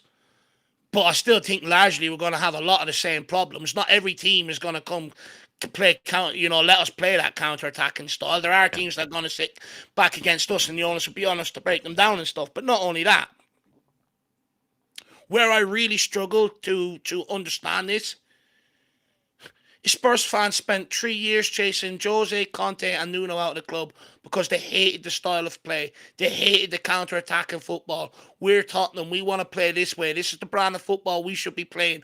We want to play the modern way, attacking football, blah, blah, blah, blah, blah. So if we spent so long fighting to get away from that, why all of a sudden do we want to go back to it? And then I would say the fan base are also then becoming a bit of a problem because none of us can really agree or even get a good consensus of us together on board with one thing. Yeah, I completely agree with that. I understand the logic that if there was more space in behind for some of these players, that they would actually find it easier to score. But I'd agree with that point that Dave made. When we do come up against, let's say, a Europa League side who have no reason to try to go toe-to-toe with us, they will sit back. we will then have to still break teams down. It's not like you can play in a counter-attacking style in every single game. There will be teams that will set up low and will try to sit deep against you because they don't need to go toe-to-toe with you. They don't have the players that we're supposed to have, or they might not even be as big of a club as a club like ours. Like, they just don't need to try to play that way against us. And so then we would still have to try to break teams down. And the frustrating thing, though, is Edward is technically Arsenal. They have about as good of players as we do, if not better players in a lot of positions. But they decided to win the game ugly. And as I've said before, I'm trying to defend Ange as much as I can. But I've also said before that I actually do have a preference for more defensive-minded, conservative approach when it comes to football. And I don't think Ange is that at all. I'm trying to show him tolerance, trying to show him patience. I'm trying to defend him as best I can. And this is coming from someone who actually does technically prefer a more defensive brand of football, who doesn't like to concede goals, who doesn't like to concede some of the chances that we do. But I feel like we have to stick with what we're trying to build here, which is trying to build an attack-minded team that really excites people and really gives people that feeling of entertainment as well as also results. But Ange just isn't getting the results right now. And a lot of people are now finding themselves wanting a more counterattacking or conservative approach so that the results can come their way. And that's totally okay. That is totally okay. It's just, I'm with Dave that we need to, as a fan base or just individuals, we need to just put our mindset onto one or the other. Like, we need to either say we want results no matter what happens, no matter what the style of play is, or we want attack-minded football. We can try to achieve both attack-minded football and results, but that is very, very hard, and that will take time and that will take patience. But we could bring in someone else who could just get in results right away, but that might not be the prettiest brand of football. And we got rid of, managers in the past that would have done that for us. So it's a confusing one. It is. Bald Bean Counter, member for 13 months. Big up to you, Felix. Hopefully you're all right, my friend. And he's saying it's the wages. We'll pay biggish transfers, but won't pay top wages for top players. That's why our last marquee signing was Klinsmann. It also comes back to an interview that Danny Rose gave where, players at West Brom were on a better weekly wage than what Tottenham players were on, which should never happen. But Tottenham players at the time, especially under Pochettino, where they would have subsidized their wages is with performance-based sort of incentives. And that doesn't always, it's different strokes for different folks. It may work for some guy that, has had a bit of a troubled history. You bring him in here, give him a low wage and say, look, if you earn it because of your history, you can have it. But it doesn't work for everybody. When people are out there doing what they, in Pochettino's case, when you got players out there doing exactly what they should be doing, then you should be paying them accordingly. And I think he's absolutely spot on when it comes to, the lack of wages. We don't want to sign players in and around 28, 29, 30 because they come with wages and we don't want to get suckered into it. And look, partly that becomes because we've had someone like Steve Hitchen who was allowed to sign them sort of players. But for the high wages we were paying out, we weren't getting a lot back on the football pitch. And I think that's probably scared us off in this market or in, over the last while. That's why we've gone down a certain route. Yeah. Feels like we just don't have the ambition to try to bring in the top players because sometimes the top players come with top money. It's just how it is. Comes with both. They also come with expectations, right? They're like, you hear some of the top players in years gone by. They're in talking to the manager. Who we buying this summer? Up to the chairman. Who we buying this summer so we can go and compete? They also come with demands as well. Yeah. Well, everyone, now we got through it. Appreciate all the support that we've been given. Thank you for sending in your thoughts, your opinions, especially to a lot of those. There are a lot of people who probably feel differently to us in maybe some ways or maybe in a lot of ways, but you still sent in your thoughts and your opinions, and we're appreciative of that. We try our best to, see maybe some of the logic that you're trying to put in front of us while also, not completely sacrificing our own opinion at the end of the day. So we try to strike that balance of, giving our opinion on it while also just, seeing it through your eyes as well. But, we all see the game differently. Yeah. We're at this moment in time where everything is confusing from, what the board is trying to do to what Ange is trying to do to what the players are trying to do. It's all really hard to wrap your head around. And we appreciate that you guys even come over to us as your destination for watch-alongs and just for these type of breakdowns and everything. Yeah. So thanks for all the support. I think Dave and I just posted for the community section for all the fan show and elite show members. You can send in your thoughts to us, send them via email, and all the instructions that you need are in there for us to put up on the channel. Would love to hear from different people. Would love to hear different opinions from our own. So please send those in. Fan show should be tomorrow. And, you know, Busy it's a week, result that Stevie. we just did not need. It's a result we did not need. No, it's not a result we needed. I'm just telling people now. I know sometimes, you know, people like to ring or text me and get in contact with me after the game and all. Not today, please. I beg you. I'm just turning my phone off after this. I'm turning it off. I can't deal with this loss. It hurts. It's painful. So you won't hear from me till tomorrow. But if you do want to send in the fan cams, like Jack said, I will be sitting at my computer. I'll get them uploaded and stuff like that. And look, guys, I suppose we'll wait and see what the fallout is from this. Wait and see what the press conference is like. Be back at it tomorrow. Fan show for you guys to all come on and have your say on what's going on. And we've got a cup game against Coventry on Wednesday, another game against Brentford next Saturday. So it doesn't stop. And I guess we'll know more what direction the club are going in, whether they're going to back Ange or sack Ange at the next board meeting at the end of this month, or that meeting whenever they've done the fan liaison one. So let's wait and see. But guys, we're here again. I don't know what to say to you. Adios. It's hard. We'll see you next time, everybody. Thanks for the support, though. Appreciate it. Thanks for the support guys. today. It's not how we wanted it to go. The same way. But yeah, we'll see you tomorrow, everybody. Really appreciate you guys. Thanks for tolerating us. And again, if you disagreed with us at any point, hopefully you saw that, you know, we're fine with it. We have no problem with the difference of opinion, but we're also just going to give our own at the end of the day. And results need to happen quickly. That's the last thing I'll say. They need to come through. Whether no matter how much I defended Ange, they need to come quickly. The results. But we'll see you next time, everybody. Come on, you Spurs, as always, and we'll see you. See you soon.